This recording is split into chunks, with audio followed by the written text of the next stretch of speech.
Hello! Hello. I am speaking very European for some reason. Hello, everyone. It is I, Almantas, former professor of sociology, current VTuber old man who loves old things. Don't go hollow. Hello would be becoming, what do we call that? Sacred would be getting sacrificed. I suppose that is like also kind of bad because like sacrifice is also the same root, right? Like that's the like etymologically profoundly related. Sacrifice and to make sacred, right? That's why it is sacrifice, that you are making the thing sacred. And you're making the object sacred. And so that's going to be a, may or may not be a issue for you, right?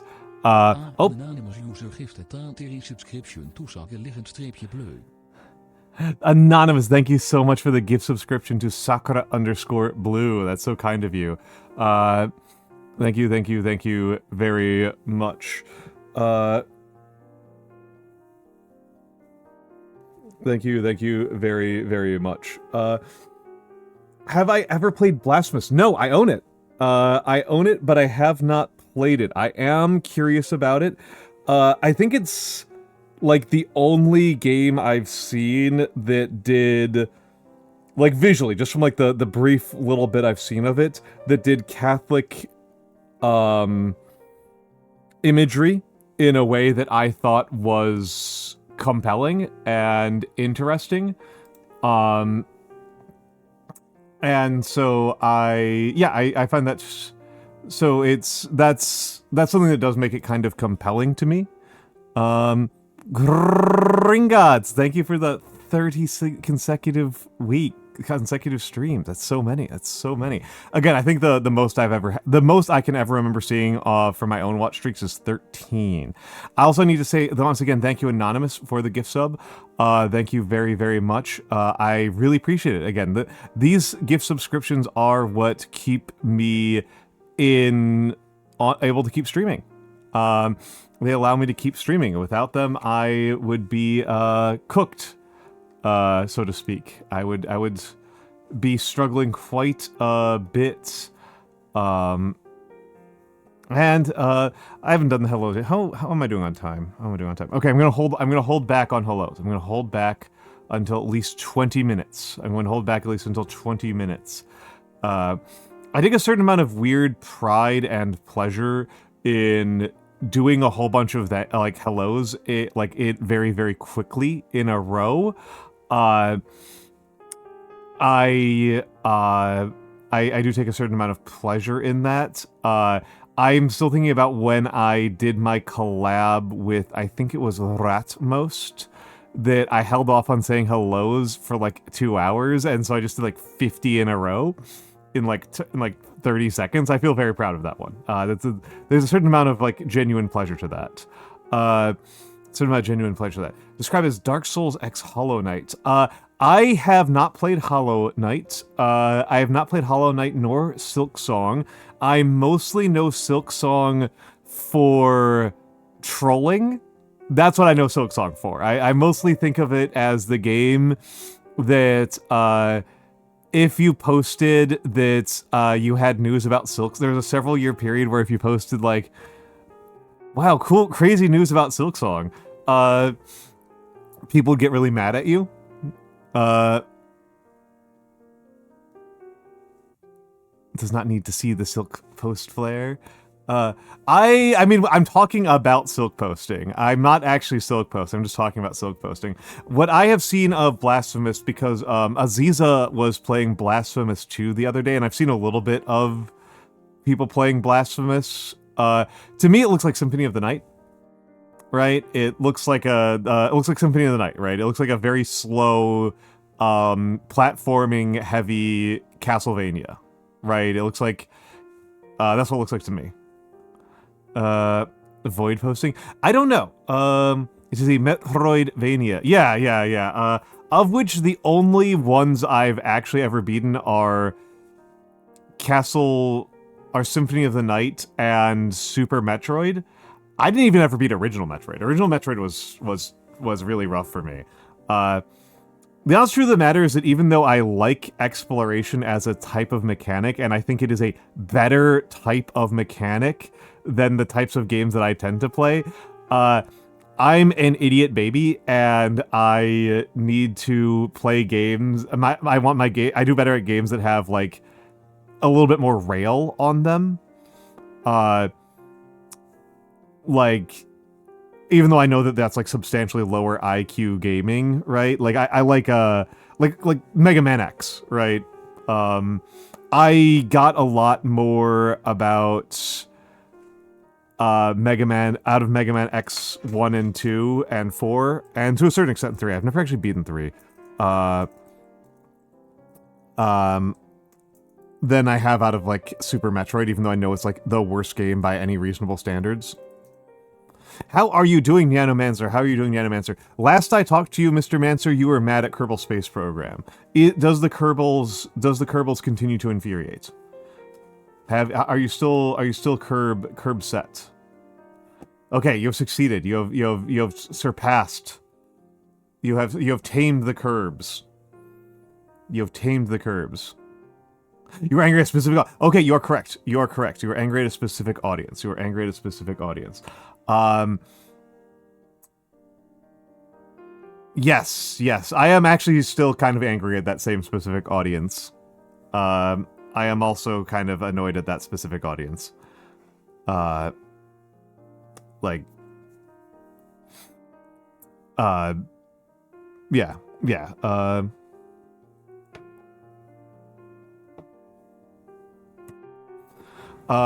Okay. I guess I'll just talk about spoilers ahead. Spoilers ahead. Hold on, let me do the hellos now. It's been over 20 minutes. And I'll talk about what I am angry about. Let me do the hellos. Hello, Seribot. Hello, Theo. Hello, Mara. Hello...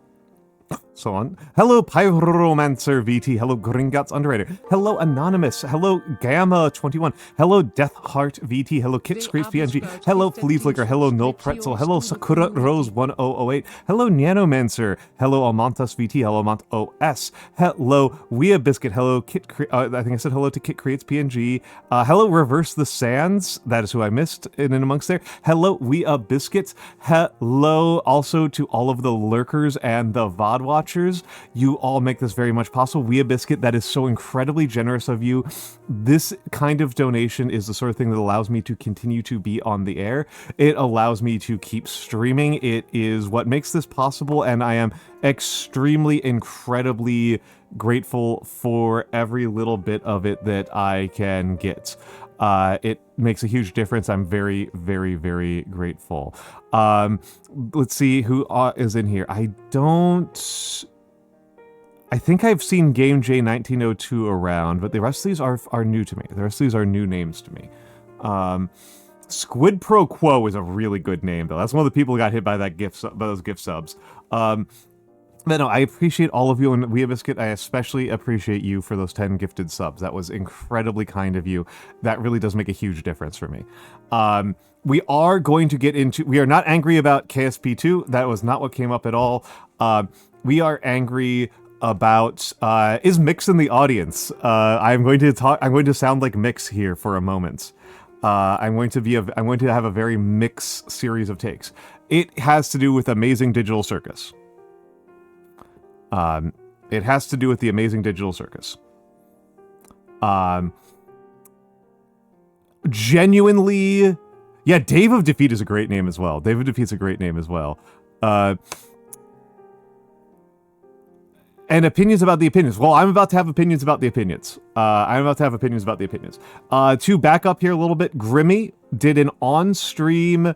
I did not see the ending line. Grimmy did an on-stream marathon of the entire TADC, of the entire Amazing Digital Circus, and her chat was arguing really, really passionately about how similar and different Kane was from currently existing large language models as a piece of technology.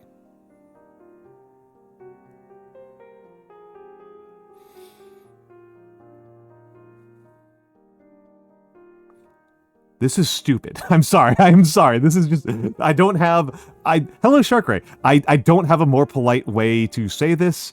Whether or not a fictional AI resembles the limitations of real-world large language models is perhaps the least interesting question that you can ask about a piece of fiction. There may not be a less interesting question you can ask. I'm having to work to come up with analogies for less interesting ideas. Like,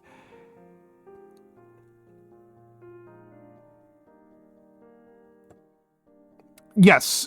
So, again, guys, you're getting sidetracked here.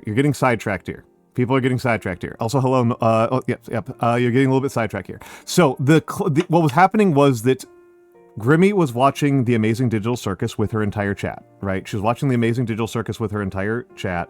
Hype train now. See, it feels good when I get a hype train for, like, more than 2 subs. If I get a hype train for, like, 1 or 2 subs, I feel like Twitch is... It feels weird. I feel like something's gone wrong. I feel like there's a glitch.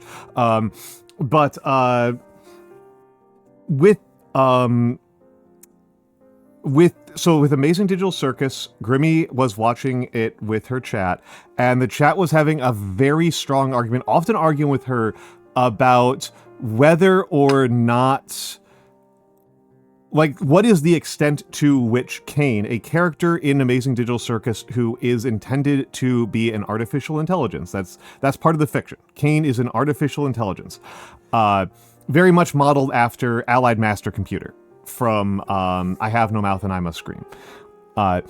And the claim that the chat was making was that was an argument, I should say, a negotiation about how much Kane's like limitations and behaviors resembled those of ChatGPT and Claude and modern 21st century large language models. This does not matter. I cannot get over to you how unimportant of a line of inquiry this is. This is... If this was a line of inquiry that you were, like... that, like, you had engaged with, I'm going to recommend that you find another line of inquiry to attack. Hello, Matthew Raceseeker. Hello, Matthew Raceseeker. And... like,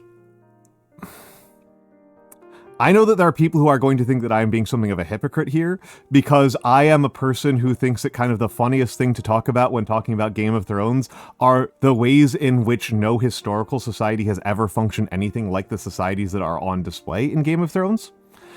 I think this is fun and funny. I don't think this is necessarily meaningful.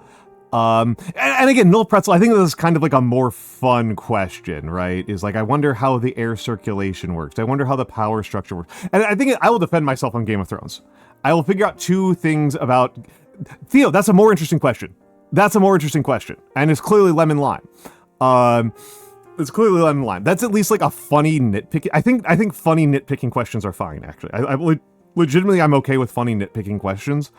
But in the case of Amazing Digital Circus, it is actually very similar to what Pyromancer has said, right? Pyromancer has not seen Amazing Digital Circus. It sounds like AM. What if it's sour apple and pear? See, Sharkray, that actually makes a lot of sense. That actually, I can countenance that. Actually, that kind of fits with Gummy Goose character. That's personally, yeah. But there are 2 parts of this, right? Is... Like he is AM. Like, that's the idea. That's like the basic structure of the story, is that Kane is AM who is trying to be nice and failing at it. That's kind of the basic structure of Amazing Digital Circus, is that there's a bunch of humans who are trapped with a very, very powerful artificial intelligence, and this artificial intelligence is not actively trying to torture them in the same way that AM was. You know, AM actively hates the characters in I Have No Mouth, right? He is actively antagonistic, legitimately antagonistic. But in Amazing Digital Circus, Kane is trying to be entertaining. He is trying, like, his goal is that everybody has fun and tells him how good he is at making things fun. That's what, that is what Kane's objective is, and he's just very bad at it, right? He's just incredibly incompetent at it. The extent to which he resembles a 21st century large language model is extraordinarily irrelevant. It's very stupid. There's no conversation to have about it either. That's my real thing about it, is that there's no follow-on thing to say about it. There's no follow-on thing to, like, what that is, right? That the reason why it matters that he is an AI is not actually whether or not he's really artificial. It's that he doesn't understand the experiences and qualia of the people he is talking to. That's not actually something that's a matter of, like, artificial intelligence. Like, that's a matter of him being alien. And it's a matter of, like, to be honest, I think he's a character that as a viewer, a lot of viewers have related very strongly to Kane, because Kane is constantly frustrated and stymied by the fact that he tries to do nice things for other people, and it isn't received in the way that they want to. Right? Like, he wants people to be happy and love him. And they don't. They find him incredibly annoying and frustrating and off-putting. Oh, my question was, is there a more boring question you can ask? Is there a more boring question? And I would say, actually, no, Pretzel is kind of a question about a different form of intelligence, right? It's something of a question about emotional intelligence, right? Because a lot of people have found this very relatable.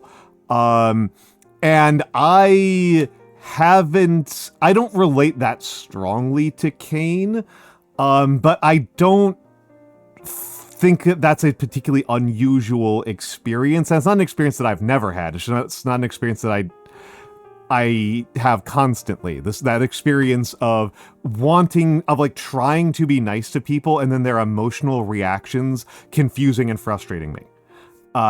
Most of the time, if a person's emotional reaction catches me off guard, it is I simply didn't know something immediate about what they were going through, right? Like, if I do a favor for somebody and they receive it poorly, I go, it almost always turns out, in my experience, it's not that I just did something they didn't like, but that they just weren't in the mood, right? They, like, you know, I brought somebody some cookies and they were nauseous, right? Kind of situation. Like, I don't find that confusing and frustrating. It's just, I didn't know. I didn't know you were nauseous right now, right? It's not like it's not a big deal. It's not a very big deal. And for Kane, it's a perpetual experience of having this deep desire. Having had, well, I don't even know if he's had one good situation, Pyromancer. What Kane has that I think is most people are talking about the emotional relationship issue with Kane and the emotional intelligence thing, which I think is very fair. I think also a lot of Kane is that one part of him being artificial intelligence, like, this is part of the virtue of casting him as an artificial intelligence, is that he has a purpose. Kane has a pre-rational purpose. He was given a goal by the external world. Like, he was not existential, right? He is non-existential. for a human, we are born and then we figure out what our purpose in life is through our socialization and our experiences. Cain has been given a goal, and that goal is to be entertaining. And his big question, right, his big mantra, his big insecurity, his big problem is that he knows what he is here to do. He has confidence about his vocation, and he sucks at it. And I think a lot of people have had that experience. I will say that is an experience that I have shared in, right? That I was not a bad professor, but the level of being good at being an academic, I did not achieve, right? I am not here because I was too good at research. Hello, Retracted Fluff. I mean, I don't know if we're supposed to, but I think it's something that's very much part of at least my cultural vocabulary as an American. I think it's a very I think most living cultures in the today world have that as a very common cultural narrative, that the process of becoming an adult is the process of figuring out some sort of sense of calling or like thing you want to do, and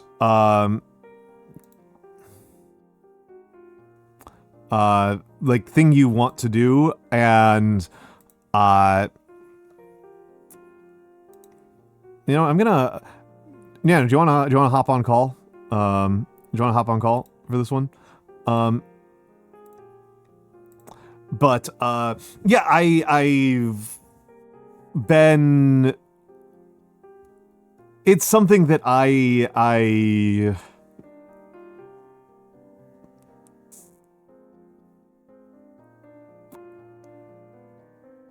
But anyway, like this is the reason why he's an artificial intelligence, is that like the things that he cannot understand the discontent of the people that he is trying to entertain and play host to. He is outside, right? Or rather, he is inside and they are from outside, and he does not grasp, he does not really understand the extent to which he is a prison warden to these people. He thinks that he is their fun host and loving God, and they perceive his reaction, they perceive their relationship with him is very much like that he's AM, right? Reminds me of Severance. I love Severance. Theo, Severance is the only other TV show I've watched in the last like 10 years. Yeah, and he lacks essentially context, right? He doesn't understand what it means to actually taste food. He doesn't understand what it means to actually taste food. He doesn't understand, like, what horniness is and what sexual frustration are, and those are things that are driving the characters nuts. He doesn't understand that the characters aren't really able to achieve the kind of solitude and autonomy that most of us are able to take for granted in the real world. This is the reason why he's an artificial intelligence. He's not an artificial intelligence because Gooseworks was an expert in large language models and wanted to write a commentary on large language models, but for some reason formatted as an animated YouTube television series as opposed to, a book. Hello, Galaxy Wolfstar. Hello, Galaxy Wolfstar. I mean, him being artificial was valuable, right? It made his character work, and it made.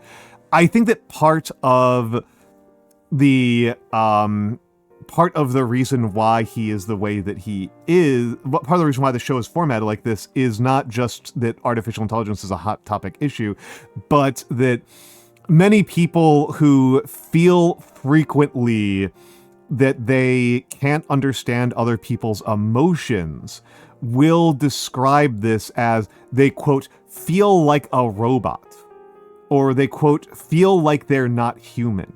those are common things that, like, hello Scaldi. Those are common expressions and phrases that I have heard from people when they feel like they can't connect to the people around them, right? When they are trying to interact with others and they're not getting the reactions from those other people that they're expecting. And so that's a common sensation for that series of things, and so they made him artificial to literalize that, right? To add a layer of literality to the sensibility, the sense of being inhuman, right? To that, like that's called, like, that's just how fiction works, I guess. That's how you do it. That's what a metaphor is, right? Or even like a, I don't know what the phrase is. It's so basic to fiction, right? It's a representation, right? It's a literalization of the emotional truth that is the core of the story. You feel more like an alien. Hello, big game, Mikey. Yeah, but like but you understand, like, the sensation, right, of not feeling human, right? That, like, yeah. So like, that's what the intention, right? That's clearly what's going on. It's not supposed to be like, and again, it's not supposed to be Gooseworks making a thesis statement about a real world technology. I'm going to be honest, this sort of thing is the sort of thing that makes me really feel like people should read some more nonfiction and engage with, like, actual intended argumentative polemical nonfiction, because, like,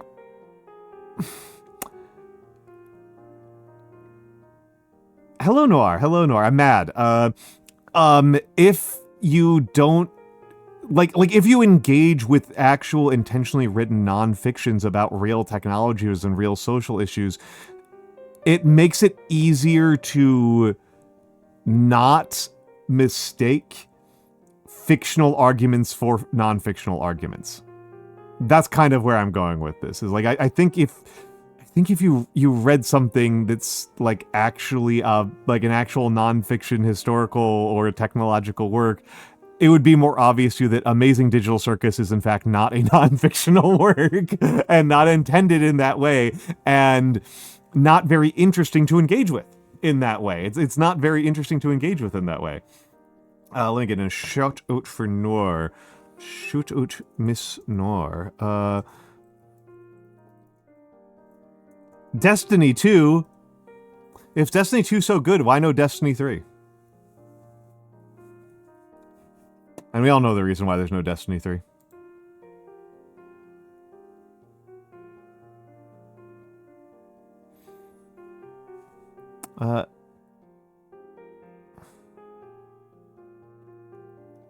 I think that helps, Sharkray. I think that helps. I think that helps. But I ain't got the energy for that right now. I was hoping somebody would rise to my setup. The reason why there's no Destiny 3 is the gamers can't count to 3. That's why. There was never going to be a Destiny 3 because that would require gamers to count to 3. They haven't been able to do that since the Bush administration.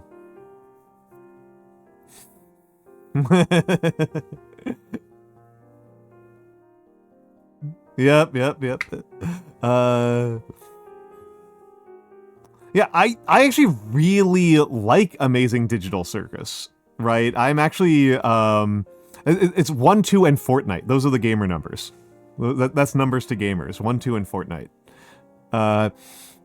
I don't think that's long gone, Pyromancer, if in no small part because I know people who can do it. It's just that they're not very active on social media.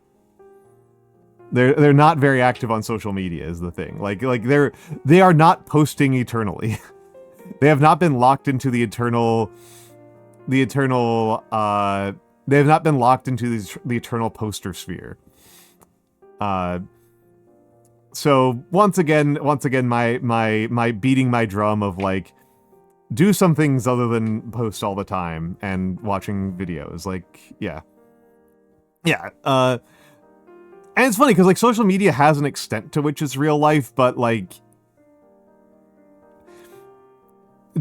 please don't let it eat your life. And yeah, I was about to say, Noir, this was watching this nonsense makes me.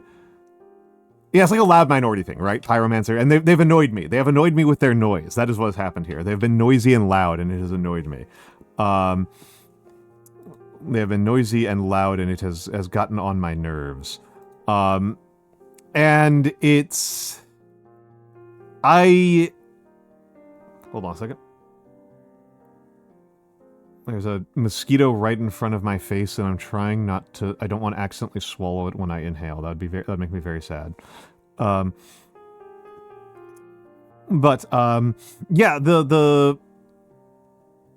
it's...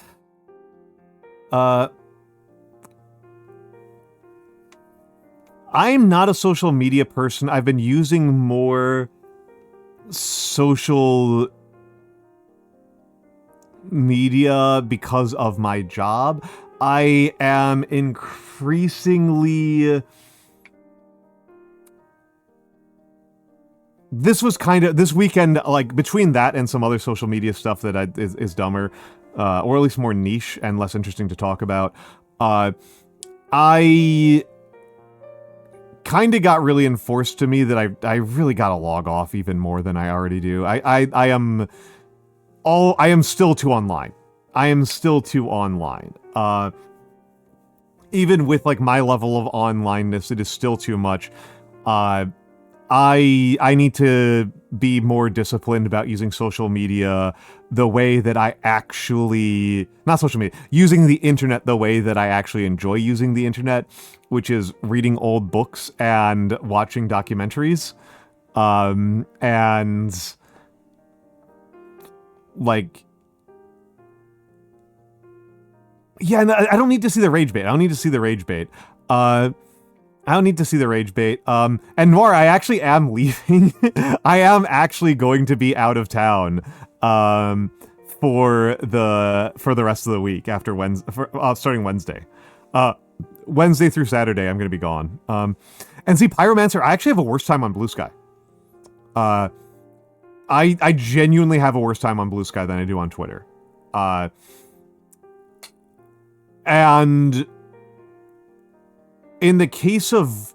It's not even that I necessarily believe that Blue Sky is intrinsically worse, but it does really get under my skin that like half of the Blue Sky posts I see are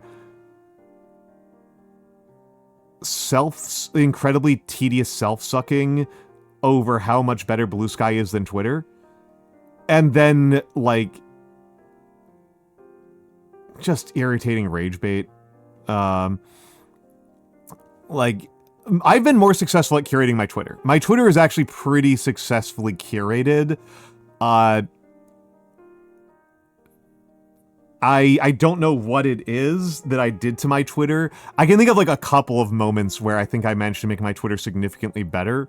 There are a couple of people who I blocked who I think were unusual and possibly even unintentional nexuses of toxicity.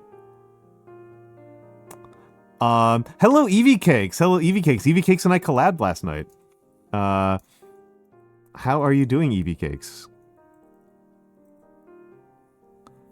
Yeah. She was on my crew in Guns of Icarus. How are you doing, Eevee? How are you doing, Miss Raccoon? Actually, hold on a second here. I got something I can do here.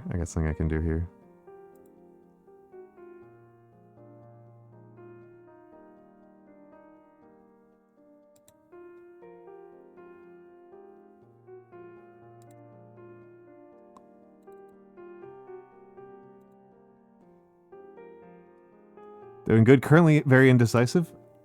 That happens.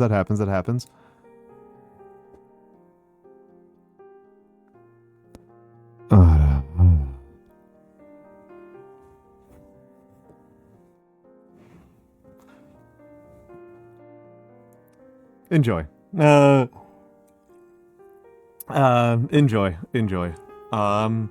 But yes, yeah. I mean, I don't know what I think I don't know quite what I did to Twitter, where my Twitter is like is basically exclusively VTubers and artists. It's like very specifically like VTubers and artists talking about art and talking about video games, and such. And then,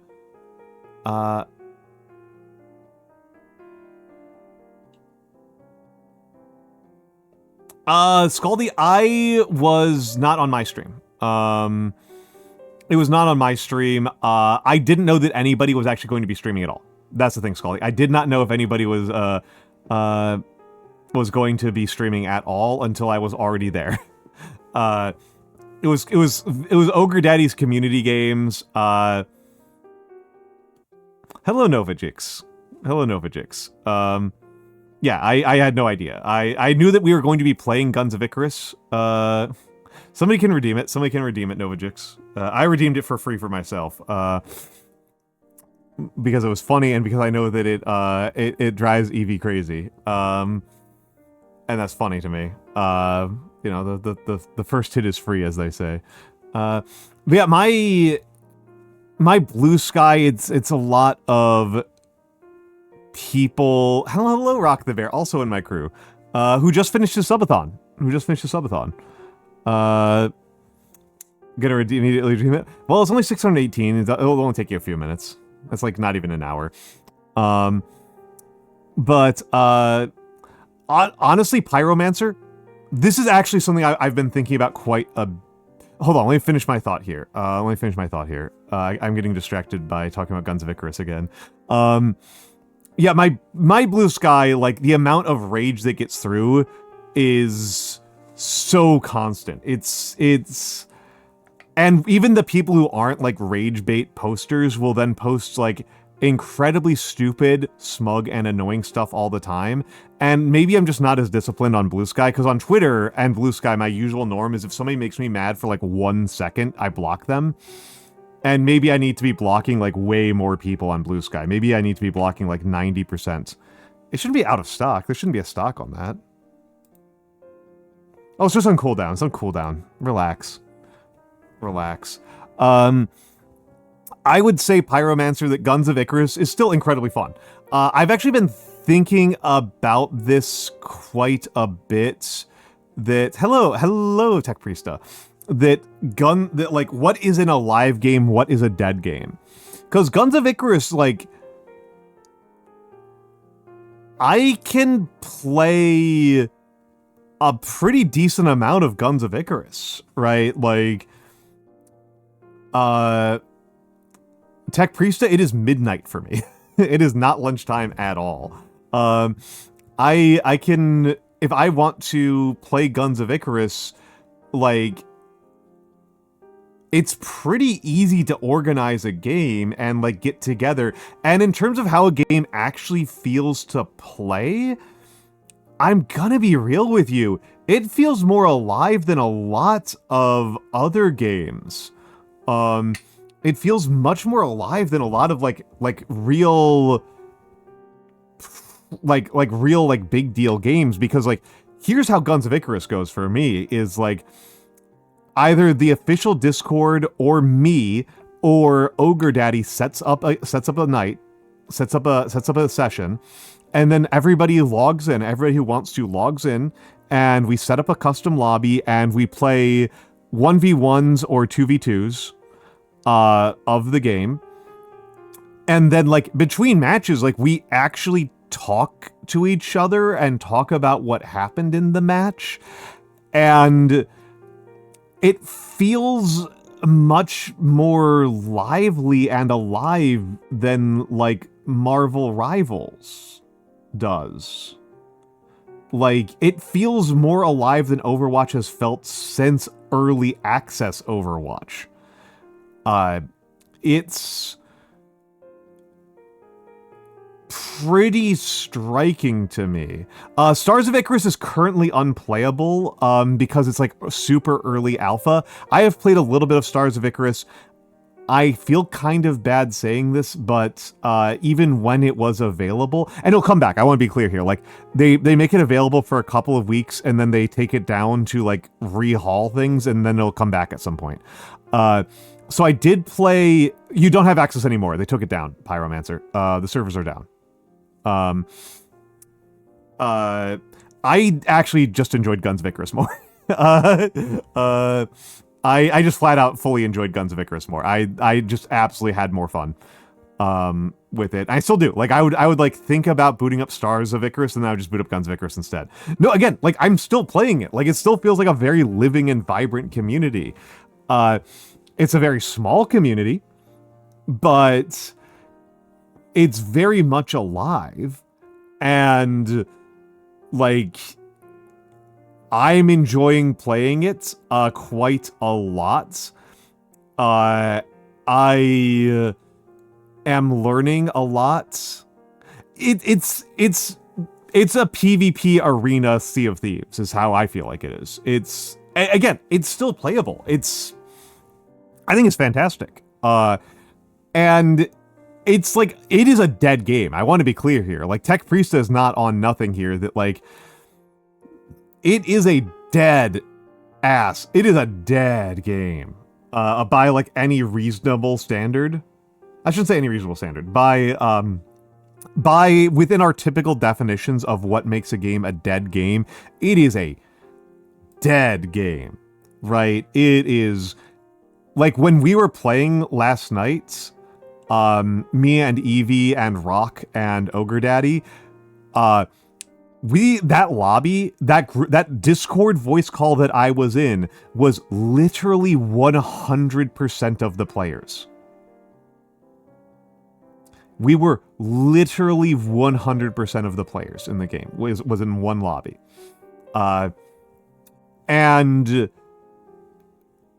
But, like, it still feels more alive to me than a game where you don't actually talk to the other players ever. Like, that's what feels like a dead game to me, right? That feels dead to me, is when... Or I feel like we need, like, a new vocabulary or something, right? Like, you can get I can get a match of Marvel Rivals very easily, right? Very, very easily I can get a match of Marvel Rivals. The amount of actual communication I will have with the other players in the game is usually pretty close to zero. It is functionally not a multiplayer game. In my experience. It is primarily a game of... It is a game where the humans are AIs, right? That they are NPCs, they are NPCs who happen to be coded really well. That is what it feels like to me. And part of it is also just that, like... I'm not saying the Guns of Icarus community is perfect by any stretch of the imagination. I'm not, like, that deeply involved in it. But, like, good lord, do I not want to talk to the people who play Overwatch.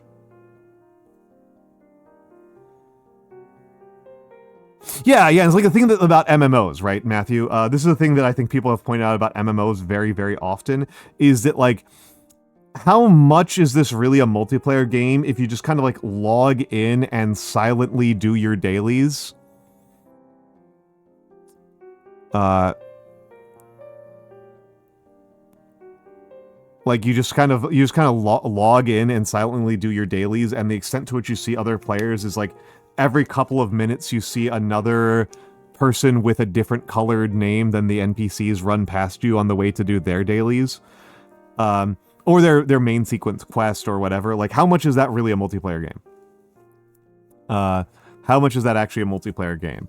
And I would say Scaldi, it's more like the depth to which they are playing together is what I'm talking about.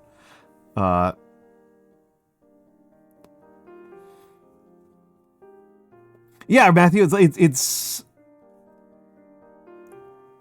yeah. I haven't played Evolve or Natural Selection 2. Evolve seemed interesting to me. I never actually got a copy of it. I never actually got a copy of it, but it did seem interesting to me at the time.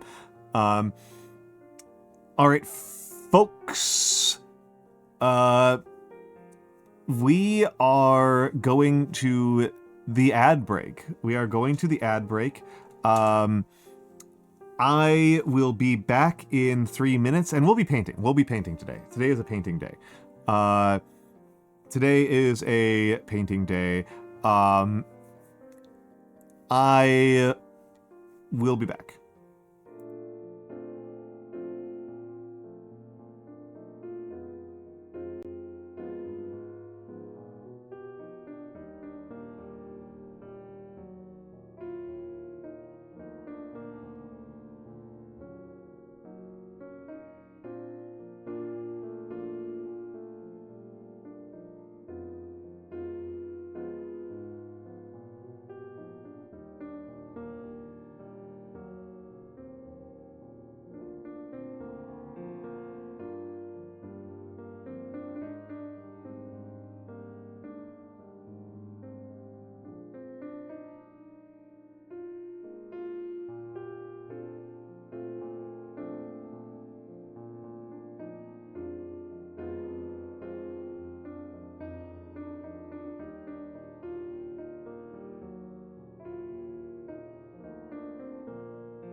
Excellent timing, Sella. Excellent timing. What were you up to, Sella? What were you up to?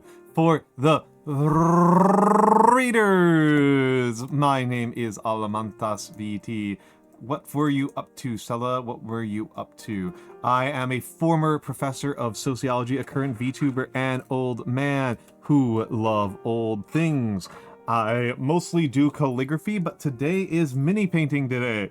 Today is mini painting day. I am just getting set up.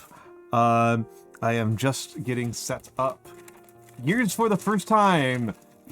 And starting with Gears 2. I'm assuming you played Gears 1 and you just missed your first playthrough of Gears 2.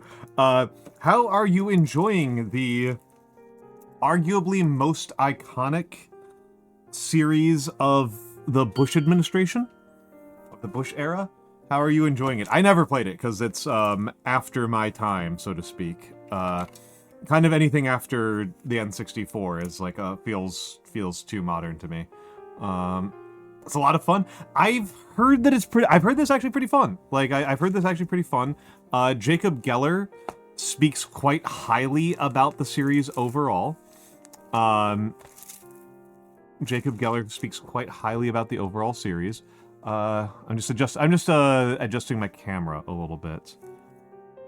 Okay. Gotta go back further. Gotta go back a little bit further. And let's get some more light in the zone. Okay, so this is not too far off. This is not too far off. It's a lot of fun. I'm glad that you were having fun. I'm glad that you were having fun.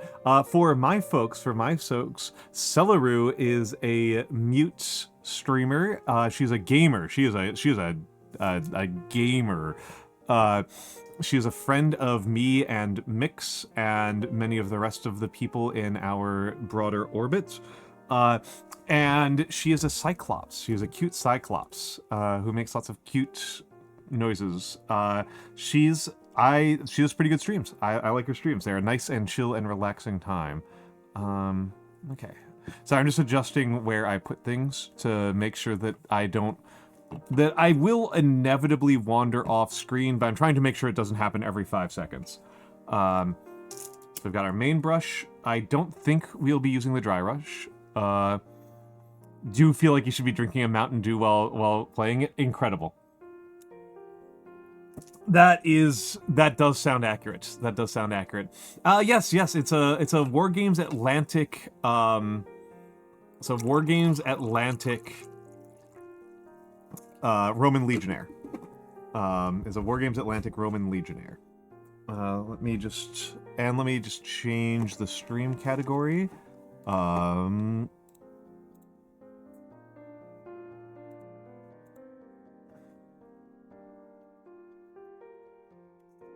It would help if I could spell models correctly. That would help quite a bit. But yes, obviously Sella and obviously the rest of the raiders, if you need to raid and run, please feel free to do so. Please feel free to do so. But if you would like to stay here, I do try to keep things nice and cozy and easygoing here. I try to make this a nice chill little stream for people to relax as they start their work weeks. And yeah, I hope that you have a good time with that. I hope you have a good time either way. And I'm gonna give myself... I need a new media player.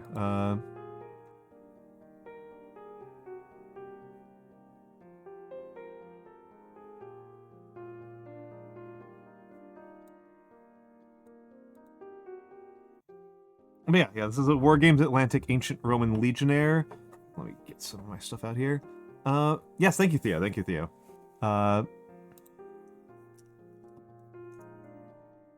We've already largely painted this guy. Not completely, but a lot of it's been done.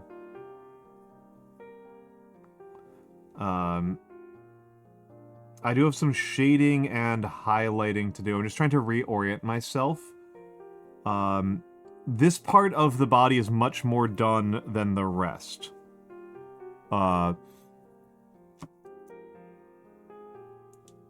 Which I'm fine with. I'm fine with that. And I'm not going to use flow aid this time, because I don't think I actually want it to behave in that way.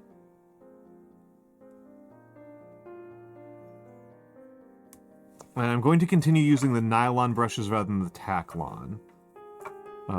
Next brush I'll do with the Taklon. Next mini I'll do with the Taklon.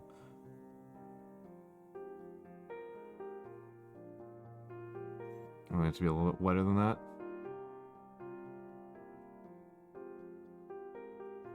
There we go.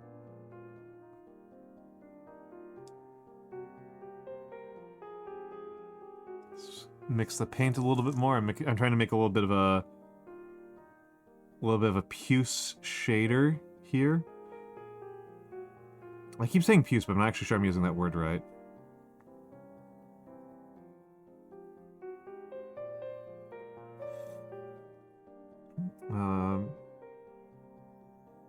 Choke up hard on the brush.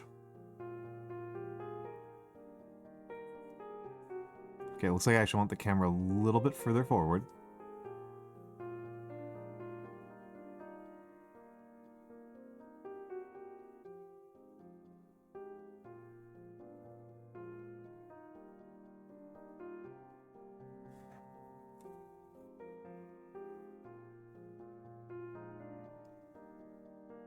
There we go, that's good.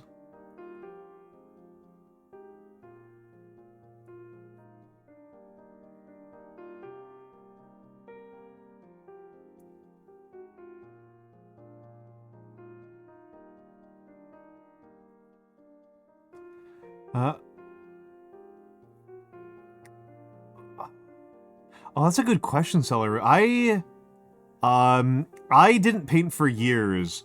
The paints went bad pretty fast. I still have some... I've managed to reacquire some models I had from, like, decades ago. They were just kind of laying around different people's houses that they didn't want anymore. And I might paint some of those. In particular, I've got some, like, Lizardmen skinks from, like, the 90s.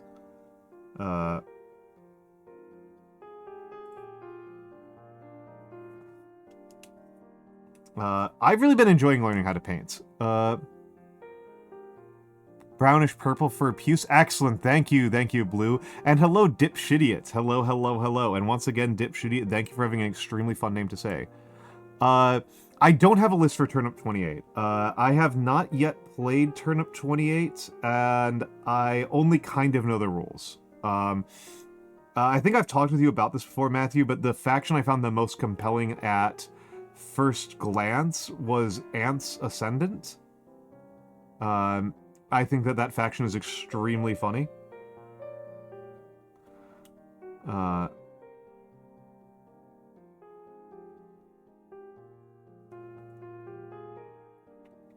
hello, Itsy Bitsy Bones.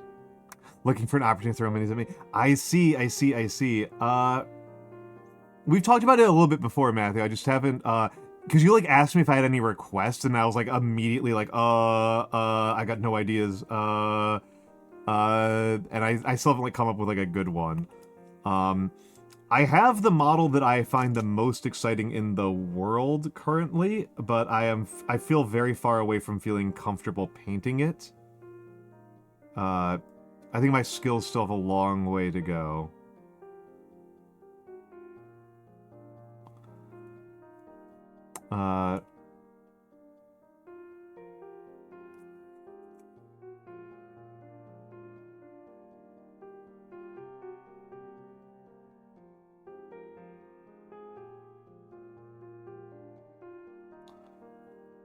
Something to compliment Maggie. I mean, I think...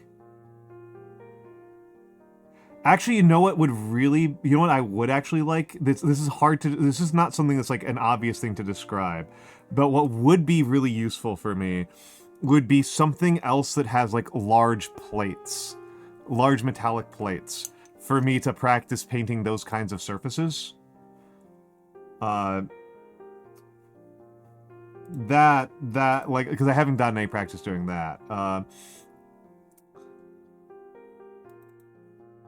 on a second here, I'm gonna reset the camera, because the focus is weird.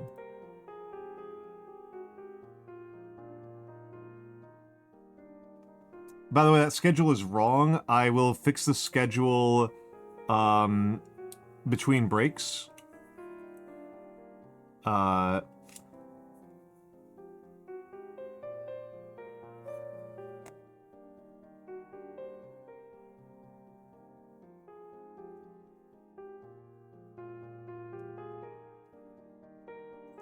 let's not use that.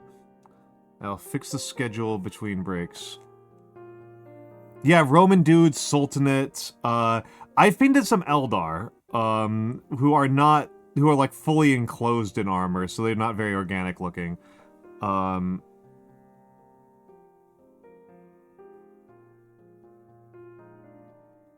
more what I'm getting at, even more than like organic versus not organic, right, is that I'm painting stuff. Like, the chainmail on this I've gotten quite good at, but the chainmail I'm really relying on the existing texture of the model to accomplish the actual texture, right? I am not putting texture on it. I am accepting and working with the texture that already exists.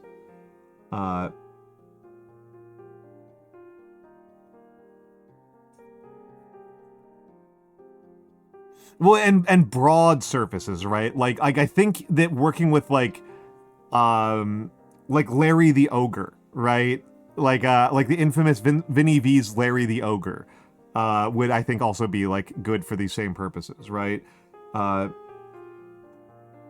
it's not just a matter of weathering; it's a matter of like how many brush strokes can I put on something.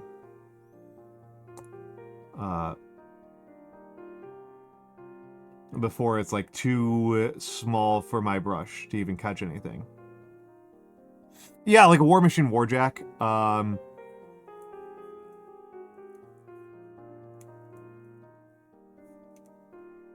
Okay, let's call that good.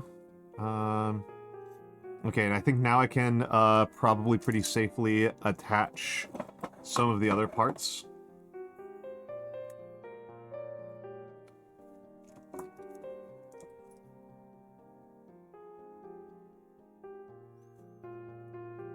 I know it's bad for my health, but I really do like the smell of dissolving PVC. Some totally not Death Knights for a friend's diorama. In terms of like recognizable minis, what I was actually thinking about was like Crisis battlesuits. Like something that has that kind of texture. Blue, thank you for the 19-month streak. Holy moly. Holy moly. That is so many months. That is so many months. Thank you so much, Blue. That is so kind. That is so kind. That is so kind. It is so helpful to me. As I say with some frequency, this is a viewer-supported stream. It is supported by viewers like you, and your continued support is necessary to keep me on the air. I know.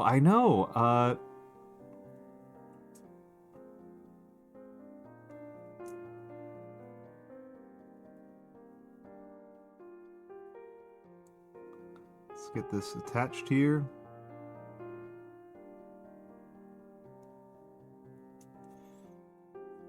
Nope. Okay.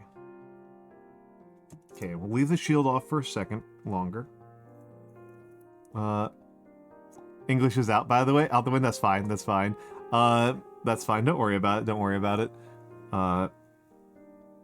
Genuinely, I don't really stress about people using English poorly, particularly in my chat. Like, genuinely, like, I'll ask if I can't understand what you're trying to say, I will ask. And and like I hope that doesn't annoy people too much, because I can tell that some people get kind of frustrated when they're trying to explain something to me, and I'm like, I'm sorry, can you rephrase that? Genuinely, I'm not trying to like be a dick. I just want to like be sure that I'm responding to the thing that I am actually hearing, right?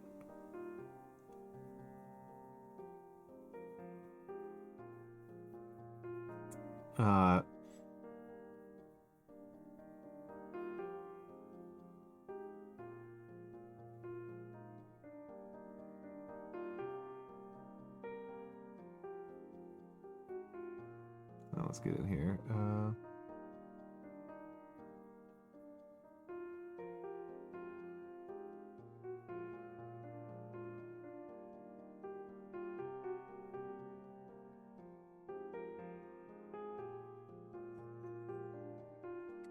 Yeah, don't... Great sign for my skill that I've dropped this shield twice in like 20 seconds. But yeah, I do kind of like Tau aesthetically. I don't really like them mechanically. And I also kind of just don't like 40k in general, so who gives it? But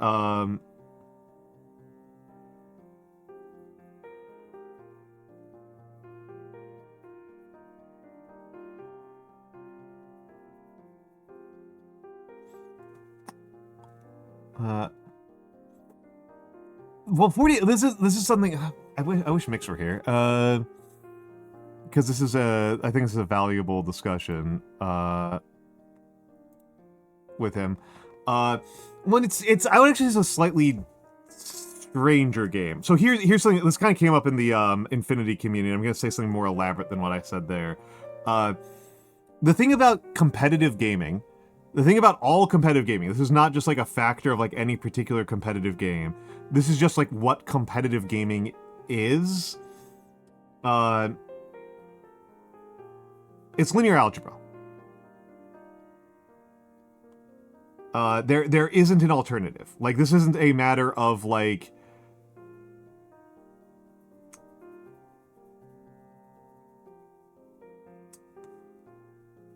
like game design. You can't game design out of the fact that your game will eventually become a linear algebra problem.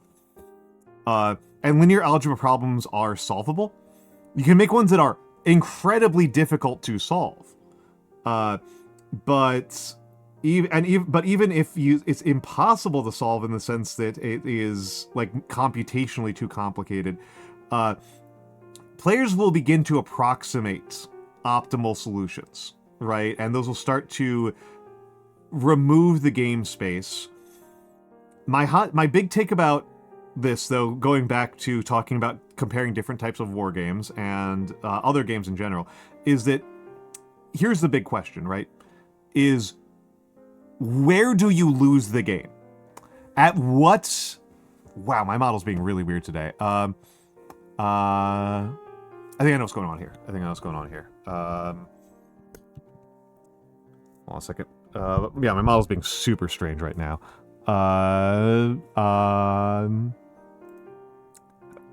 That might help. I think that should help. There's a real question of what is the difference between a win and a loss? Like when can you win/lose a game? Particularly a game that has multiple stages, right? Like in chess, you really kind of can't lose any earlier than whether you get black or white, right? Like, you can't really lose any earlier than that. But, you know, you can lose in your opening, you can lose in your mid-game, you can lose in your end game, that kind of thing, right? And then there's going to be an emphasis on how likely when you lose that game. And I'm not going to speak to chess because I'm not a chess expert. I think openings are generally not considered places that people lose. But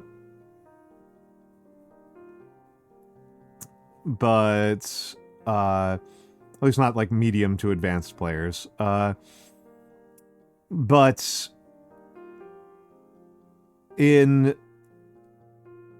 Warhammer 40k, the way, like, you have to make an army list And playing the game on Tabletop Simulator is considered, or Vassal or whatever, is considered recognizably similar enough to playing the game on tabletop that's not considered a different game, so we can ignore like having to buy the models and paint them. We can ignore that part. But like you have to make a list, and then you have to put the list on the table. So you have to make your army list and put it on the table, and then pilot it, right, is the phrasing. Like actually playing the game. Then you have to actually play the game with the models that you brought. And one of the things that's kind of outstanding about Infinity is, as a game compared to other games, is that in Infinity it's very possible to lose the game during deployments. It is very, very possible to lose a game on deployment in Infinity, and happens pretty frequently. If you misdeploy a unit or more, you can basically just lose the game immediately. Before you actually do anything else with your die. Before you can lose the game basically off of like very, very quickly. And so that means that deploying becomes part of the game skill. Deploying is part of the game skill, and it's just part of what the game is. It's very hard to lose a game of 40k in deployments. Well, you don't really lose a game of Infinity in list building. You can make there's the main way that you'd lose in list building in Infinity is like you didn't actually take units that can score the objective. If you take an army list that uses up all of your points and is legal, it's surprisingly capable, even if you choose like some really dumb stuff. There is definitely a point where that starts to fall apart, but in the case of 40k, this was kind of where I was going. 40k is won and lost in list building. 40k, the whole 40k as a game is just how the most important skill in 40k is recognizing which units in the game are undercosted for their capability, and figuring out how to do an optimization of taking the largest number of those. That's 40k as a game, right? Is that it is just that linear. That is much more important than deployment or piloting. To the extent that, like, when people do tournament reports, they will list the armies in 40k, but they often won't give a blow-by-blow of what happened during the game.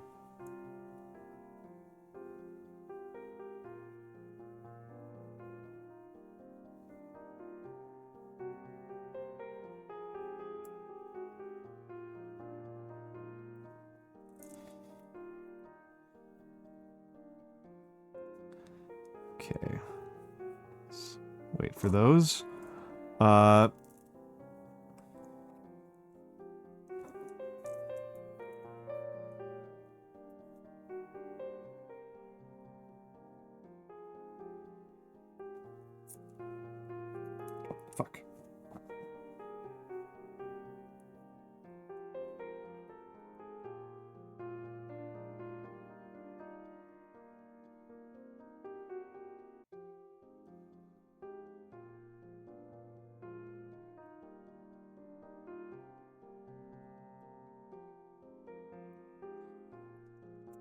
And so that's a thing that you have to ask yourself if you're designing a game. Again, that's Mikks's interest in all of this, is like, how do I design a game that I like? And I think this is a very important thing to think about, is which skills... This is my biggest thing about balance, right? Hello, Emperor's Armpits. Is that you want to... Your game balance is mostly an artistic statement about which skills you want to be tested by the players. This is much more true with shooty video games, right? This is much more true with shooty video games. If you're playing a shooty video game where you make it so that shotguns are really bad, right? You make a shooty video game and shotguns just don't have a good place in the game balance. Like, I that's a statement. That's ultimately an artistic statement by the game designer that like they don't want close range shooting to be like that important of a skill. Or they want it to be a skill, but they want it to be a skill where choosing the right gun for close range is just like not something that you do. Like they want it to be a thing where like mid-range players can also just be equally good at close ranges. Like that's a decision that you're making. As a decision. If you make a game where a fighting game, right? Where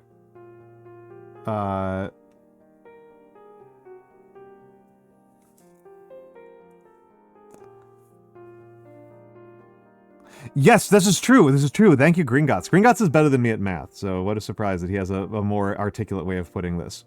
As much as I say I like math, I'm not actually like super good at it. Like I'm like okay at math. I'm just not afraid of it, is the thing.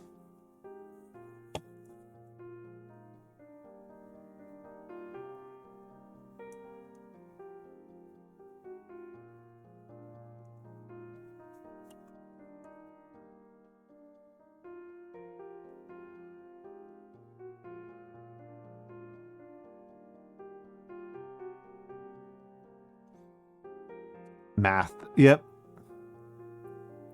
You're scared of math. Well, you will get over it, Matthew. You will get over it.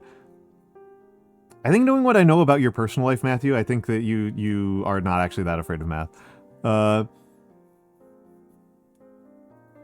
Yeah, finding a stable strategy to realize it. Yeah. I fully agree, Gringotts.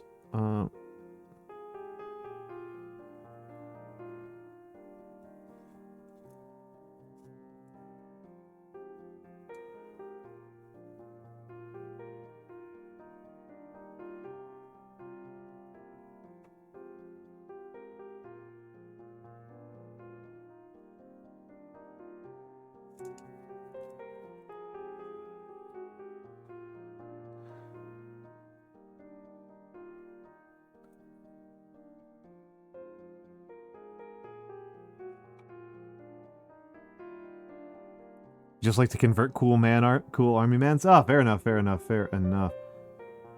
Conversions is one of those things that I don't have any like sensibility about. Like I can appreciate a cool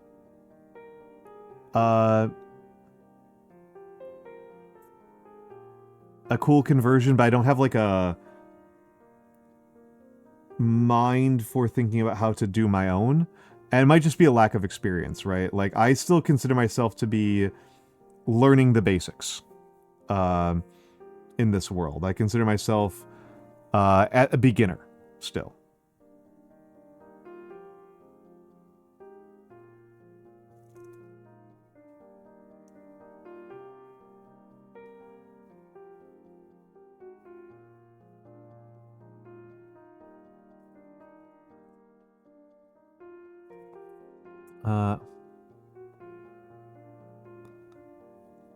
Yeah, that's good, Matthew. That's good, Matthew.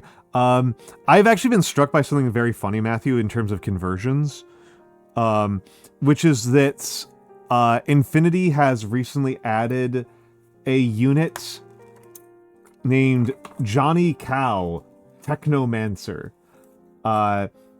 And since he is called Technomancer, I would, if I had the capability and the power, and I had the inclination to get one, I would definitely want to make him look like Vince Venturella. Because that's like what I think of when I think of Technomancer, is Vince Venturella. And I think that would be very funny to have this like really high power cyberpunk clone guy be a bald guy with a mustache. I mean, honestly, if I could just find like a good 28mm head, that's like the right proportions, that is, a bald guy with a mustache, that would probably be enough. I do kind of want to learn how to sculpt, though. I do kind of want to learn how to sculpt. Again, Matthew, we are far away from this one. Don't worry about it for the moment. I would kind of like to learn how to sculpt. You know, I don't want to use this. I don't want to do this right now.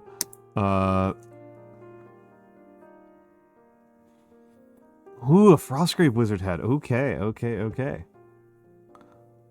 Okay, okay.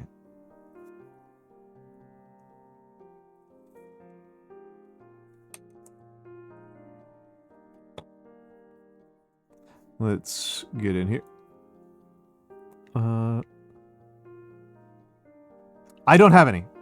That is funny and fucked up. What are people doing for sculpts now? I know people do sculpt, but like, what do they sculpt with?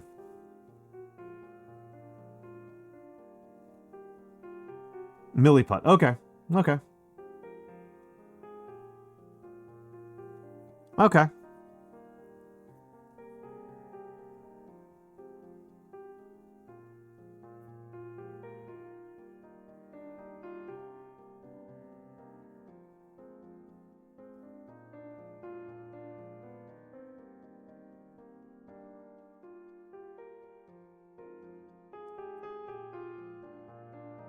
I think I need to get out the lenses. Not quite as stiff. That has pluses and minuses.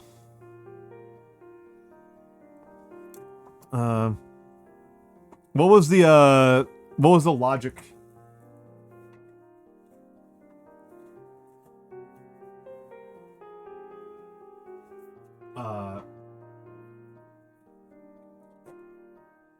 Like why? What was the I mean, like, the obvious answer, right, is that, like, they couldn't sell enough, right? Like, that's the obvious answer.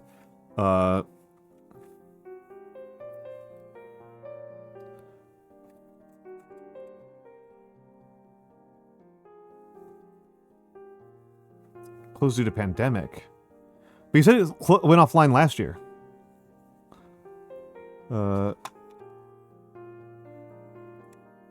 If it was going to go offline due to pandemic, it would have gone offline years ago. And sorry, I'm going to be chat response are going to get slow for a minute here because I've put on the big lenses.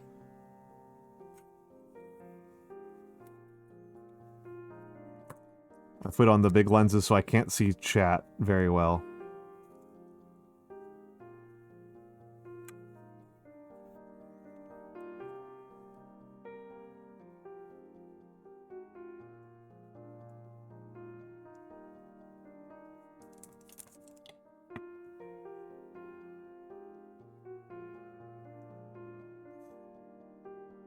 I'm not wearing contacts. I never wear contacts.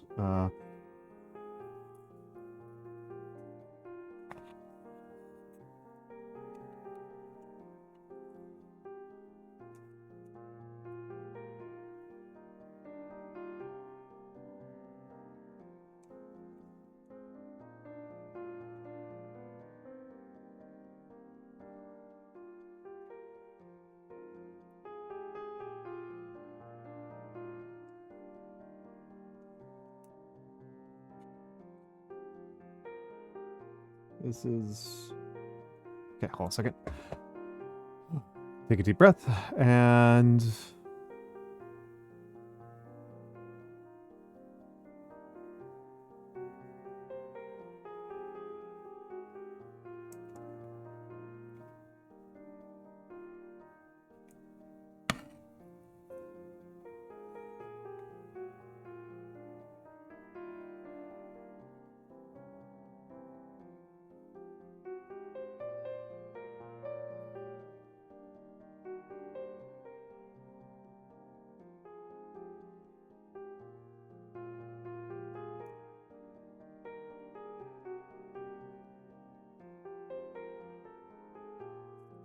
Bad work on my part, right there.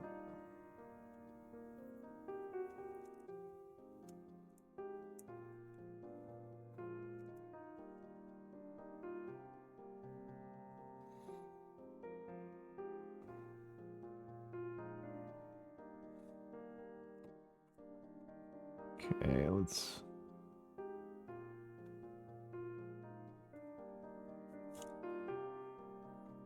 clean up in here a little bit.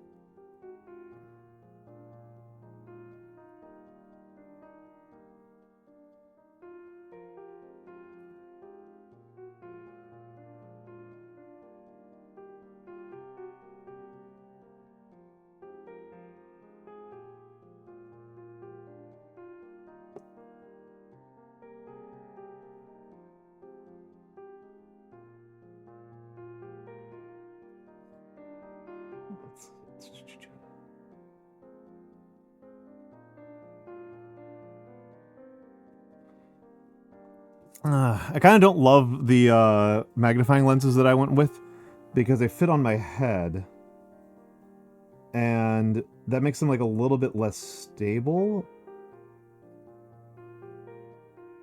and can also mess with my depth perception a little bit.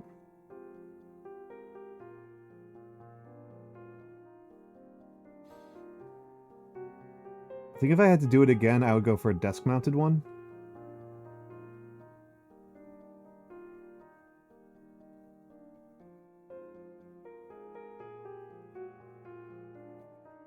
Okay.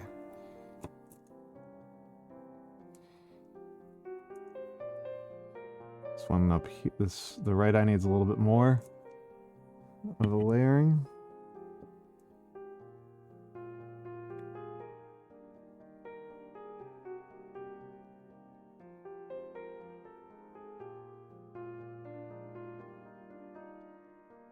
Okay. Oh, have a good lurk. Have a good lurk. Okay.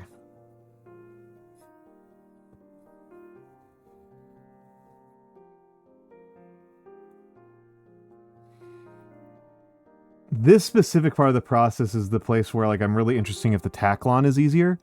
Hello, Kirill. Hello, Kirill. How are you doing tonight? How are you doing tonight?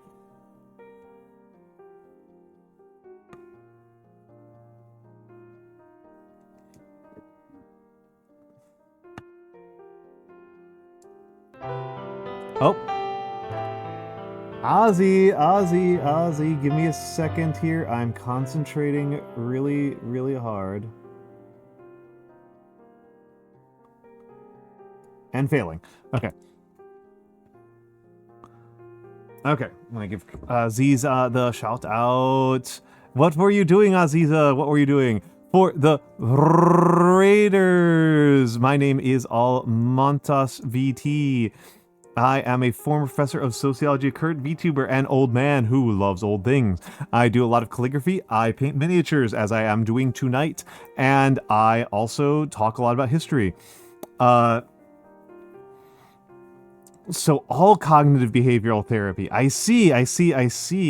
So you're feeling very stretched out and stressed out mentally. I see. I see. But yes. I hope you at least had fun.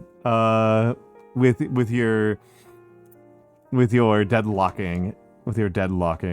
I've still never played Deadlock. I've still never played it. Did I say hello to you earlier, Itsy Bitsy Bones? I might have missed you. As much as this torture, you love it. Hello, Chocolate. Obviously, Aziza and everybody else, if you would like to raid and run, feel free to do so. But if you would like to relax here after watching my sister get her butt kicked in Deadlock, this is a good place to do it.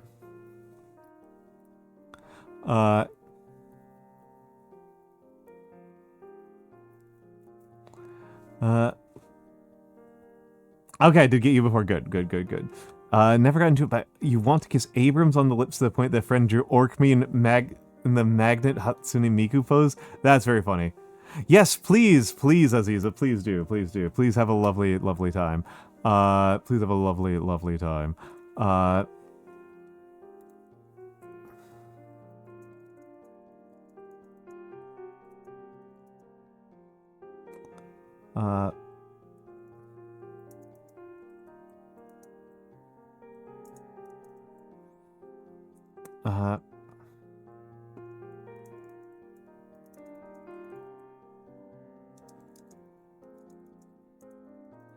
Oh, and he immediately texted me. I was just answering it.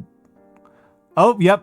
That is Kirill That's a very romantic pose, Kirill. That's a very, very romantic pose with a character who I know nothing about. Let me put it up on screen. Let me put it up on screen. If it's okay if that's okay, Kirill. If that's okay. Oh, not what I wanted to do, but I'll take it.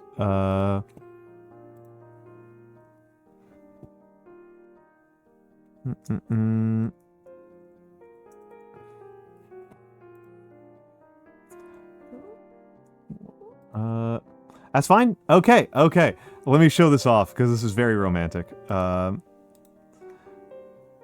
This is very romantic.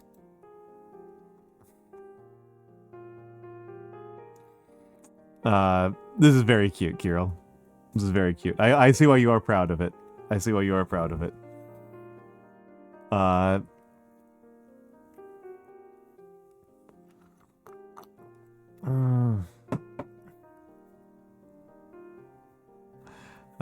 But yeah, yeah. Yeah, Vocaloid lives. Yeah, like you said, it was the Miku pose. I don't know much about Vocaloid.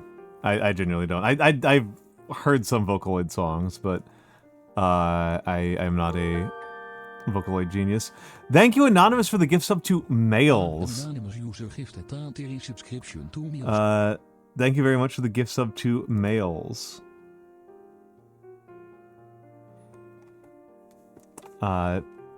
Very, very kind of you. Once again, these donations keep me alive. Yeah, you've got mail. You've got mail. I'm gonna try again at getting these eyes. Eyes continue to be my arch nemesis in painting. I do have a bunch of leftover Eldar heads that I never painted. I might be making my life a little bit harder by doing this with, you know, a number 4. But the number 4 does come to a good point, so I feel very much like this is a skill issue. Right? There's a failure right there, right? I just flubbed that pretty bad.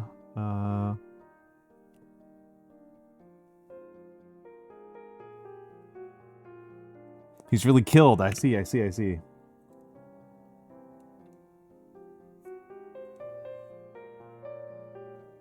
What a tragedy.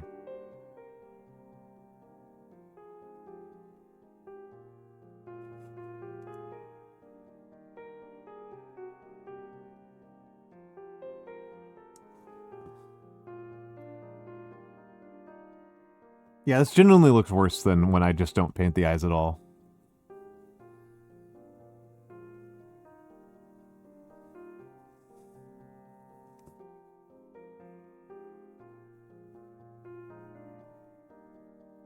Try to clean that up a little bit, but...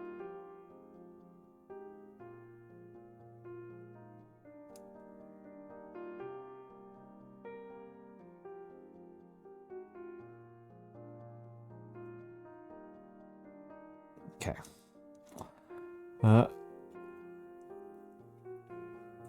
Your keyboard is dying. I am sorry to hear that. I am sorry to hear that. I am sorry to hear that. Especially the WASD zone. That's miserable. There's a part of me that because those tend to be the keys that die first, because those are your gamer keys. There is a part of me that wonders if I should learn, like, an alternative set of gamer keys just to, like, spread out the stress, right? Like, would it be worth it for me to just, like, actually learn how to, like, play with, like, instead of WASD, what would it be? I'm gonna have to look at a keyboard here to think about this. So WASD, it would be TFGH, right? TFGH. I mean, Theo, it has to be a problem because of physics. Like, this is not I am not talking about a limitation of a style of keyboard. I'm talking about a limitation of, like, material science. that the first failure point of a physical material is going to be the most used and stressed part. I don't think that's something you can design your way around.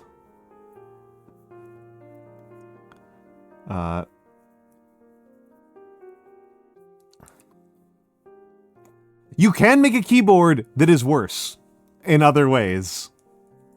Hello, Nate. Hello, Nate.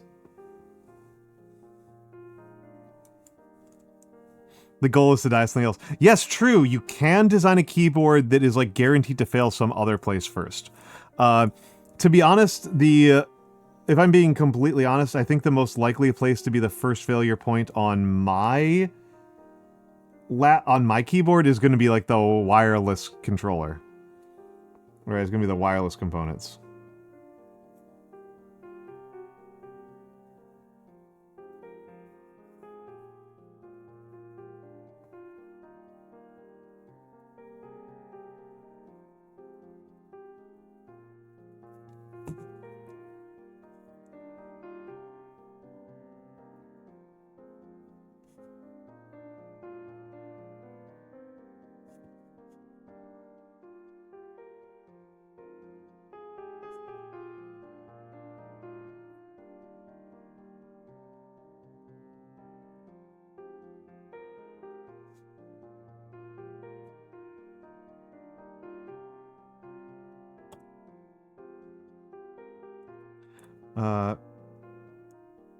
But Nate, we were actually talking earlier this stream. We were talking about a one of your things, something that you like a lot.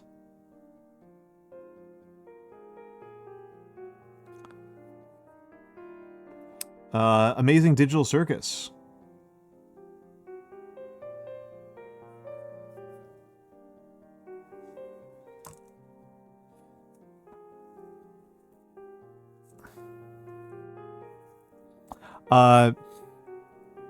Yeah, we're probably not talking about the part that you find the most interesting. I liked the finale. I didn't love the finale. I liked it. People asked me if I watched it when it was live, and I had to say no, but I did watch. I just didn't watch until last night.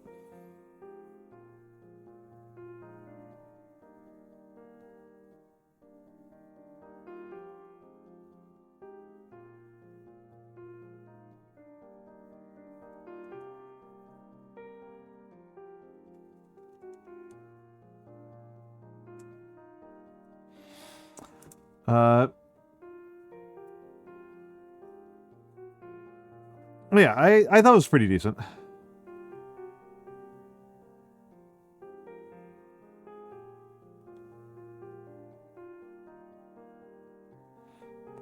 Recognize it's got some bumps and bruises. Yeah.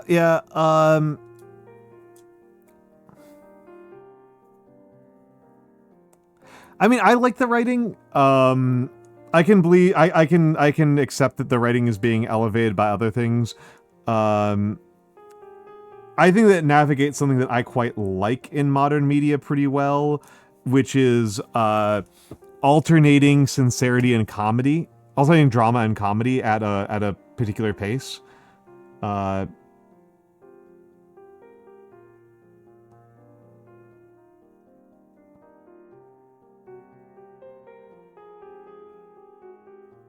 something that pleases me quite a bit.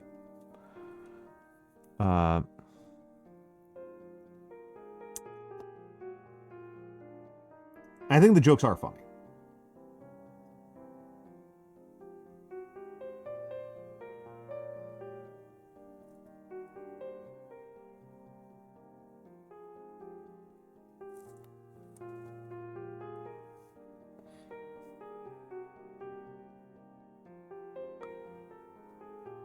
Oh, it's very much meta-modern to me. It's very much meta-modern to me. Yeah, it's very meta-modern. The theory that I heard a couple years ago, and I think is months ago, maybe, I guess, I think it's largely right, is that Kane's supposed to be YouTube.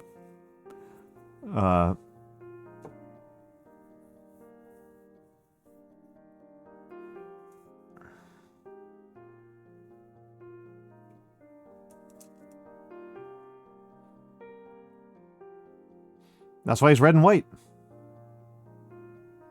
He's red, he's white, you can do anything except for swearing and sex. Any amount of ludicrous violence that doesn't actually show any blood is acceptable. He's incredibly censorious, he's arbitrary, he's capricious, doesn't understand what people want, and punishes people arbitrarily for not doing what he wants. Yeah. Yeah, I think it's a meditation on what it's like to work as a YouTube content creator.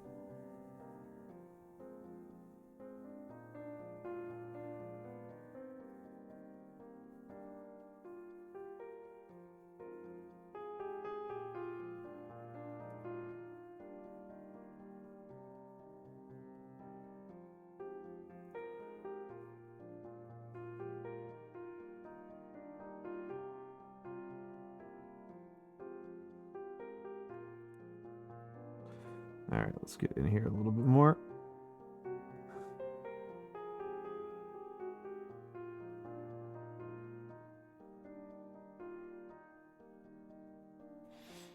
I need to always remember that at this stage, I can afford to have the highlights be a little dramatic. Because I haven't watched it, because I'm going to watch it.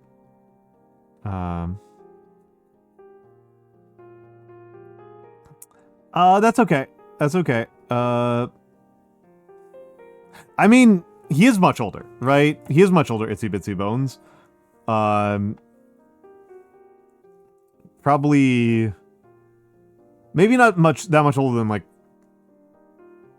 Ragatha, but pretty clearly, like, 20 plus up on Jackson Pomni.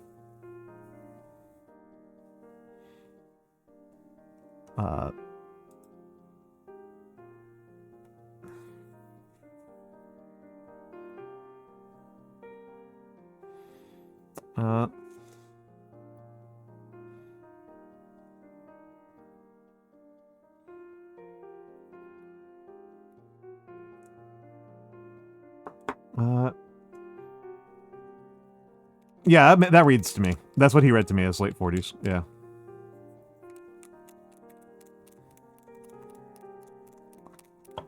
Yeah, chocolate, that makes sense to me. That makes sense to me. That Cain is like this half poorly developed, half thought utopian godlike vision that's profoundly out of touch and like loses. Yeah, that makes sense to me. That makes sense to me. YouTube just felt like the most immediate, direct option, but yeah, I can absolutely read that. Yeah.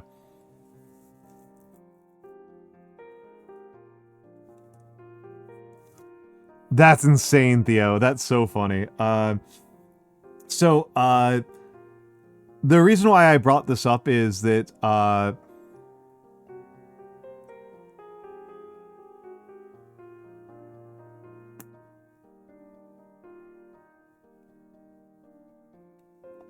I was watching along with Grimmy, because Grimmy was doing a watch along on her channel, on stream, and people were really, really fussed over to what extent does Cain behave like a 21st century large language model? Is he an accurate representation of the limits of ChatGPT?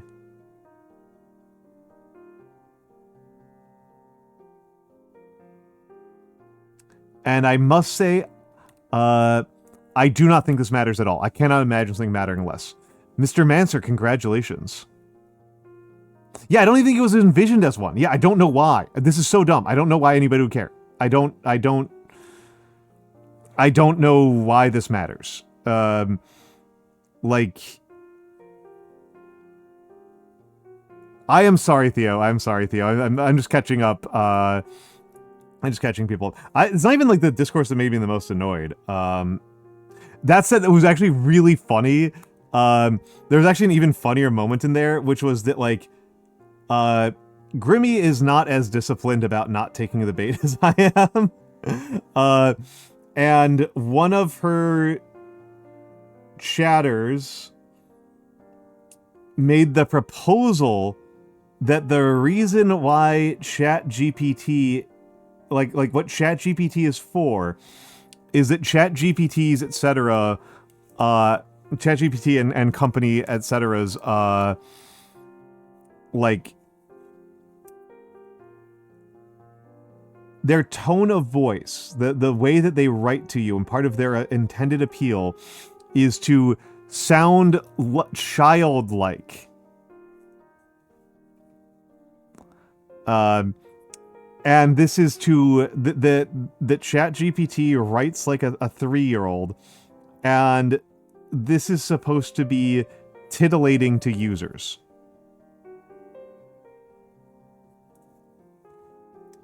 And this is so obviously stupid. And Grimmy lost her mind for like 45 minutes over how dumb this was.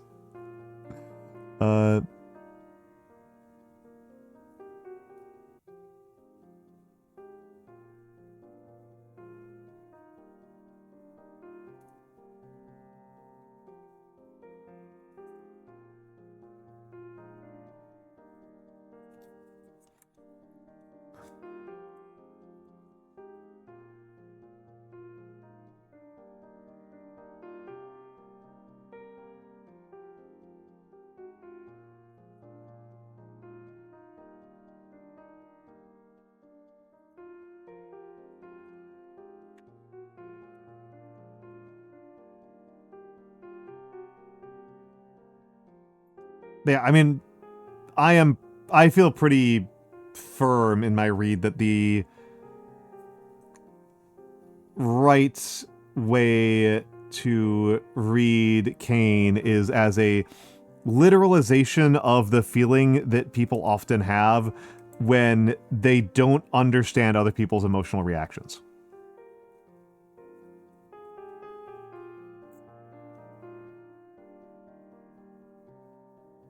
Like, I feel pretty firm on this one. I feel like I'm just right.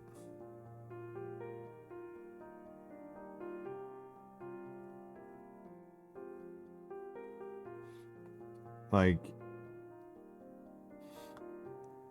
I feel like he's going to be literally representing anything. I think he mostly represents that feeling, but I think a lot of what he represents is, you know, your overbearing dad. Oh yeah, no, I was avoiding using the word autistic, but I think that that's intentional.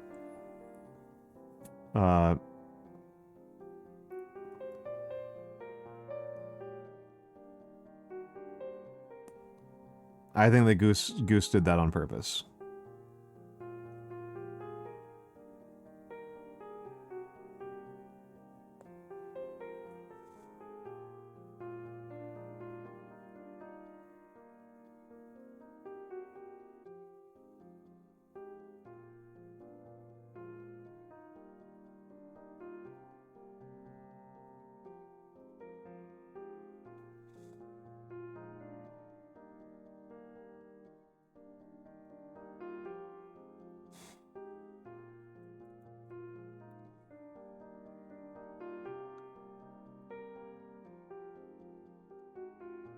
Mostly his connection was, yeah, the distant stepdad thing. Yeah. The distant stepdad thing. I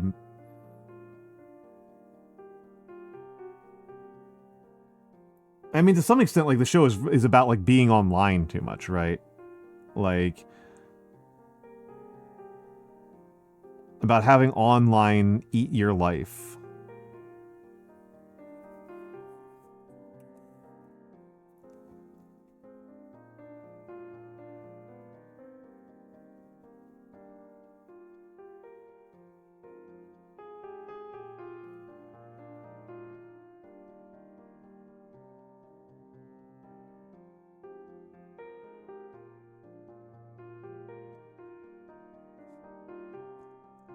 Talk about sci-fi Almantas.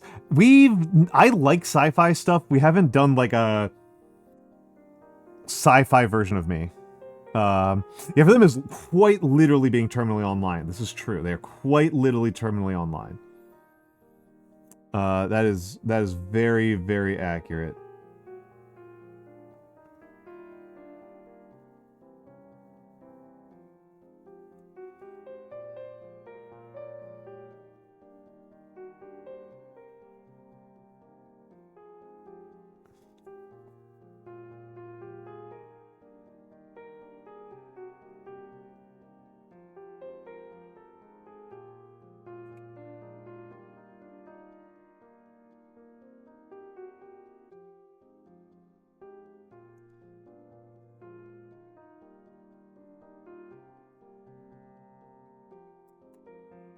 Rocket Montas. That's actually not a terrible idea, Matthew. That like, because like as much as I like sci-fi stuff, I've got such like a fantasy and like old school aesthetic that it's like, how could I like marry these two and giving me a like Prey 2017's type of aesthetic would I think be like a decent like version of doing a sci-fi outfit of Almantas. Like lean into the kind of like retro futurism.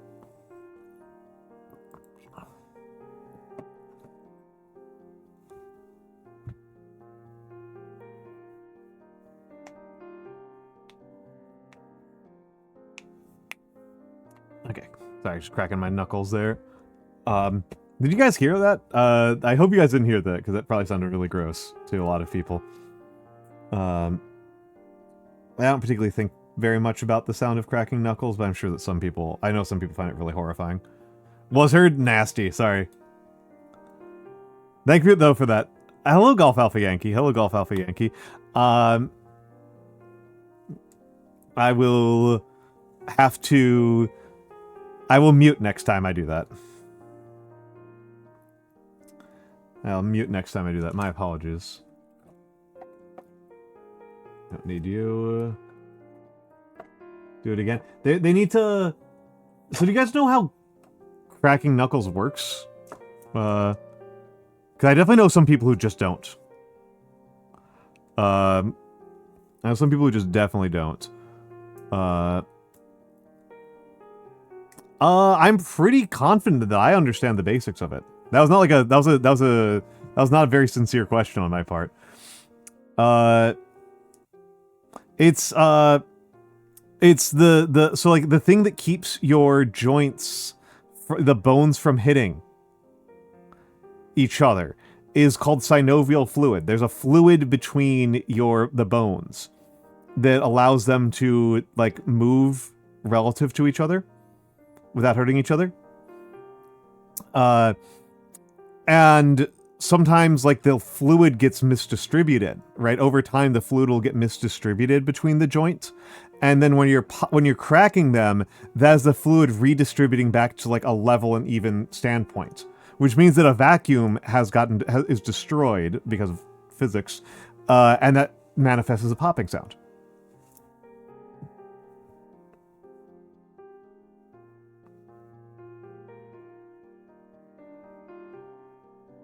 The bubbles, yep. Yeah.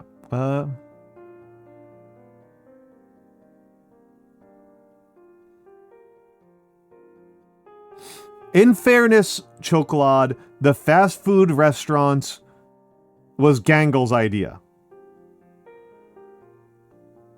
That was Gangle's idea. That was imposed on him. He didn't like the idea at all.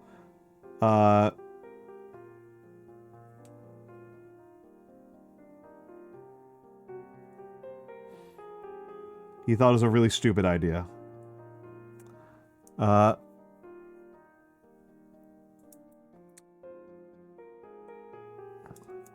That said, I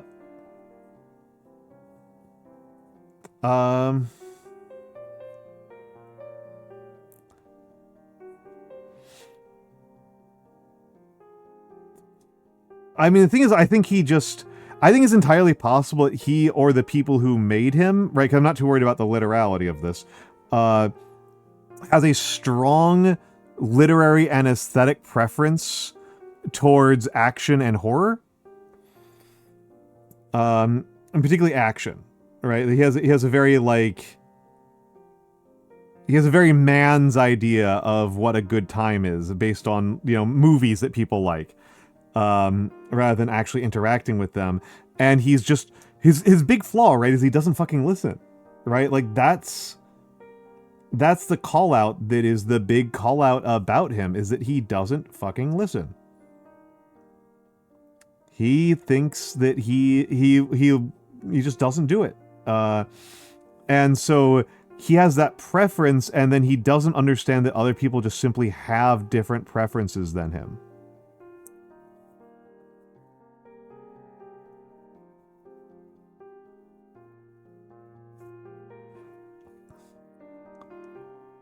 For Zoobles only, yeah.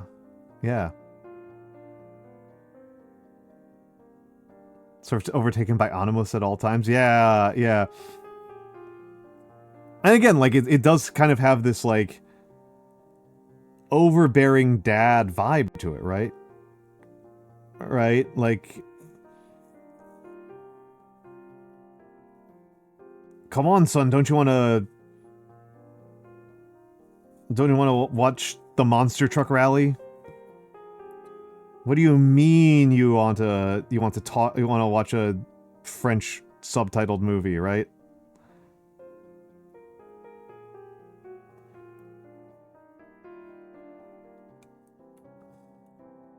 He's your dad. Sorry if that's awful. Uh, uh,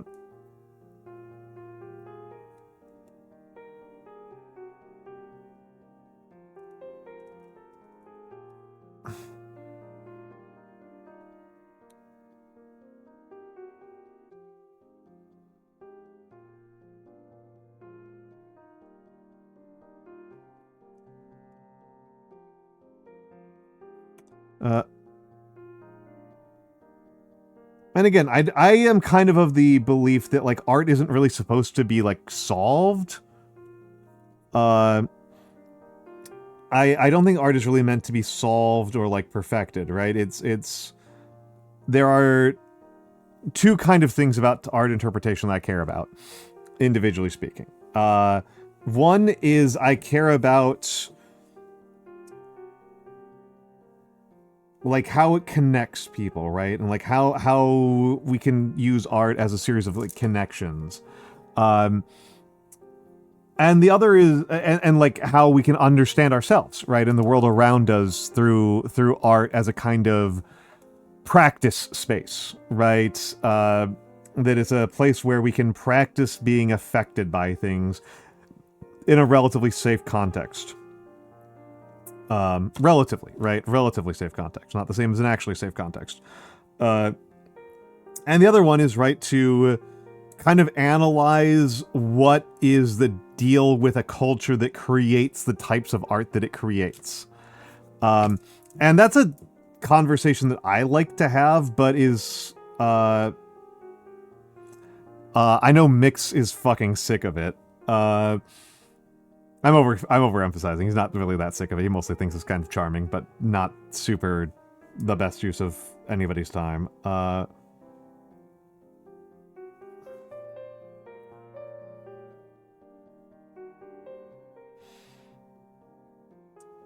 You know, what it tells about a society that makes these things, right? And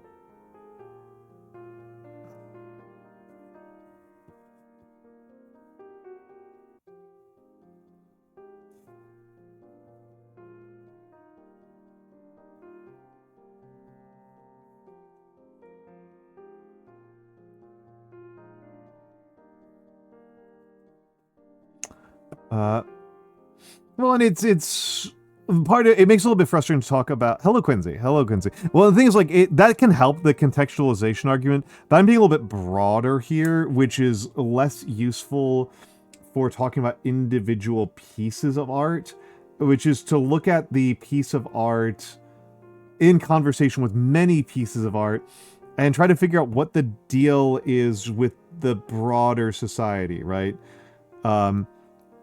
So, like, when I've talked about, you know, early 2000s art, I'm not really talking... I don't tend to really worry too much about the individual piece of art that much, so much as what it has in common with other 2000s pieces of art, and why some artistic trends arose and died at that time, which, particularly in the case of the early 2000s in the United States, has a lot to do with 9/11. Hello, Tayamichi. Welcome in, welcome in, welcome in. But yeah, you know, cultural anxieties over, you know, the global war on terror and you know, 9/11 specific, which is kind of the seminal event of that era.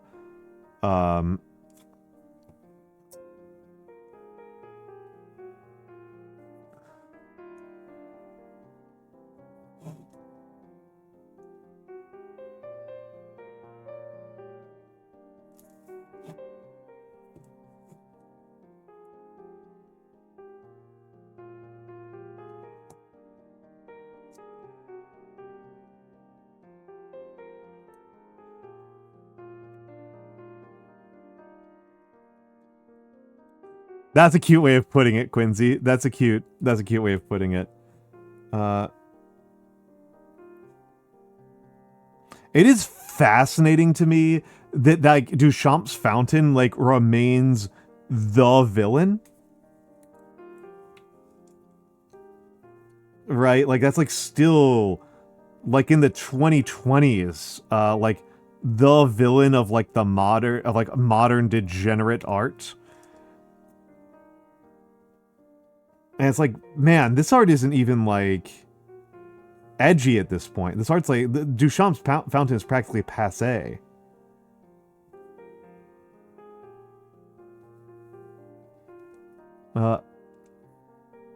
Just because it gets up broadened for every fresh. Yeah, and it's a funny part where it's like the reason why it comes up is because it's easy, I think, to demonstrate what the deal is. Yeah, I'm not particularly compelled by Duchamp. Like, I think it's just like it's kind of easy. It's I would even say kind of juvenile, right? Like I'm not, as I said, I'm not particularly impressed with what he's doing. Like it's at least with the fountain. I'm not really familiar with the rest of his work. In most of your art classes, that's funny. Well, because it's like it's obvious, right? It's blunt. It's a blunt instrument of a piece, right? It's you know, it's not like a particularly crazy change of like what's happening there.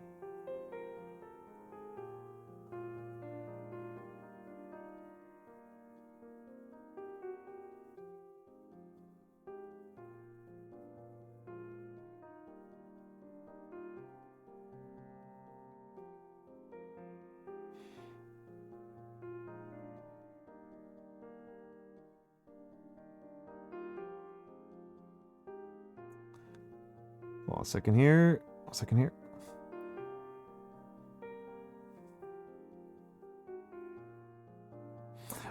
Quincy, you have reminded me of yeah, that's Samson.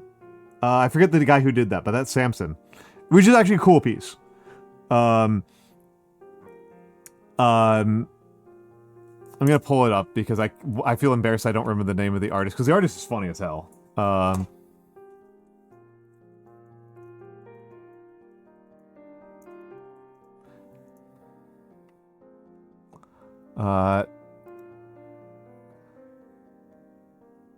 There we go.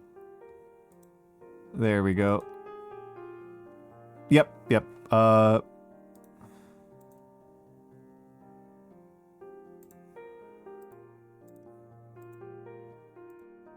There we go, Chris Burden. But okay, so this is Samson. This is Samson, which is it's a little bit hard to tell from this what has happened, but this is the best photo I've ever seen of it. I don't feel like I've ever seen a particularly good photo of it. So there we go. Yep. There's a turnstile that you walk through, okay? There's a turnstile that you walk through. And whenever you walk the turnstile, it turns this winch and expands this here, okay? It expands this stuff here. So the idea is that eventually somebody is going to walk through the turnstile and cause the walls to fall over. That's the theory. That's the idea. That's the point of the art installation. As far as I know, it hasn't killed anybody, but it kind of fucking rocks. I don't know what to say. Yeah, yeah, this is the equivalent, right, of just like a sledgehammer titled metaphor, right? It's yeah. But yeah, no, Kirill, I believe Chris Burden was the guy who a better question would be, does the museum have a contingency plan for that?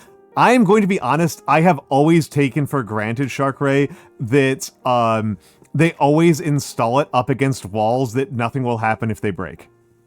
That's what I've just always taken for granted, that this thing is just, whenever this thing is installed, it is just installed against, like, just some drywall with nothing behind it.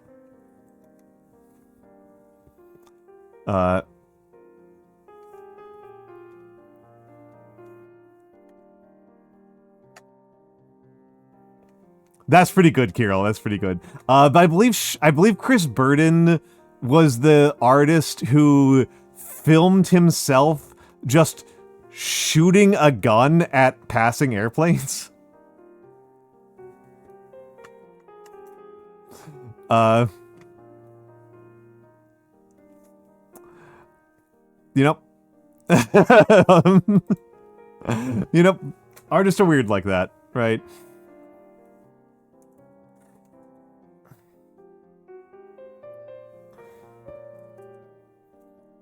I would say, would AI ever do that? But AI absolutely would do that.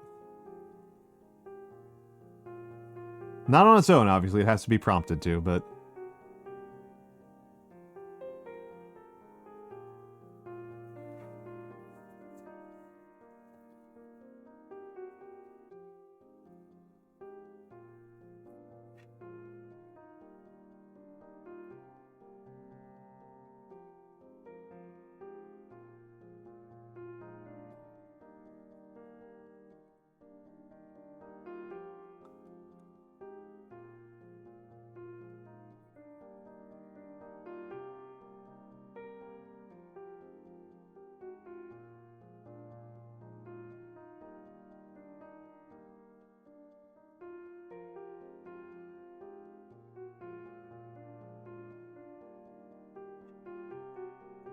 Ah.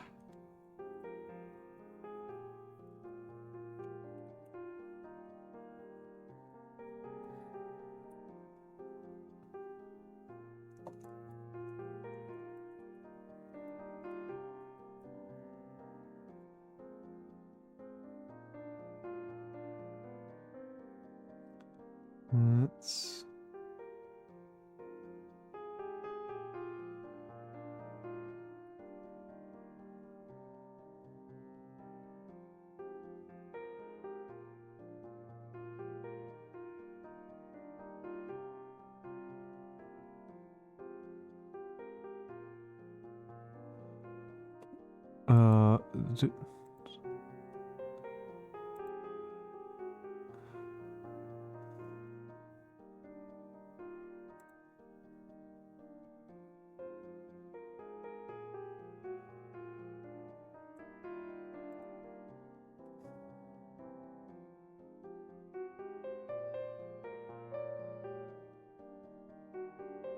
No piece can be valued sufficiently with context.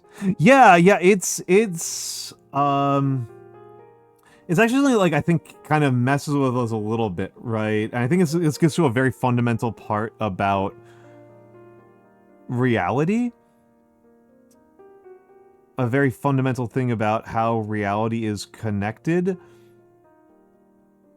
which is that, like, you're never, like, everything is everything only works together, but also everything is composed of individuals.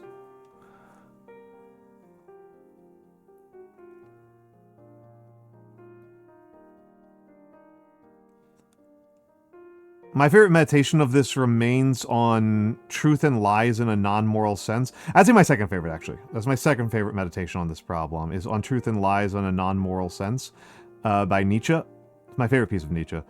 That, like, the word leaf itself is automatically a form of dishonesty. Like, we're already lying to ourselves when we treat leaf as a thing, right? No, there is no, like, category of leaf. Every individual leaf is its own thing with its own unique characteristics. But language isn't up to the task of inventing a new word for each individual leaf that you see. So you are reduced to you are reduced to having to Hello, I am here to be very annoying. You are here to be very annoying. Hello, Mikks. Hello, Mikks. I love that you're here to be very annoying. Yes, we are talking. I was talking about art installations and the nature of individuality in language. Yes. Yes. Which is like the most mixed coded topic that you could possibly be discussing. It's funny because I was hoping you would show up earlier when I was talking about another mixed coded topic. But we can get to that one later. Sure, of course. Sorry, I was helping with stuff. Oh, it's okay. It's okay.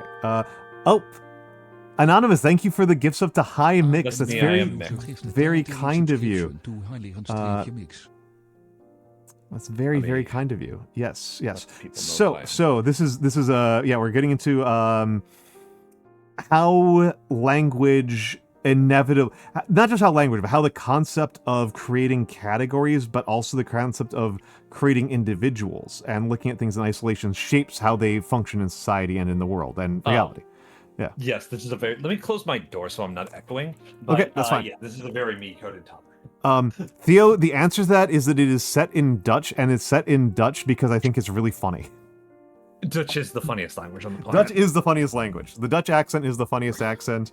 I actually kind of appreciate that I have learned that Dutch people are, from what I can tell, the Dutch are extremely not defensive about their language. They appear to despise their language. Oh yes, no, nobody hates Dutch more than the Dutch. Yeah. Right? My favorite time I saw about this was people talking about learning languages on Blue Sky, and Josh Sawyer said, "I think everybody should learn Dutch, a language spoken in literally only one country that even the inhabitants don't like speaking."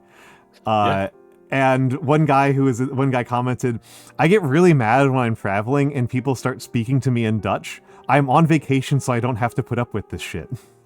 I mean, Dutch is all of the bad grammar rules of German and English. Amazing. And then it has like the spelling of like localized Chinese. Incredible. It's like my experience with Dutch is that every single time I have read something that's written in Dutch, I thought I was having a stroke, and then I thought the person writing it was having a stroke, and then I realized they were speaking. It was just Dutch. It was just Dutch. Yeah, that's the experience that most people who speak Dutch have. I speak some German and some English, so I speak some Dutch. That's just how it works. I just hate how the language spells everything. It just makes it completely impossible to pronounce. Like, I cannot learn Dutch because the language's spelling, right? The way the language is spelled is so fucking painful to me that I just cannot like. It's genuinely funny that somebody is proposing a language that has a worse orthography than English. Yes. Like that's ridiculous. Our orthography is terrible. Dutch has a worse orthography than English because the phonetics don't make any sense. Amazing. Right. I mean, our phonetics famously don't make any sense, but like our phonetics don't make any sense, but there are like actual rules to them, and like I said, this language takes German and English and then smashes them into each other really hard. And it's like legitimately the result is the worst of both.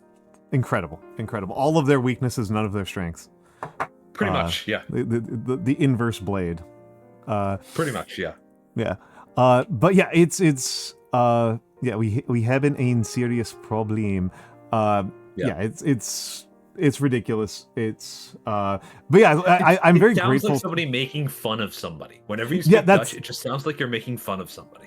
That's actually the part that I'm really grateful about learning that Dutch people hate the Dutch language, because like I definitely had this concern that like my habit of making fun of Dutch was like being like culturally insensitive, and I was really like angering people, and I was always coping. My cope was that like I hope that other languages, including possibly Dutch, make fun of English in the same way that English makes fun of Dutch.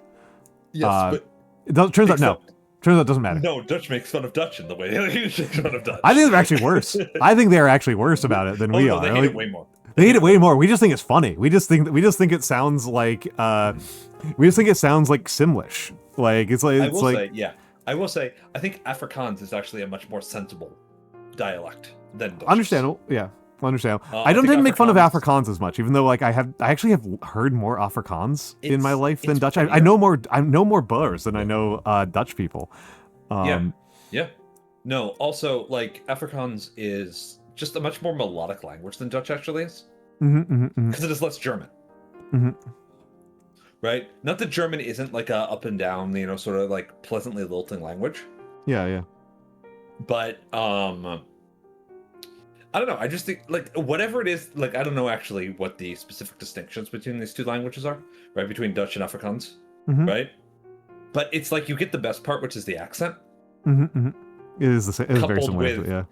orthography that makes a lot more sense, Okay. Okay. and a vocabulary that is much more pleasant, right? Um, and better slang too. And it has actually contributed some kind of useful words to English, like commando and trek. Yeah, commando, trek. I don't know any other one of my Afrikaans favorite words. of my favorite pieces of slang, which I never use because I'm not from South Africa, but is you got your Jewish on, which means you're dressed really nice today. Oh, huh, right? Huh. Because it was the Jewish missionaries, right? Who Jewish missionaries. Yeah, whatever they're called. There's like a particular group of Jewish travelers who went to South Africa and they lived in the ghettos with the black people, right? Yeah. They did not live with the white folks. They lived with the black folks, and they were dressed really, really nice. So it became a slang term to refer to your nice clothes, your Sunday best, as having your Jewish on. And I like that because it's de-Christianized. I see. Yeah, Choklad, I have had the same sensibility around the few times I've taken like a brief stab at trying to learn Irish is like, oh, they are like actively at war with English speakers. Like, they hate us. Yes, they are. Yeah. Oh, yeah, they really do. I mean, I get it, though. I get hating the English as the Irish, right? Oh, no, it's extremely sensible. It's an extremely sensible and very funny form of resistance. That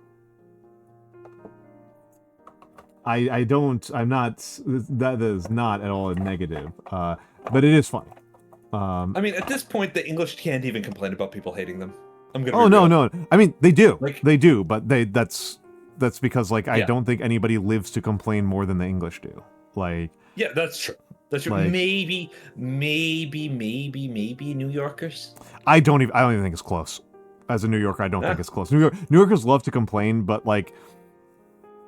From what I can tell, the English lifestyle is to... French Canadians is a good one. French Canadians is a good one. Is to try to make you... I've heard that the Viennese complain a lot also.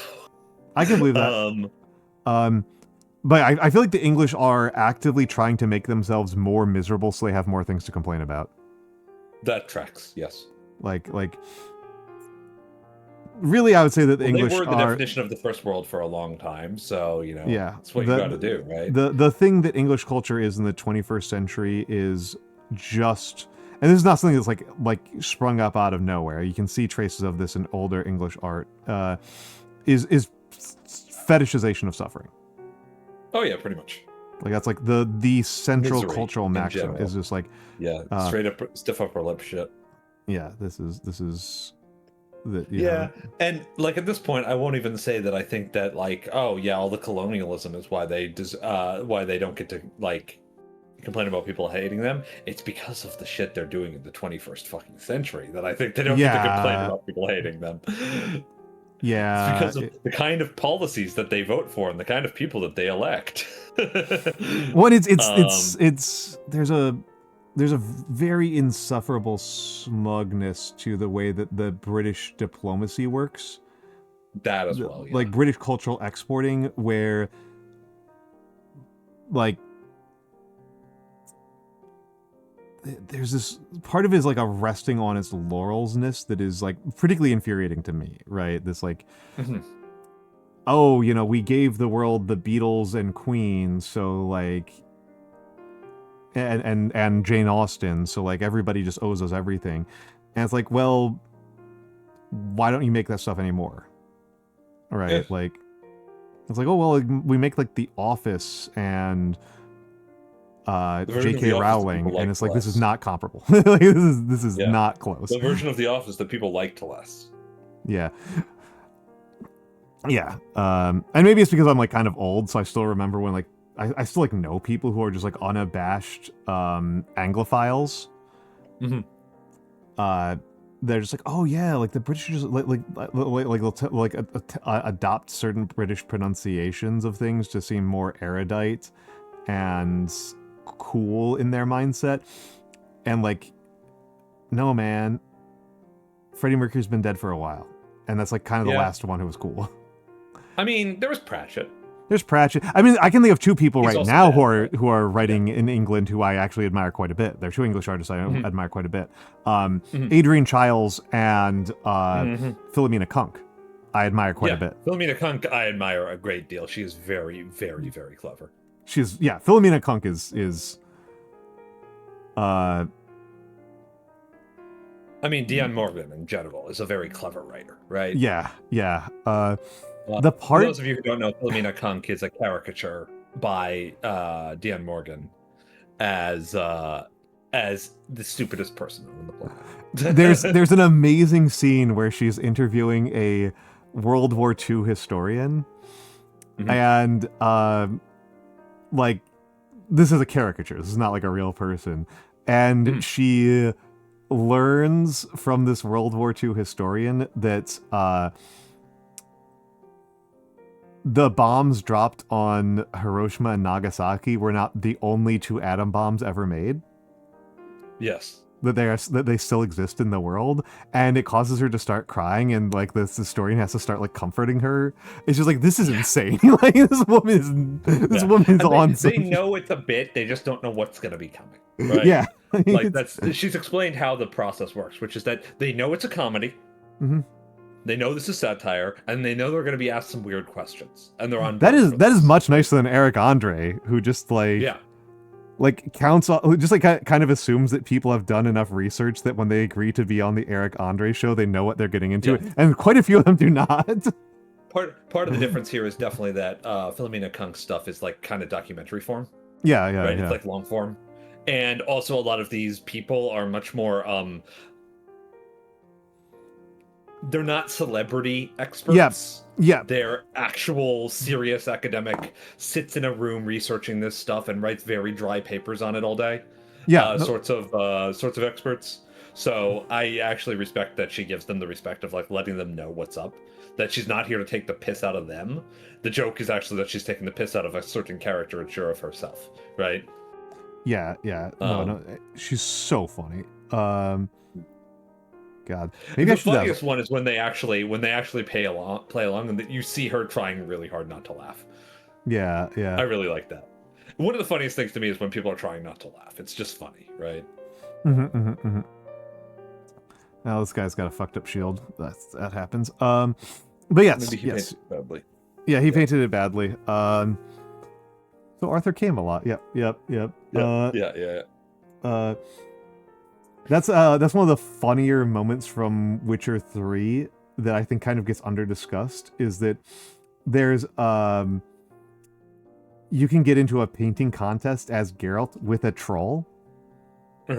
And the troll's like way better painter than you. Yes.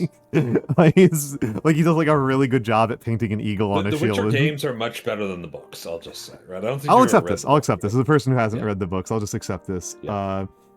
It's because the Witcher games are more self-aware. That's like the truth of it, right? Like those novels are distressingly unself-aware. Also the author is a Polish nationalist, but yes, he is. I don't even know that much about his politics, but it's pretty obvious that it is a level of prickliness about Polishness that is not something that a person would arrive at by just being like self-aware and loving your country. People like to pretend he's a misogynist, but he's not. I will say, right? I mean, if he is a misogynist, he's a misogynist to an uninteresting level, right? To like. Yeah, I mean, it's not really noticeable in his work, and he also basically, when they announced that they were the Witcher 4 video game was going to be Siri focused, right? Yeah. He was just like, "Why is anybody upset about this? This is cool." This is the correct pathway for this series to take. Yeah. Yeah, basically. Well, I mean, right? the thing that people have cited about the misogyny is that like the sorceresses, like all of the sorceresses, one of the first things that they do when they become sorceresses is use magic to make themselves beautiful. This is just based on Polish mythology. I will be honest, I thought it was more just based on like, if that was an easy thing to do, why wouldn't you do that? Yes, that is one factor, but that's not really how The Witcher was written, right? Mm-hmm. It's not really written with like, this is the practical and sensible thing, or this is the realistic thing. It's all just like, this is because sorceresses in Polish mythology are notoriously beautiful. Okay. Like, this is one of the things that makes it obvious that they're magical. They're unearthly. They're like unearthly levels of beautiful. Okay. Yeah, I definitely read it as less like, yeah, like it's still ultimately a man's world, and they're going to be judged on their beauty. So like, why not? Yeah. I feel like in with this case, it's more of a, why are they all like this? Because they use magic to make themselves like this, right? And hello, Vex. Hello, Vex. Hi, Vex. She heard misogyny and needed to come in and experience this firsthand, I suppose. Polish Sorceress Guild has standards. Well, I mean, there's a, that's kind of like the main thing I've heard as an argument. I'm like, I don't think that's particularly compelling in no small part, because I feel like if you had a magic setting where like, I don't know, people don't do this, and this is I think itself kind of interesting, but like, okay, actually it has been done. It has been done. It is specifically the fucking. So this is not Polish. This is Swedish, but the Hodra in Skoskra, right, are a stock character from Scandinavian and Eastern European. That is defined by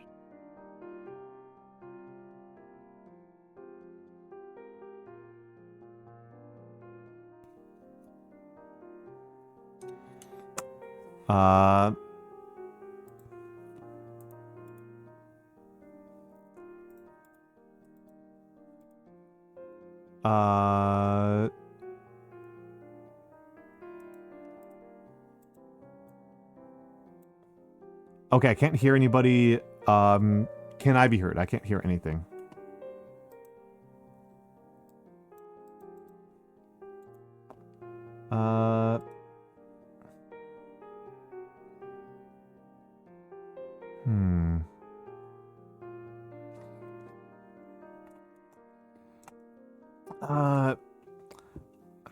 If anybody can hear me, you can hear me. Hold on a second. Let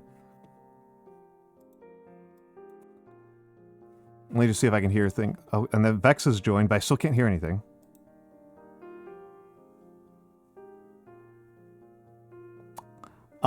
Yes, that would be because what crashed was my video drivers. So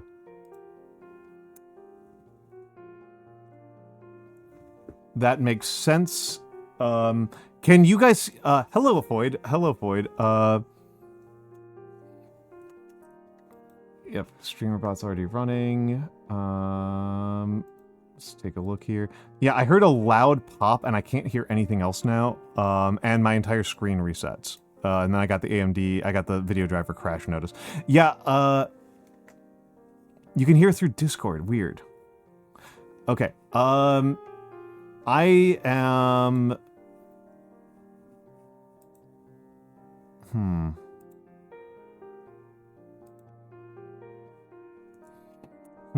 Interesting set of problems to have here.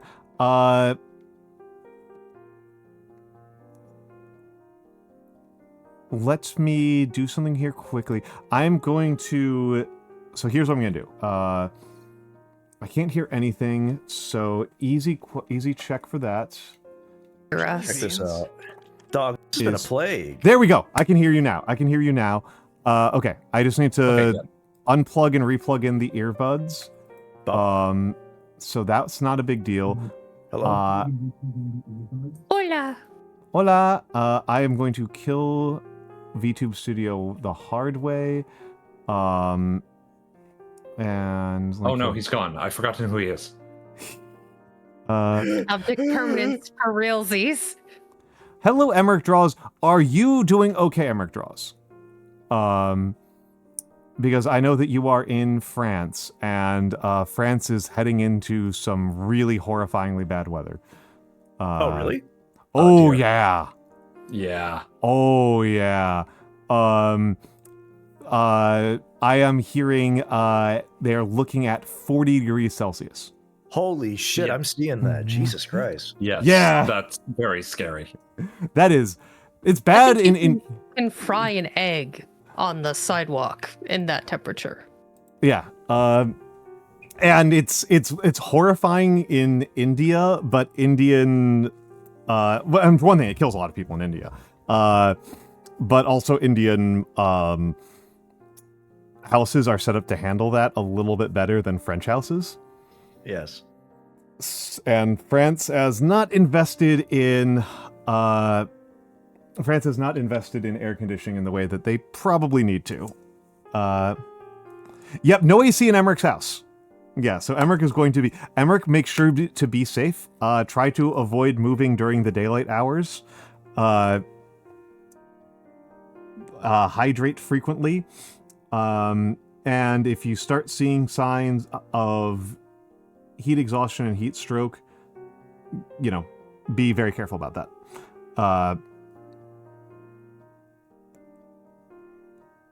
Waiting to go see your doctor in 30 minutes. Okay, that's actually a good use. Yes, be as careful as you can. Dog.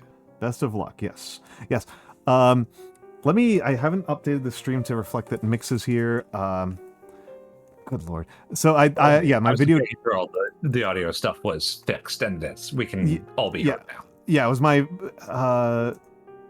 video drivers all crashed, which Mr. Mancer describes as a plague.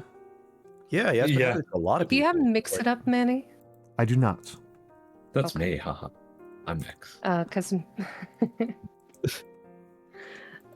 Because Mixing It Up and VTube Studio just had a major falling out / update. They needed to fix some stuff. I am going to be honest. Whenever I have an insane, weird computer problem at this point, I assume it's because somebody implemented code that they vibe coded. In the case of the vast majority of drivers right now, oh yeah, almost totally. Yep. Welcome in 123 Arrow 25, and welcome in Dragon Spartan. Dragon Spartan is making a reference to the hit real life simulator. What is it? Look Outside. What's the other one? No, I'm not a human. No, I'm not a human. Thank you. That one's good. That one's cool. I like No, I'm Not a Human. Blame Nyano for cursing your computer. Don't blame me. You should do that. He is a wizard. Yeah, No, I'm Wouldn't it not be a human. like a Is okay, in my opinion. It could be a hex, but I mean, wizards can cast curse. Okay. Wizards can do a lot of things, and Wizards have the best spell list. Back just to misogyny. I'm here to Okay, discuss Polish misogyny. Yes. It's oddly specific. So I wonder if so we're talking about witches, right? Polish witches well, were the Witcher particularly specifically. okay. Yeah. Were particularly beautiful and witches were different than a witch. okay. So I'm not sure how we got here, but my thought process was this might be rooted in women that turn you down being evil, or being like beautiful women should never refuse you because, you're better than them, patriarchal bullshit, whatever. So I'm just poking at the bear a little bit, but it's possible that they're written to be beautiful because you're not supposed to trust them inherently because they're beautiful. And that is perpetrated and perpetuated by the menfolk that, they're witches. They're beautiful because they're witches. Another way of phrasing this, right, Vex, just to check my understanding here, right, is that just because it's a mythological reference doesn't mean it's not misogynistic. Yes, that Correct. also, right? Yeah. This is true. Yeah. However, I would say that I do believe that there is definitely some grounding in this analysis, right? There's definitely grounding in this analysis, 150%, especially in Scandinavian folklore. It should The also be noted that- are fucking phenomenal, but yeah, they were there to lure you and be beautiful until they turned their back. But if you go back far enough with this, you will note that the mythology does not specify gender except for certain gendered entities, right? Gender or sex. Fairies are preternaturally beautiful in general, male or female presenting, right? And a lot of the mythology around sorceresses and witches and magic tends to come from this sort of unnatural, otherworldly beauty as like a characteristic that they have.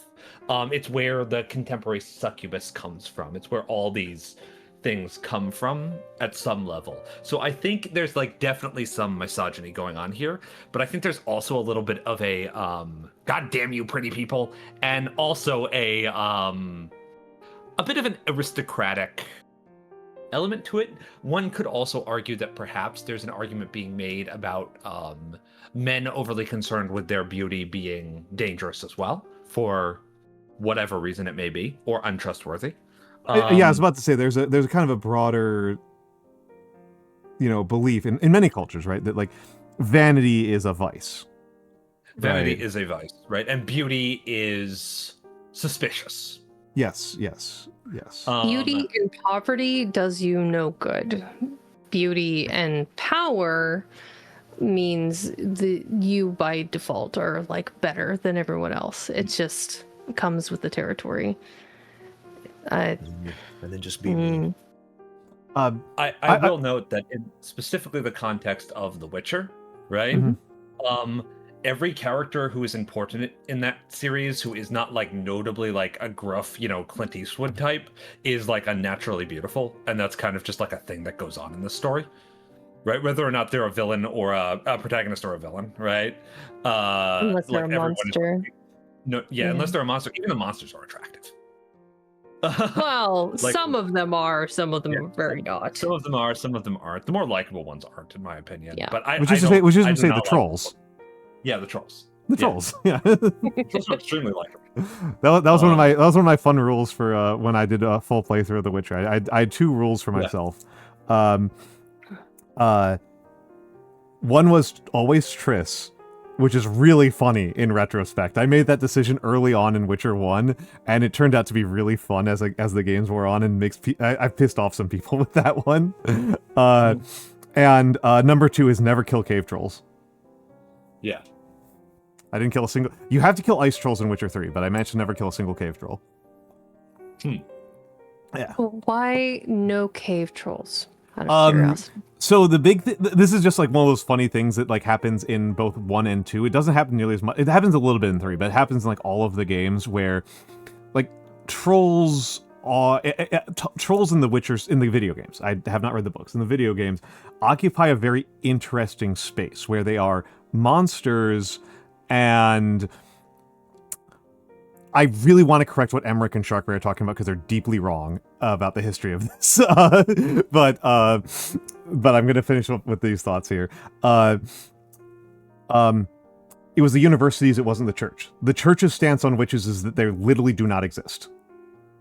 That was the church stance on witchcraft, is that it's literally impossible, and that if somebody's accusing you of witchcraft... the Catholic Church? Yes. Okay. Literally impossible, according to them. The university system of Germany thought they were very real, and it was a matter of legal reforms and lawyer reforms. And Saffron is actually like something of a minor expert on this, and she will talk about your ear off about this if you can find her. It had much more to do with political allegiances than anything else. Yeah. This is Poland. Yeah. Which did actually have some persecution of herbalists and astronomers under like witchcraft, accusations of witchcraft and Christian behavior. I mean, the thing is, like, that would be exacerbating evidence, right? Because like a witch trial is in fact a trial that exists inside the existing legal system. They just murdered them. Well, I mean, yeah, talking about like pogroms there, but that's like kind of how it spirals out. It's like once it seems like you can just like convict somebody willy nilly because of X, Y, and Z thing. So like those are things that could be exacerbating evidence, which would then make you a target later. But a lot of people have had this perception like the witch trials were like only targeting women, or very particularly targeting women, and very much particularly targeting people with specific careers. It was much more targeting people who were vulnerable and had land. That was a really big thing. Yes. And in the case of the United States, the Salem witch trials, that's who was targeted, was people who were perceived as weird outsiders. So, the first person tried danger. Well, the first person tried was a black woman. Yes. And then after that, it was people who like, their farm is next to mine, and I stand to inherit it if they get killed in a witch, like that kind of stuff. And in sorry, Europe. No, go ahead.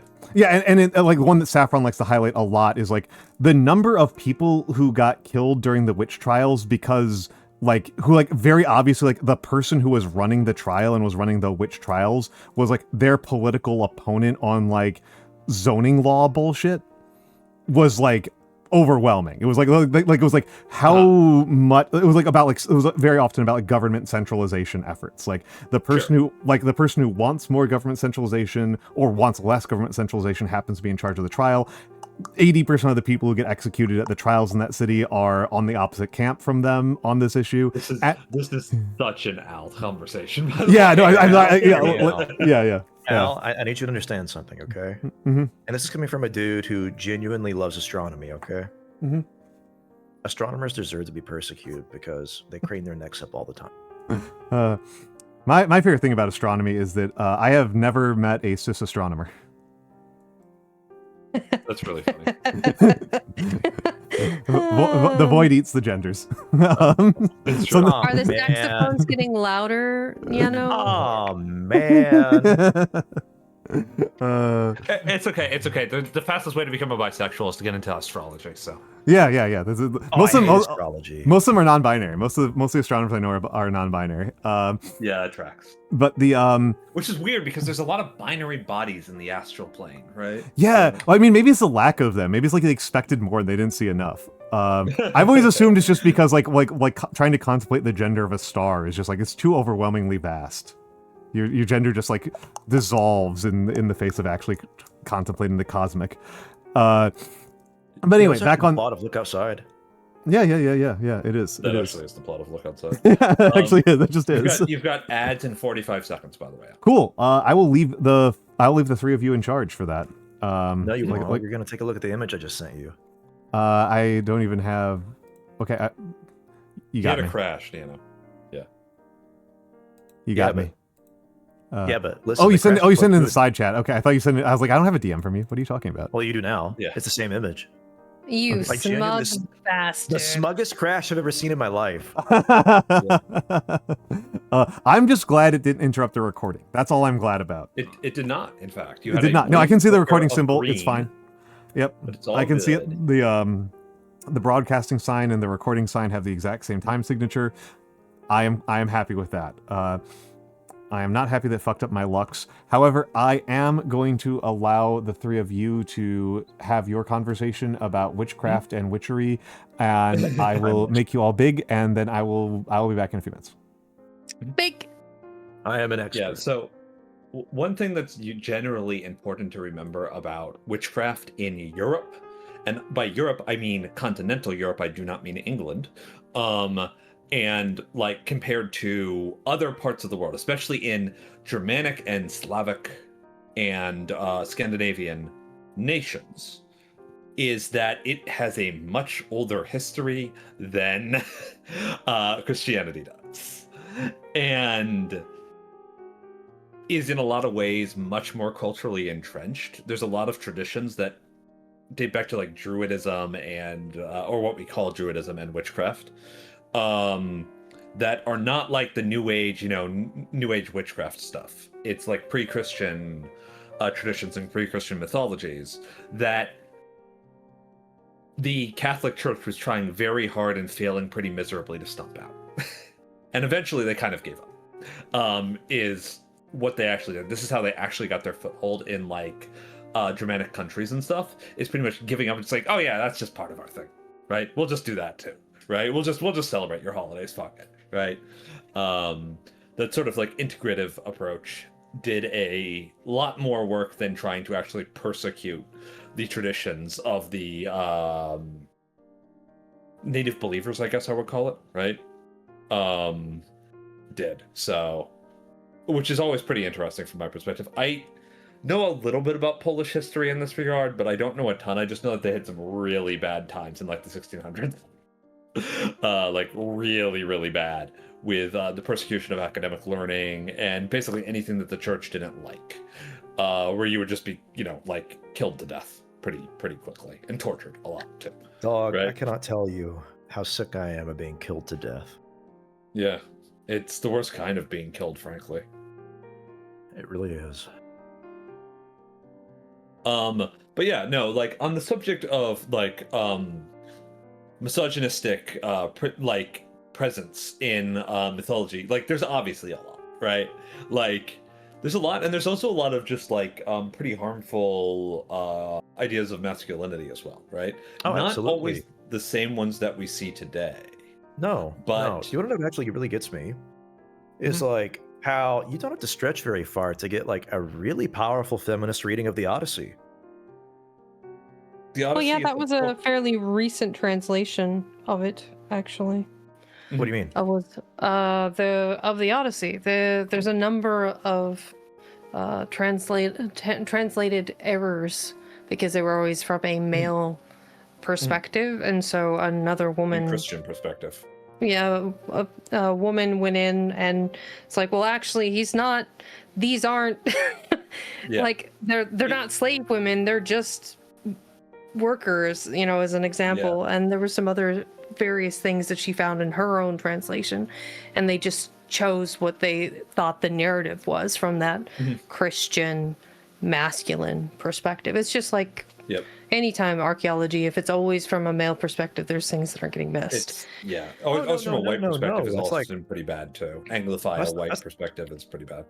That's not even what I'm talking about, really. I'm just saying, like, even like I think even the most like masculine translated versions of those texts, like I think it's pretty easy to get a feminist reading of it.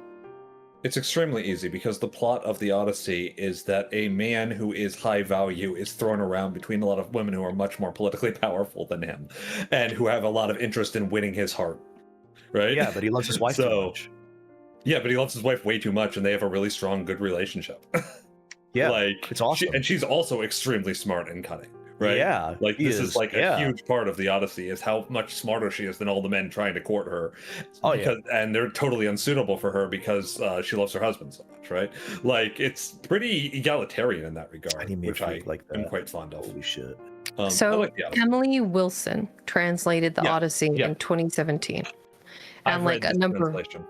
Yes, and this is the one that has like the unexamined biases, like the derogatory terms for the women that work in the house. They were referred to as slaves rather than handmaidens or regular just workers.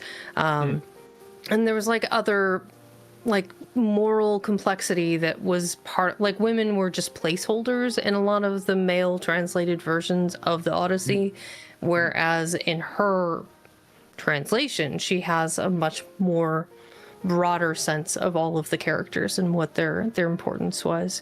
So Nyano, if you haven't read it, you should. I haven't. I would love to. Yeah, you really should. It's a very good translation in my opinion. The I don't Odyssey, know if I agree with and all Book of her of Moses. translation choices, but Fair. I agree with a lot of them. Especially It's the ones good regarding for a the way- different yeah, perspective. for contrast, right? Like it is not inappropriate to serve to refer to a lot of the characters who are referred to as slaves in the Odyssey as servants, right? Mhm. Because that's kind of what they are. They're not exactly free people. No, they're just Right. working people, you know, that have nowhere to go. Serfs and would yeah, not be an serfs would be good. inaccurate translation. I don't speak enough Greek to, and I definitely don't speak enough ancient Greek to translate the Odyssey Fair. You gotta myself. say the line. But- Next, you gotta say the yeah. line. It's all Greek to me. There we go. But I do think you're that, not wrong, Matthew. Yeah. People die when they are killed. Yes. So true. I don't use alarm clocks because I think they're degenerate. That is my favorite line from Fate, by the way. I don't. The most important line in Fate is Shiro narrating how he wakes up at 6 a.m. every day and he doesn't use an alarm clock because he thinks they're degenerate. I think Shiro Emio is one of the most complex characters in all of fiction. I'm not sure I agree with that, but I also don't want to talk that much about Fate. I just wanted to quote my favorite line from the thing. So, I'm being very sarcastic. I'm sorry. Yes. I mean, he's more complex than people give him credit for because he really is. He really is. But I mean, like, everything written by Japanese fantasy authors for the most part, not all of it, but a lot of these Japanese fantasy authors are drawing on like a lot of cultural baggage that do not get get lost in translation entirely, right? Mm-hmm. Which is always really disappointing to me. Like the same thing goes on with a lot of Eastern European fantasy fiction, right? Like The Witcher, where there's a lot of cultural context that is being lost in the translation to English in particular, especially if it's older fiction. Like if it is fiction from before, like, I don't know, like 1998, right? Mm-hmm. You're going to get a lot of like extreme Christianization of things that are not actually very Christian in the narrative, because like Polish authors who are writing fantasy or English or like Swedish authors who are writing fantasy aren't writing like King Arthur Christian medieval fantasy. They're writing like Germanic barbarian tribes fantasy, right? And it's a very different cultural context that it's got to its background. One of the more interesting ones to me is always Astrid Lindgren, who I always like. I want Nyano to read The Brothers Lionheart very badly. And it's like a very important book, in my opinion. Not as important as Pippi Longstocking, but very important, right? And this woman, by the way, is one of my favorite authors simply because she once gave a speech in Germany where she says that she doesn't know about the Germans because they keep naming schools out after her, which makes her question their taste. Which is extremely funny. She is like the national hero of Germany, by the way. Her children's fiction is like the most popular children's fiction of all time in Germany. It's crazy, right? And this is like Pippi. Yes, The Brothers Lionheart is an isekai, actually. In the same Pippi way, Longstocking is a banger of a series too. Pippi Longstocking is a banger of a series. The only thing you have to be careful with of reading the books is that it is a little racist. It is subject to the era that it was made in. That is honestly changing the translation to The King of the Southern Seas, right, is much better and much cooler. It just sounds cooler. So, wait, did I ask what it there's was also originally? the bandit's daughter, right? What is her name? Oh, of course you'd ask me that. Hold on.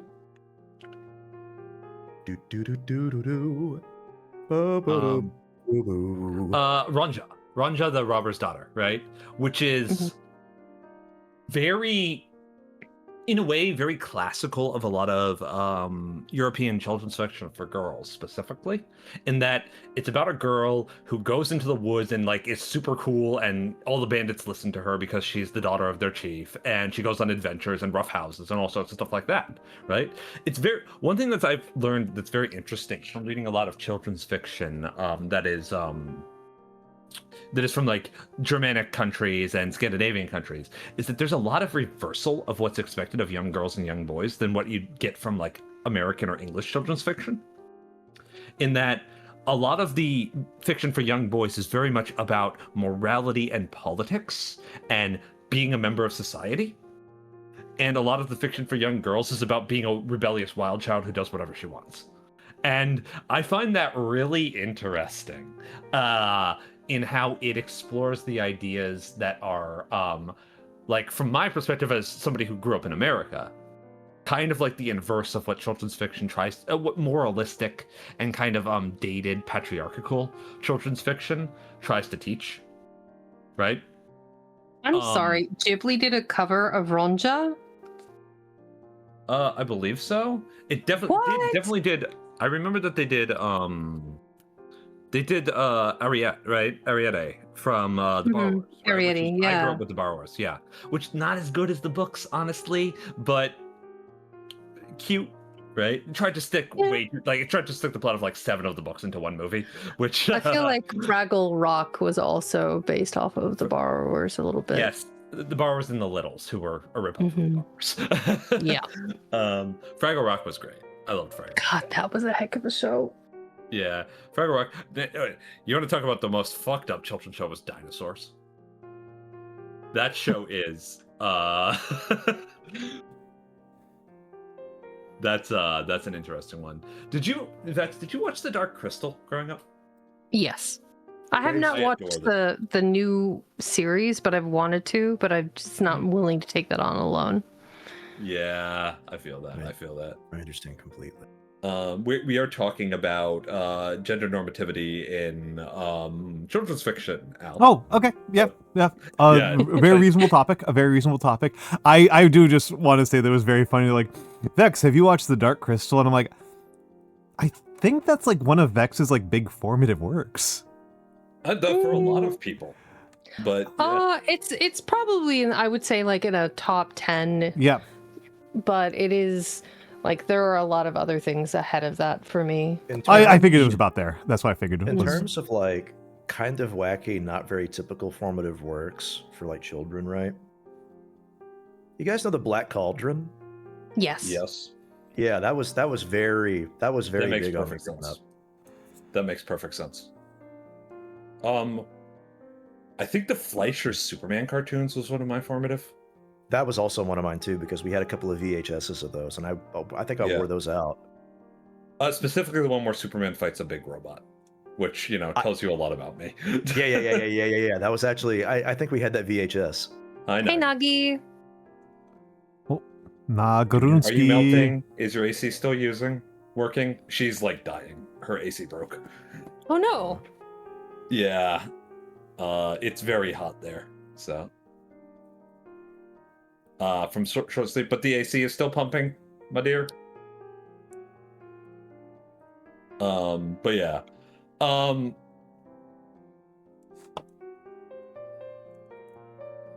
Okay, I'm good. so thankful. Yeah, that's good. Good. That's good. That would be. It got scared when she ordered a new one and then immediately started working again. But yeah. But yeah, I think it's really interesting how a lot of so if you look at what I was saying right before you came back, Al, if you look at a lot of like German, Scandinavian, and like Slavic fiction for young boys and young girls, right? Mm-hmm. You will notice a pretty strong distinction from like Anglo sphere children's fiction. Anglo and Franco sphere, right? Which is these stories for young girls are about being a wild child who disobeys authority and goes into the woods to have adventures, right? Mm-hmm. And these stories for young boys are about how you gotta do politics with your friends and learn how to be a moral member of society. That is interesting. Like Pippi Longstocking and Ranja the this is Lindgren, who is like a very subversive author in a lot of ways, right? But like Ranja the Robber's Daughter and the Brothers Lionheart. The Brothers Lionheart and Ranja are like a really good parallel here, both from the same author, right? Have you seen? It's a more modern series than that, but it was called Punky Brewster. I've heard of it. I've never engaged with it myself. So it kind of crosses that groundwork that you were describing there of like a wild child female, but also learning to fit into society. It kind of had both elements, and it was kind of formative for a lot of girls because like you could be wild and play with play with bugs and be outside and climb trees and be active and do the things that you're interested in, but you also had to like, you have to follow the rules at school. You have to be on time. You have to, Ranja Robber's Daughter, that shit was great. You are correct, Nagi. Yeah. One of Nagi's childhood favorites, right? Yeah, of course. Yeah, yeah. Yeah, you live in the forest, yeah. It's very much like what I would compare Ronja Robber's Daughter to is like Hatchet, or Oh, that's a good book. or like My Side of the Mountain, right? Which I had to read this to both of my siblings. It was not like in my childhood education, but I read like Narnia and stuff, right? That's what I mean, I was reading from a pretty early age, but let's see, I'm trying to remember what they made me read in school, because I don't remember most of it, because most of it was pretty forgettable. This would have been like the 89 or so, right? So I did read the A Wrinkle in Time series, and I believe I read The Dark is Rising as well. Nagi, you have planted in my brain. I now have to ask. It involves a slur. Oh, okay. So I will not pull it up on stream. His English name in the later translations and releases of the books call him the King of the Southern Seas instead. Let me. Which is a much cooler title.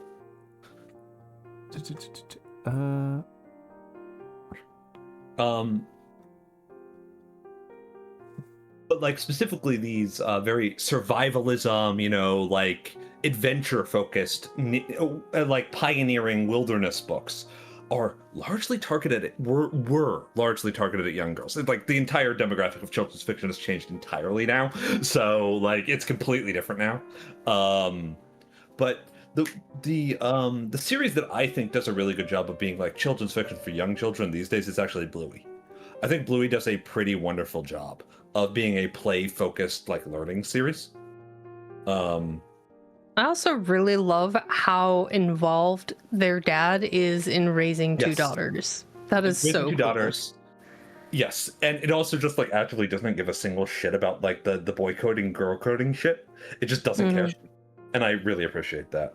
Guys, I'm looking at the cover of the first Pippi Longstocking book. Yeah, and that little monkey's literally me. Yeah. Holy shit! Rebrand the monkey who was also a wizard. What? Here, I'll show you. I'll post it. Look at this guy. He's literally me. Yeah. That's what I look like. Is it the tail? No, it's the face, dog. It is, actually. It's the mischievous grin. Is it the crooked toes? It's definitely the no, Nyano can make that face like IRL. Like unironically. I'm pretty sure that those toes are making gang signs right now. That is. Oh yeah, no. I mean, that is look, wild. I will tell you outright, you ain't gangsta until you're Pippi Longstocking. I will just tell you that, okay? Like this girl, is street. I will pull it up. This is the monkey that he's talking about. Yes. Yeah, it's literally me. I'm telling you. Dude, Wikipedia's been doing this recently. It's pissing me off.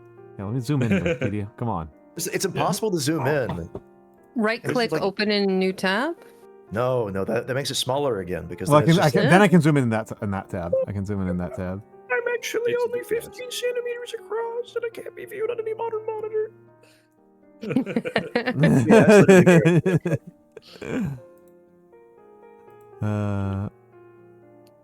Oh yeah, the Daily Wire ripoff of Bluey was like something.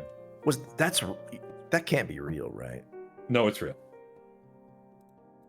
No, it's real, and it's not even stupid enough. Like, how can you like? I swear to God, you cannot make like. There really just isn't a lot of like original. Look, there's a huge part of like learning at home, homeschooling thing that is like super I know that appealing about Bluey to like libertarian weirdo Christians like Shapiro, right? But yes, I'm aware he's Jewish, but he doesn't. I'm not even going to get into it. Okay. The amount that he goes to bat for Judeo-Christian values, as he calls them, is very Bible heavy and very not Torah focused. So I don't really know what he's doing. No, it's the thing about it is that it's not even like this is offensive to me bad. It's not like grotesque like that other show that the Daily Wire made. right? The one that was trying really hard to be Bob's Burgers or whatever it was trying to be with the teacher. That's a very I don't funny even thing to know. attempt to be. Right. What was it called? It was like Mr. Whatever, right? I know what you're talking about. Yeah, the one where they clearly modeled the protagonist on what's his name? On Bob Belcher? No. Okay. On oh fucking. You guys have heard of Bob Belcher, and now On Nick Offerman. They clearly modeled this guy on Nick Offerman, and Nick Offerman hates them more than like anybody else on the planet. Right? Right. So they're clearly trying to make a very like Ron Swanson, but actually the protagonist sort of character. Mm-hmm. oh yeah, Also, yeah, yeah. no, the thing that's the funniest about that show to me is how homoerotic it is. It's like, it's really, really homoerotic. It's because of course it is, right? yeah, of course it is. It's. I don't think they know how not to make something. The funny thing is, apparently, according to at least some people who worked at the Korean animation studio that did most of the stuff there, right? Huh. They did this intentionally. Oh, that's okay. Okay, I figured it was another case of like not actually knowing what you're doing to such an incredible extent that you do like almost exactly the opposite of what you want. I think And hello, that's Momo. going on.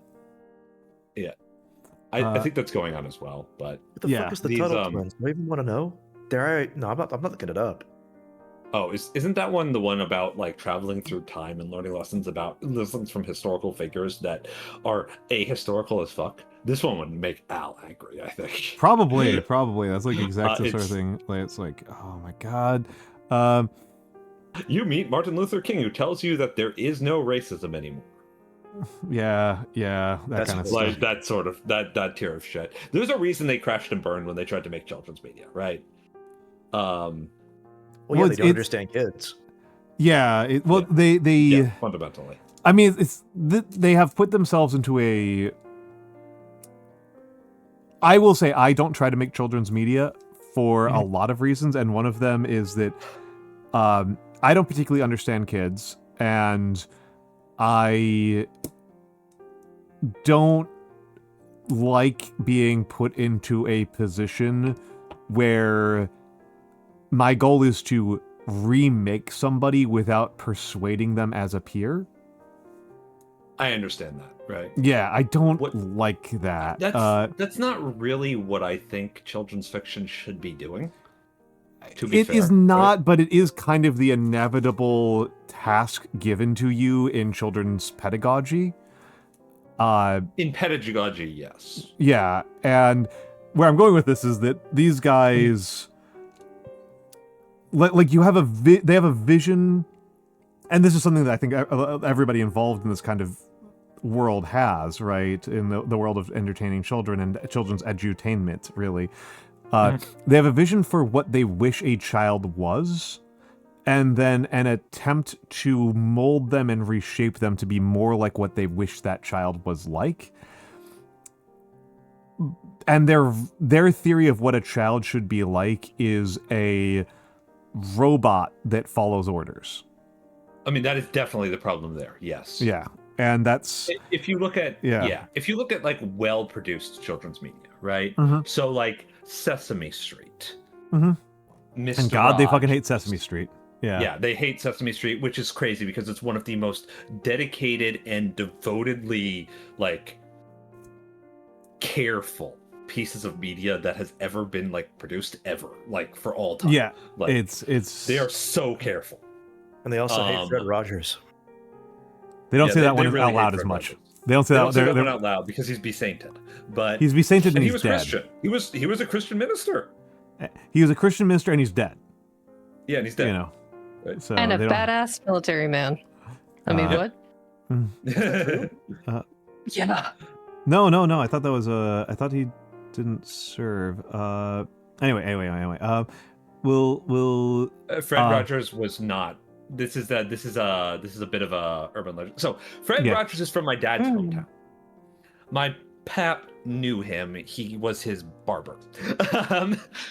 And so it is a persistent urban legend. It's a very funny urban legend, yes. But no, Fred Rogers was never in the military, and he was pretty much a lifelong, like, educator. He viewed the role of the church to be to provide education and choice and protection to people who were in need, that sort of stuff, right? Well, I mean, the big thing that the conservatives fucking despise about Fred Rogers, even more than all of that, to be honest, is that the centerpiece of his philosophy, as an entertainer and as an educator, is that people don't take children's concerns seriously enough. Yes. They treat children like they're stupid. Yes. And not like... And they're not stupid, they're inexperienced. Yeah, they're not stupid, they're inexperienced. They're not stupid, they're inarticulate. But your job is to help them be articulate. Yes. Right? And that's to be able to express themselves. Yes, yes. And they will learn. They will notice things. Like the kids know. Yes. Like the big famous one was that like he refused to dodge the Kennedy assassination. Yeah. Because he was like, yeah, the kids are gonna fucking know. Like they may not know exactly what happened, but they're gonna fucking know that all the adults in their life are acting insane for no fucking reason that they can understand. Yeah. So you have to actually talk about this, and he talked about it in a really good way. Yeah. Actually.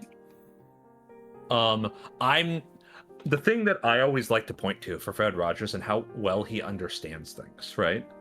Is so one of the relatively early shows that he did, after his show started really getting popular, but before it was like what it ended up being culturally, right?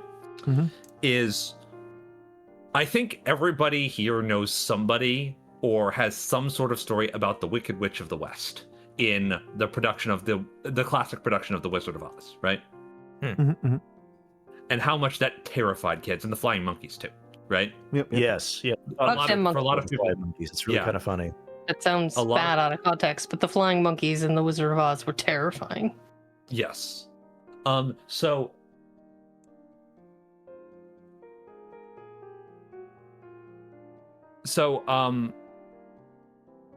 Believe it was Margaret Hamilton, right? Margaret Hamilton was the actress for this role, and Fred Rogers had her on his show, and the entire segment that he did with Margaret Hamilton was showing how she puts on and takes off her makeup to play the role of the Wicked Witch. That is clever. Because she's just playing pretend. You see. You don't need to be scared. And sometimes it's even fun to be a little scared. But she's just a person like anybody else. This is just playing pretend. And that, when I, like, obviously this was before my time when he did the show. This was in like 1960 or something like that, right?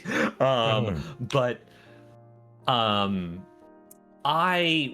when I watched that for the first time, and I was like 17 or 18, I watched this for like a children's psychology course, right?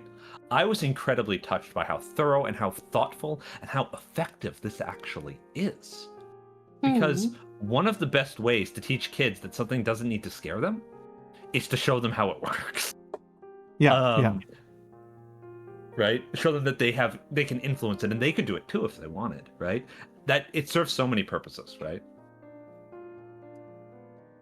And I mean, as a general, right, it's that's one of those things. It's like there's like the reverse lesson of that is kind of interesting, right? That like I think a lot of us, it is very sensible that like as you understand how something works, it becomes less scary because you can see how to assemble it and disassemble it, and as you said, participate in it yourself.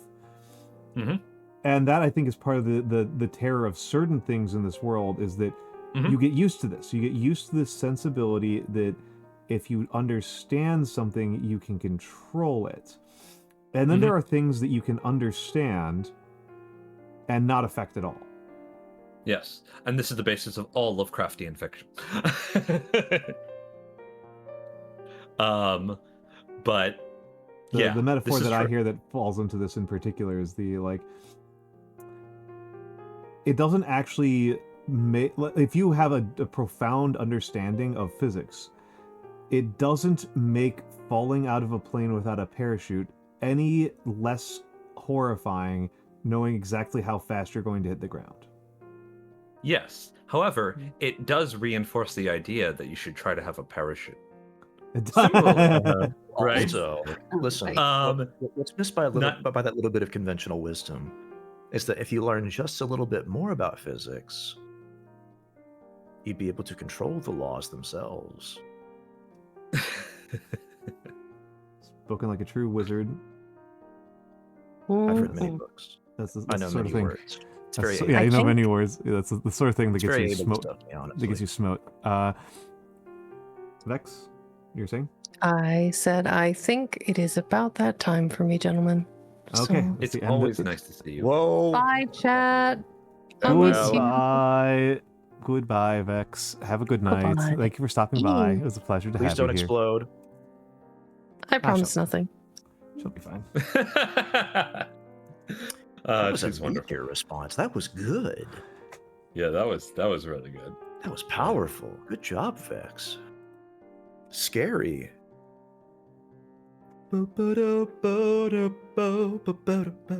All right. Oh, also, hello, 104th, and goodbye, Matthew.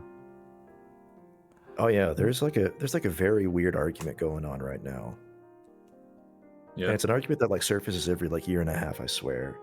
Where someone gets mad that they read a word that they didn't understand in a piece of fiction and they feel like they have to go on the internet and like say that use simpler terms. It's ableist if you don't. Oh, that's very goofy. That's Yeah, do you know what the word was this time? Scry. Whoa. Are you kidding me? No, I'm not Play- kidding you at all. fucking- Oh, I don't. What is wrong with people that they believe that not knowing something is like, oh, there's a problem with the world that I don't understand. What Okay, are you doing? Just legitimately. choose if you're going to get mad at the world because of something you don't understand, make it more fun. Make it Yeah, more exactly. fun. Like get mad about like not knowing everything about quantum physics. Like do that. Like if you're going to be mad that like the Heisenberg uncertainty principle functions, like okay, that's funny. Like you're screwed, but also that's a funny thing to be mad about. Like okay, at least you're mad about something that's like actual Get mad lack of about knowledge. People using common words. And Yeah. pretend that you don't understand them. Yeah. What do you But, mean like, walk? I don't walk. I stride. Yeah, baby. Like, is that what Homestuck's I about? trot. I prowl. Yeah.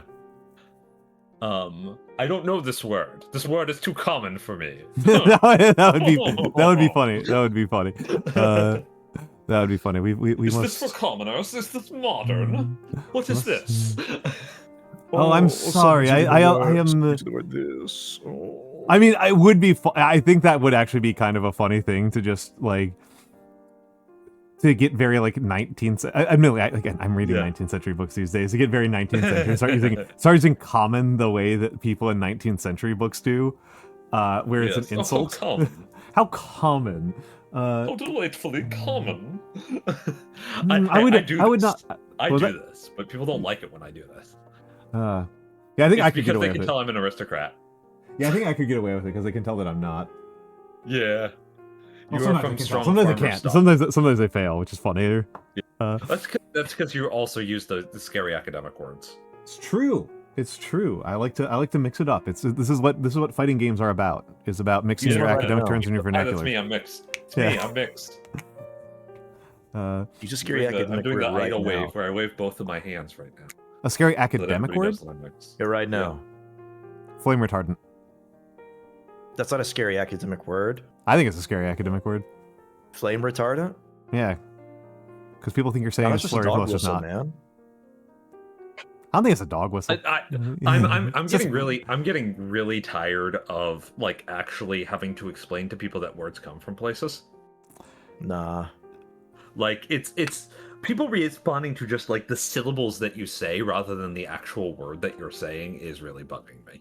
Like Mhm. it's like you can say like retardant means something, right? Like also, unfortunately, like we don't really use this word anymore in the context of like mental development, Mm. but there is not really a replacement for this that is adequate for like mental disabilities that involve delayed development, because delayed is not correct. They may never get there, right? Like if somebody has a disability that makes them have more difficulty with what we consider mature, right? Behavior. That may just be how they think. That may just be the person that they are. And well, I do think it is a little bit normalizing to refer to that by what we would refer to as the R slur. I'm gonna do you a favor and not say it on your Thank stream. you. I say do you a favor. That's a really fucking asshole thing to say, actually. But whatever. I got you. I understood. We can delete the stream, baby. The point is, right? I personally think we might be better off if we stopped treating these things like, magic spells. Magic spells that we are saying and invoking doom by saying, right? Well, and because at some point it's just gonna get silly. I mean, it's. The classic word is, what is the word for black in Spanish, right? Yeah, it's negro. It's negro, right? Yeah, it's because it's Spanish. It's a different language. They have a different context, etc. So, different rules, right? Yeah. But people still respond to that as though you are saying a slur sometimes, and it's like you're speaking Spanish. What are you talking about, right? Yep. My favorite example of this one which is really funny because it's somebody genuinely not understanding what they're doing that is seen as wrong, right? Is a Spanish speaker, English second language Spanish speaker, lives in a Spanish speaking country. Yep. Right? Thought that the word necromancer and negromancer were the same. Oh, interesting. And was getting really confused when people were getting upset about him referring to a dark wizard as a negro. Oh wow, that's it was that's a in everyone's defense here. Like half of the people here were black, and we're finding it incredibly funny, right? I mean, it's very it's ludicrous. That's an interesting and very unusual circumstance. I can see how that would happen, right? I can see how that would happen, and it's I'm sure that the person responsible felt quite embarrassed afterwards. The funniest part, the actual punchline of this whole sequence, basically, so to speak, is that he looks it up, he Googles it, reads the first one and goes, "Oh no, man, no, man, no, man, I didn't know, man, I didn't speak Spanish, man." Oh yeah. It was so funny. And it's not even like that he's humiliated. It's how incredibly instantly apologetic he is. Yeah. From the first line of definition in English, because somebody finally manages to stop laughing hard enough to tell him to look it up in English. Yeah, that's and it's I think that I don't know too many people who get bothered about that in English, because it's it's we don't translate it to the Black River. We say the Rio Negro. I say with a horrible Spanish accent because I do not speak Spanish for shit. I wouldn't mind, frankly. And there's other places where we use that root in other English language words. So I don't know. It's a complicated one. It's a complicated word. I think that if you refer to people as, I'm going to be quoting here because it's just 60s stuff. This is not actually that weird if you read old stuff. You'll read old people talking about the Negro population or the Negro vote or one of the famous works of sociology is The Lives of Negroes. Yeah. Right? And the lives of black folk, but often, there have been other ones that say, the Negro culture and, and you're facing, you're reading something where it's really fucked up if somebody talks about the Negro problem. Yes. Then this this is, I don't think I'm going to enjoy the next couple of words this person says. I'm probably not going to enjoy this. This is probably going to be a very bad time for everybody involved. and but it is a word that, like, I don't know. I think this one is less dangerous than the word that makes up retardant, right? Yeah. That one's It's less dangerous. It's also less political these days, actually. Yeah. This one, the R slur in particular, is very politicized right now because there's a lot of people whose politics is that they just want to be able to say slurs. Yes, this is true. This is true. That is a highly politicized word. Highly politicized word. At some point, I'm just like I'm kind of at a weird stage here because I'm of the opinion that we have two options here, right? Really, like there's infinitesimal like complexity to this, right? But either we can basically stop beating around the bush and say, hey, we don't like this because it makes some people upset, right? And because, you know, it has all this negative history and stuff. Or we can say, like, okay, but it's not sexy and cool to do so. Right? And I personally am of the opinion that just not giving people attention for saying slurs is a good idea. Because they kind of want to be if they're edgelords who want to be shocking and get attention for being gross, it's really easy to tell when they're contextually actually being bigoted and when they're just trying to get attention, and just not giving them fucking attention is like a strategy that you can take socially. It's a strategy you can take socially. It's clearly deeply upsetting to them. We can tell it's deeply upsetting to them because we can see them take to social media talking about how they hate being on conservative social media websites because there's no libs to trigger. Like, we can tell that this is like effective against them. That this is something that they need as a vital micronutrient in their political diets. Yes, and they just need to grow out of it. They just need to grow out of it. They just need to get over it. A lot of these people aren't even particularly socially conservative. Is the thing. They're just edgelords. They're just edgelords, and in the most low-rent, boring way possible. Yeah, well, it's a funny thing where like the being edgy in a way that offends liberal sensibilities is something that like will get you press and attention in like a positive sense. But it's also really easy because they're sensitive little babies. But it's really easy because they're sensitive little babies. Says the leftist. But it's very easy to offend conservative sensibilities. Like it's incredibly trivial to do so. Way easier. I like the fact that people have just decided to call conservatives snowflakes.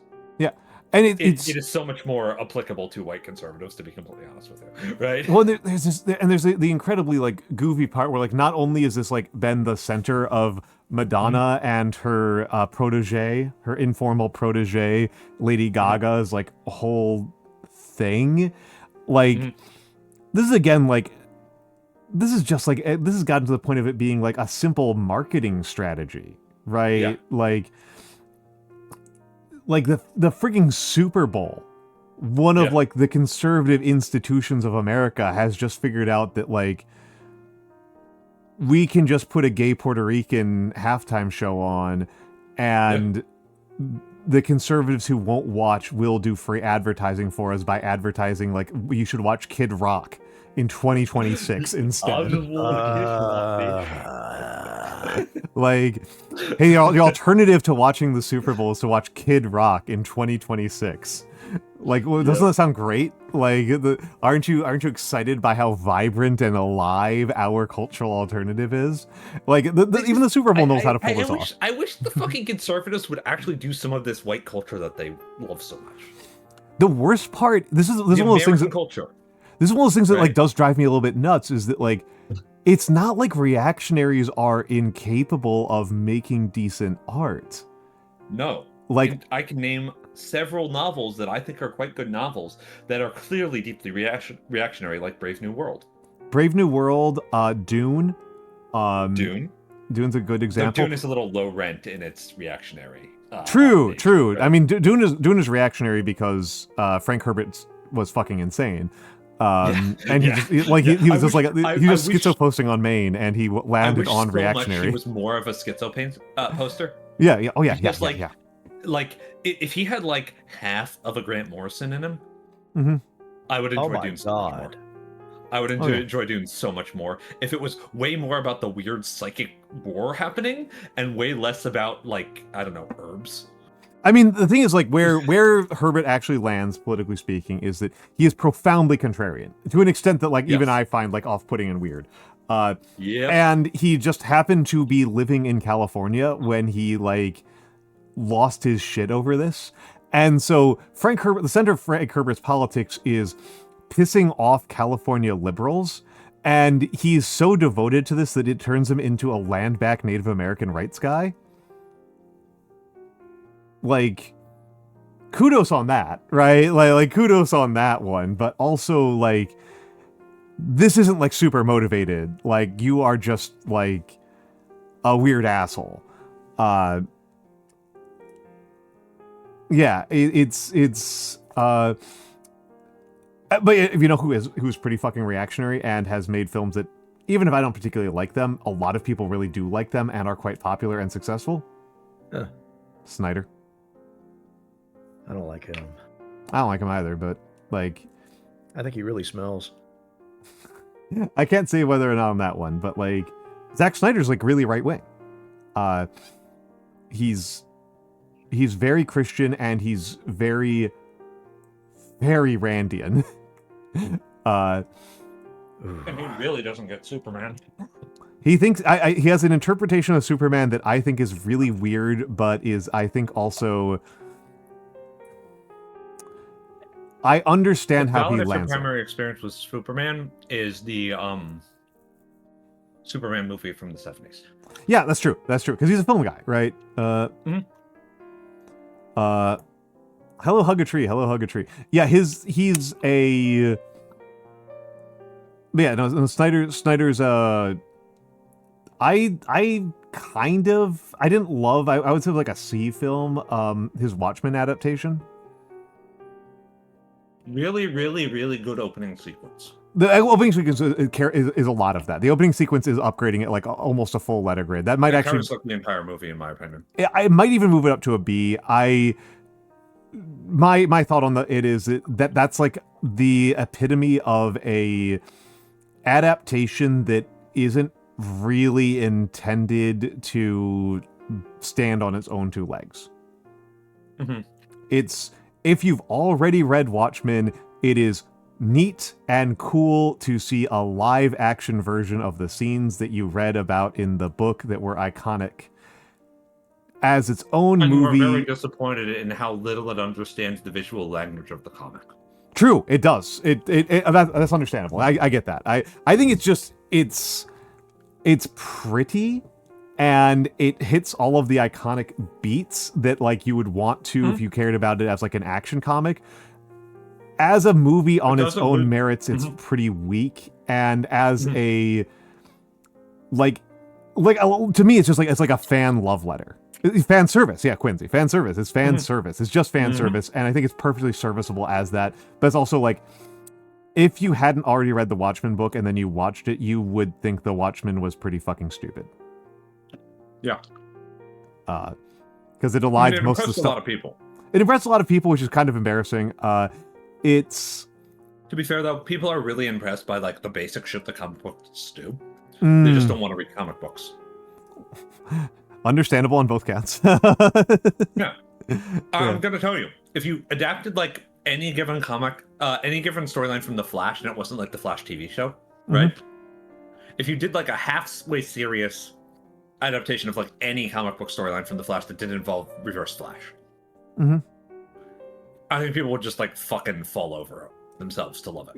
Incredible. You know what? The Flash was primarily about the Flash having like kind of playful contests with his villains, who are mostly just like people who want to steal stuff. And who all have like really deep personalities and addiction problems and stuff like that. Yeah.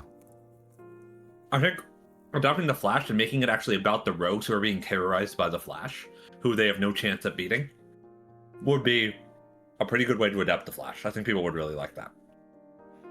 It is true. Nobody has any ability. You can't beat the Flash. Yeah. I can. How would you do it?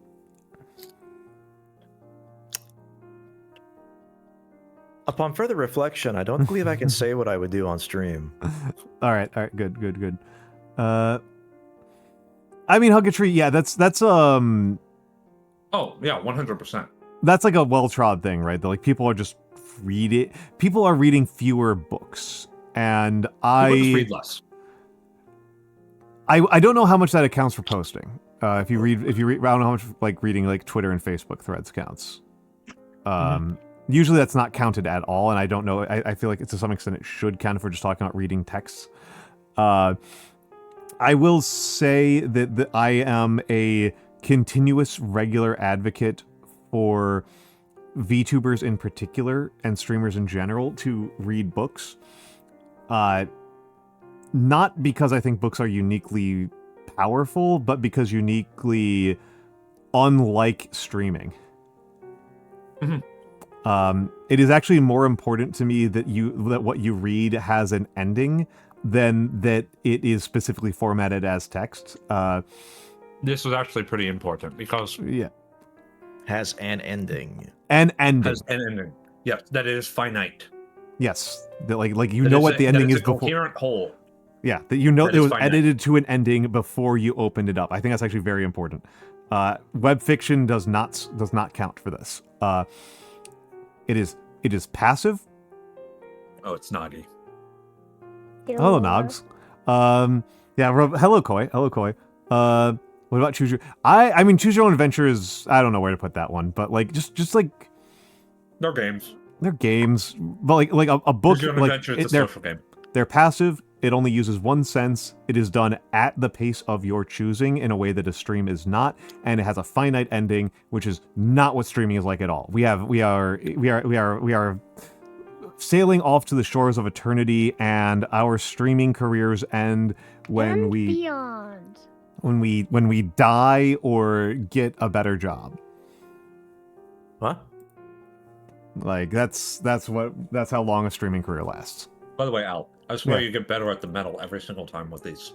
I think this one turned out really well on the metal. I think the face is absolute Show the garbage. metal. Show it. Enhance. Okay. Enhance. Show. Enhance. Let me hold on. I was adding Nagi to let me mess with the camera a little bit. The camera's upside down, so I always do the. I'm not gonna be here for that long. Don't worry. I had like 3.5 hours of sleep. I'm like, But yes, the metal. it do be looking pretty good. The metal looked pretty good. The clothing look all right. The face is hot garbage. The face is actually worse than many others I've done. Have you, by the way, ever expanded your paint Where's the face? repertoire? Yeah, where's the face? The paint. Oh. No. Oh no. Yeah. Told you the face is garbage. Paint repertoire, not especially. I'm mostly on Vallejos right now. No, I'm just asking if you got like new hues. No, not for a while. Not for a minute. I don't feel like I'm having a hues problem. I feel like I'm having a brush control problem when it comes to the face. Particularly the eyes. Right. I feel like I'm having a Hear brush me control. Okay, Okay, listen. listen. Oh, you go first. No, you go first. Okay, hear me out, Al. Mhm. I know that your doctor does not recommend this because it would kill you. Mhm. But I genuinely think that if you took copious amounts of Adderall, you'd Mhm. be able to paint much better for a very brief period of time. What if that's one of those things that's like learning how to drive like a new car, where like you are, if you aren't used to like the power on it, you're actually kind of a worse driver, Exactly. even if it's a better car. And Adders, you are correct. Yeah, not a comic book, but a graphic novel. A finished, completed run of a comic series is fine. I was going to say, the one thing about comics is that they're usually more of a snapshot in time. But there are comics that are just complete in and of themselves, right? Yeah, I already forgot what I was gonna say. Fuck. God damn it. You were going. I'm assuming. Well, if you're going to say brushes, I do yeah. have a new set of brushes from a different manufacturer made with a different No. material. I was gonna explain the ultimate hack for creating eyes. Okay, let's hear it. You buy yourself one of these Sakura Pigma markers. and you Mm. just fucking draw in the eyes with a fine tipped felt pen. Oh shit! I forgot about the fact that I have those. I just didn't use them this time. I have some black liner, some Molotovs for your recommendation. Yeah, they're cool. They're good. I love those. They have like refills and everything. Bless you. There's Bless you. a slight issue with this. Sometimes you want like different eye shades, so like there's gray ones and all this kind of stuff that you can get, but like black is good. I would also recommend to not draw the pupil with an actual white. Yes, It's a bad idea. I did not use an actual white this time. Honestly, I currently for the last several models, I think I may legitimately not have actually used any of my straight white paints. For a minute. I have followed your lead on this, and unless I have a really fucking good reason, I just use ice yellow when I'm thinking about using a white. Ice yellow is the cheat code, dude. Like that shit fucking so good. Yeah, There's another color. I think it's just called buff. I really like that one. Like I don't know. I'm guessing it's supposed to look like a buff coat. Maybe it's kind of like a beige. You know what I mean? That's what buff coats look like. The buff coat, yes, the buff. Right? Like I really like buff. Mm-hmm. Yeah, that makes sense to me. Yeah. Yeah, I'm currently not. So I will say, so like I got some new art supplies, but none of them were new paints. I did get the Flow-Aid. The Flow-Aid is crazy good. The Flow-Aid is crazy good. Liquitex, let's go. I already figured out from using it very briefly that it's really, really good at a lot of things and really, really bad when I'm trying to glaze. Yes. For that, you need a glazing medium. Honestly, I feel like I actually enjoy glazing. I feel like I didn't really do much of it on this model, but I feel like I've gotten some amount of skill at glazing. VTuber admits to glazing. Yeah, just with thinning it, right? Just like thinning it appropriately. Just like getting the right consistency when when I spread it on the back of my hand. And it's like, now I can glaze, and it actually turns out pretty good. I can get like a nice good blend. I kind of need to play around with it more because, again, I've mostly been painting this like one model over and over again, and it has limited opportunities where that's worth doing. There might be an argument for doing it. I do appreciate Liquitex. They're pretty good. They're good. I'm happy with Liquitech. Dude, if you send them an email and ask them what exactly is in their paint, they'll just send you a component list. That's so beautiful. They don't even fucking care. They're like, whatever. You can't make this as good as we can anyway. Yeah, Don't do that. I mean, like, yeah, and anybody can tell you, right? Like, knowing the names of the ingredients is not knowing the ratios. Like, no, like it's not gonna screw you. Nagi, have I ever told you the most infuriating thing to me about America? About America? I think my number one. So we're required to list ingredients on all of our food and drink.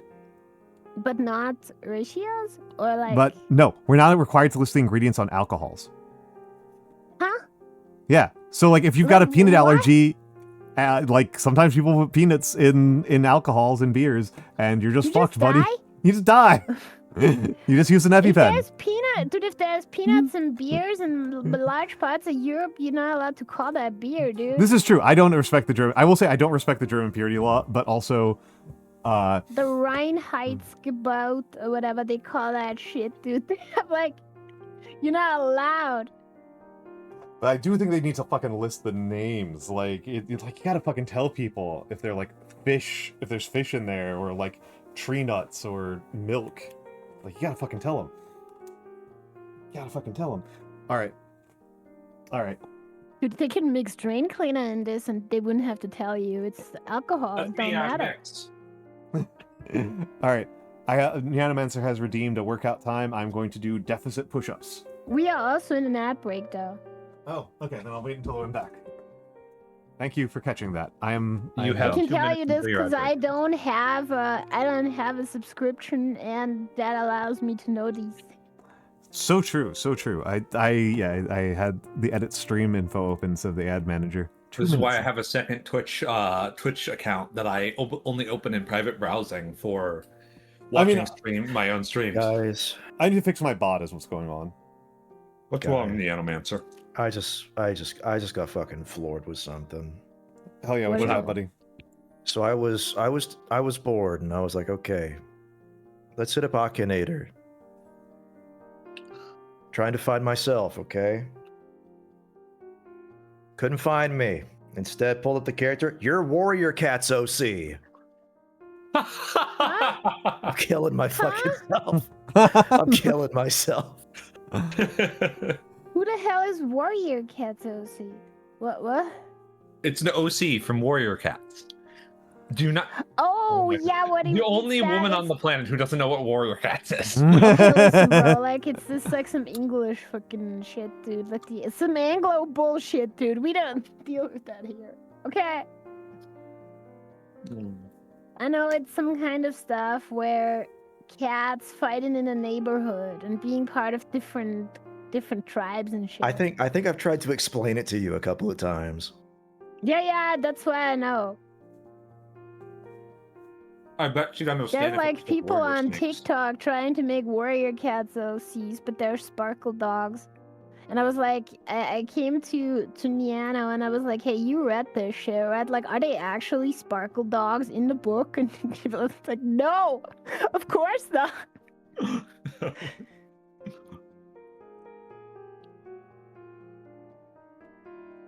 Actually, that's a good question that Addis is asking about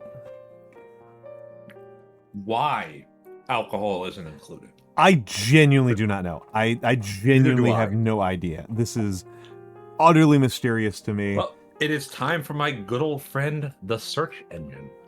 It's time for my good old friend. We are back from The ads. search engine Hello, is no Rexy- longer your friend. Never say those words. It is Rexy Raibu, I but don't it use is Google. it's time for the push-ups. My chair rolled away from me. Chair, he says. Yeah, I was wondering when somebody's gonna call me out on that one. This is actually a pretty decent core exercise because of that. Alright.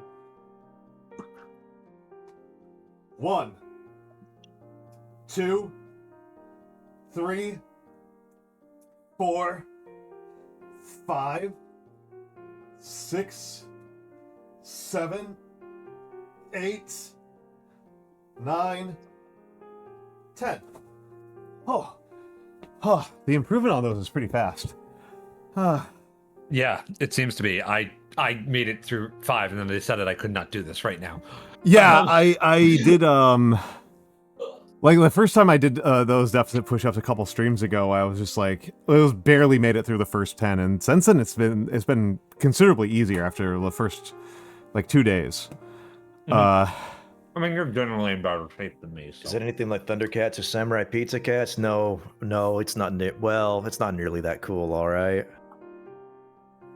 Warrior Cats is just like you just got these fucking cats who live in a fucking neighborhood and like they may be magic or something, except maybe not. They're just kind of idiots. So It's true. about gangs. It's about it's about- actual it's gang cats. And, like, violence and- they have gangs and they fight each other in the neighborhood, right? Like, and they are. Just Yeah, and there cats. may be some spiritual nonsense going on and maybe some magic that they can do, but who can say? There's some prophecies that must be fulfilled. So looking this up, Prophecy. by the way, Al, Yeah. it seems to be primarily because alcohol is regulated by the TTB rather than the FDA. And No, it's all just like still the post-prohibition regulation about taxation rather than a focus on nutritional value. Ridiculous. No. It's hug tree beat hug tree be a target. It's more like you have cats on all fours and they're just, wandering about in the woods, plotting and politicking and occasionally It's getting just run over pets by do. cars. Yeah, it's like Pet Simulator.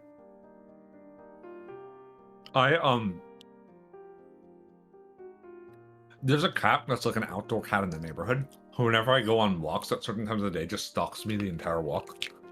He knows. She does. Yes. She knows.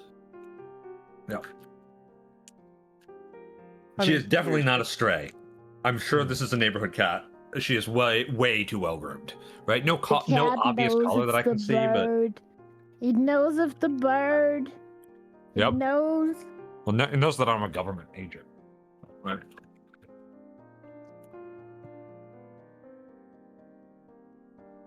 But I don't know. On the subject of like children's fiction, I think of the people here who are writers, which is technically all of us. I don't. Does Vex write? Well, she's not here right now. So I don't fucking Yeah, but- right. I've not. Shut up. I am not familiar with her writing anything. I'll ask her sometime myself then. I'm mostly curious, right? Your point, my son. My point is that also I am older than you. My point is that I think of the people here, as a writer, I am most interested in writing children's fiction. Right? Yep. Okay. I know both Nyano and Nagi have some interest in writing like for adolescents, but that's like young adult fiction. That's not the same thing, right? Yeah. And I know Al's mostly interested in writing nonfiction. Yeah. I'm very much a nonfiction guy. Whereas I would say actually my strongest interest in writing fiction is actually writing children's fiction. Because I think there's a lot of good that can be done, like by writing fiction that is actually like good for children. Like my specific thing is my actual politics around this are why I can't, well, one of the reasons that is the fact that I'm gay. I really cannot write children's fiction under my actual name. I would have to use a pen name that is distinct from my other pen names. Because writing extremely brutal crime thrillers and writing children's fiction under the same pen name is a bad idea. Funny, but bad. But my main political goal is to impart a value for questioning things in kids. And this is kind of the polar opposite of what most conservative children's fiction is trying to achieve, which is very funny to me. I thought that was. I think that the way that Nagi put it was really interesting. Let me go back to make sure I use her phrasing correctly. Dog, she's right here. She can just say it. Does she remember? I don't know what the hell I'm saying. Yeah. It's they feel entitled to an outcome that they imagined. Oh, yeah. Yeah. That, also, Sleeper Shark, welcome in. With Have a the good fucking conservatives, it's like they, as I said, their children are a build a person toolkit or some shit, and then they want to build a certain person. You hear this so often. Oh, that, constantly. It's constantly. You have a conservative basically just coming out and just betraying their absolute fucking turbo ignorance by stating that their children will not do a thing when they are adults because they have not been raised to do the thing. It's because that's how it works, right? Because that's always how it works. It's just this entire fucking thing where they think they can customize their children, right? They can actually create them to be the perfect avatars of their values. And that would be natural to them because they have been cast into this mold. And so it's not abuse to do that because they've been cast into this mold from the very beginnings because they had nothing. There was nothing there. And we came there and we colonized it and then we created our own society. I'm sorry. It actually is a very interestingly colonial mindset, actually. It really is. It's in fact, quite weird. It's God. There's this assumption that I think is very interesting, and I'm really not entirely sure quite where it comes from. That the beliefs that a person has are fairly easily manipulated behaviorism. That like there's like a clean scientific input output, and also like that's just reinforcement, right? That there's not This is a result of a poor theory of mind and a lack of respect for Unedited, right? Yeah. For inner life, right? Yeah. Which is the single most important He's speaking philosophy. German. He's like some Yes. kind of, oh my god, what the hell? I'm scared. Nagi, very afraid of Germans. Mirabelle is very scary. He frightens It's me. a crazy creature.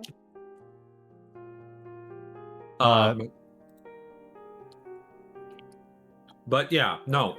The most important aspect of any sort of developmental psychology is the understanding that there is an inner life that people have that is separate from the external life that they live. Oh And yeah, that children have this from the moment they are born. Yeah. Do you think like that the reason why conservatives believe this is because there are fucking NPCs that have to think out loud? No.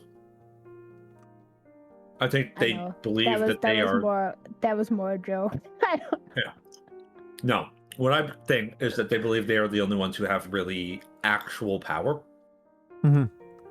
And unless they are ceding the role of the protagonist to somebody else. It's very much main character syndrome, right? As we know it casually. What it's okay. I'm gonna get into the sociopolitics of fascism here, because it's not just it's not just like it's not limited to main character syndrome. It's because they will allow other people to be main characters, but this is a fundamental, like, what is the social bargain? What is the social contract that your society is giving you to live in it? And the social contract that fascism generally offers, not exclusively and not uniquely, but generally offers, is that there will be a man who is in charge of the country. And that man, like that man makes you chooses who lives and who dies at his whim because he is the embodiment of the race, etc. And in exchange for accepting this as a not utterly fucking insane way of viewing the world, you get to be that same tyrant for your household. Yes. And ultimately, this is an acceptance of God as a tyrant. Yes. It is a extremely harsh and even Flanderized vision of is it Corinthians? This is in fact how modern Christians try to. Oh, they're advertising it out loud. They're advertising it out loud, like, and they're just saying that shit. Right? Like, and it's really interesting that like the translations that they are choosing. I believe it's 2 Corinthians. I am not biblical. Thank you. The father the husband cherishes his wife, etc. And the translations that they choose of the Greek are actually pretty limited and pretty specific because the original Greek terms are a little bit more... No, I'm sorry, it's Ephesians. Wait, what? No, I was thinking that... nourishing care for their wives just as they care for their own bodies? No, I think Quincy found the quote I was looking for. And he says 2 Corinthians. Husband cherishes the wife, wife submits to husband. Okay. Yeah. Is better to not get married. Yes, true. I fucking hate Paul. Yeah, true. Don't get me started on Paul. I beg of you. I will rant for hours. Who's Paul? All right. Paul the Apostle is probably one of the most famous people in all of Christianity, honestly. He's probably the most famous and the most favored biblical figure. I would say he's Jesus himself. Yeah, I'd say after Jesus is the next person. He wrote a lot and he was angry. Wasn't it like okay? He was just his letters or whatever. Did he wrote the Corinth somebody? all of he was writing letters to various churches, and he was just pissed at them constantly, being like, "Hey, what the fuck are you guys doing over there? That didn't submit the word of the Lord to me. You ain't following his footsteps." He was functionally the primary blogger and political pundit I was gonna say that. Of the church when it was in its you're a concerned parent. It was the church when it was in its extremely Karen behavior. It's not even Karen behavior, right? He's the no. like here's what he was. Mm. He's effectively like one of those dudes who was like, oh yeah, here I go. I'm blogging about something, whatever. I mean, he was a Pharisee, and it really fucking shows in his interpretations of the gospel. It's really fucking funny how nobody didn't be like, wait a minute. You're being kind of legalistic here, ain't you? You need to get the fuck out, dog. Shut the fuck up. When he's writing to and advising a church that is there's like a very underground movement. And it does color and affect his perception a lot that he was writing in the time period of the church's history where it did not have like, this was pre-Constantine. They did not have any sort of political power or even endorsement or acceptance, right? Like, the perception by the Romans was that this was a heretical sect of Jews that were huge assholes, and huge pains in the ass. Yes. And I don't like they were perceived as like sovcits, as like suicide bombing sovereign citizens. Yes. Like, they're perceived. The Roman, was this the Empire or the Republic? This would be the Empire. The Empire. This would be the Empire. Yeah. Sorry, I'm weak on history. I'm weak on. It's fine. It's fine. I apologize. Right. Yeah, it's fine. Yeah. This is roughly the same perspective that, less so today, but definitely post 9/11, Americans had on Islam. Yeah, it's like the same perspective. Also, hold on. Hello, Humter. And thank you for the follow, Soft Cosmos. But yeah, that's a good username, actually. It is pretty good. But where was I going with it? Saul of Tarsus, he wrote a bunch of letters. 2 Corinthians, he wrote, like the husband cherishes his wife, the wife submits to the husband, the children submit to the father. This is the common and most conservative English language translation of those words. In the Greek, it's a little bit more nuanced. Or like, at least like, you could translate those words in different ways to make them less ludicrously autocratic and like reactionary. And anyway, the whole point of this was to get to this is the fascist bargain, right? Is that you you submit to, Herr Führer, and he gets to run the economy and enrich his friends and all this shit, and you get to have a wife and kids, and they say nothing to you. You get to be the dictator of them. You show up to work, and your boss is the complete and total dictator of your life while you are at work, and then you get to go home and be the complete and total dictator of your household. And I'm so, gonna be real with you. Yeah, I'm gonna be real with you. That sounds like a really shitty bargain. Why would anyone want that? There's a couple of reasons, but the biggest exercise of power, just like. Well, the biggest thing is that there is an authoritarian personality. Like, this is a personality type that people have where, like, the world is wrong if, like, there aren't clear and clean chains of submission. I don't respect it very much. I don't respect it at all, honestly. And to talk about a piece of fiction, this is actually one of my favorite and insane pieces of Glorantha lore, is that one of the cultures in Glorantha, their only conception of relationships between people is slavery, is different types and forms of slavery. They are not a protagonistic culture. Like, they are not perceived well by the lore writers of the system.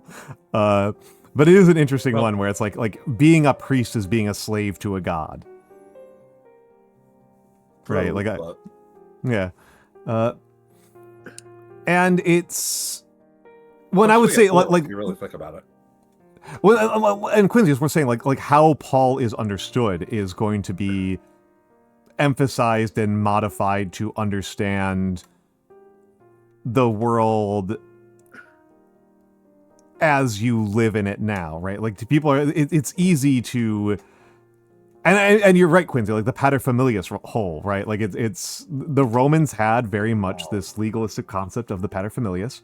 And Paul made that something that Christianity could fit into. which is interesting, and I'm not very sympathetic, but anyway, sorry. Yeah, no, I think I talked over there for a second there. Oh no, I was just gonna bitch out about Paul for like 3 more hours. It's good.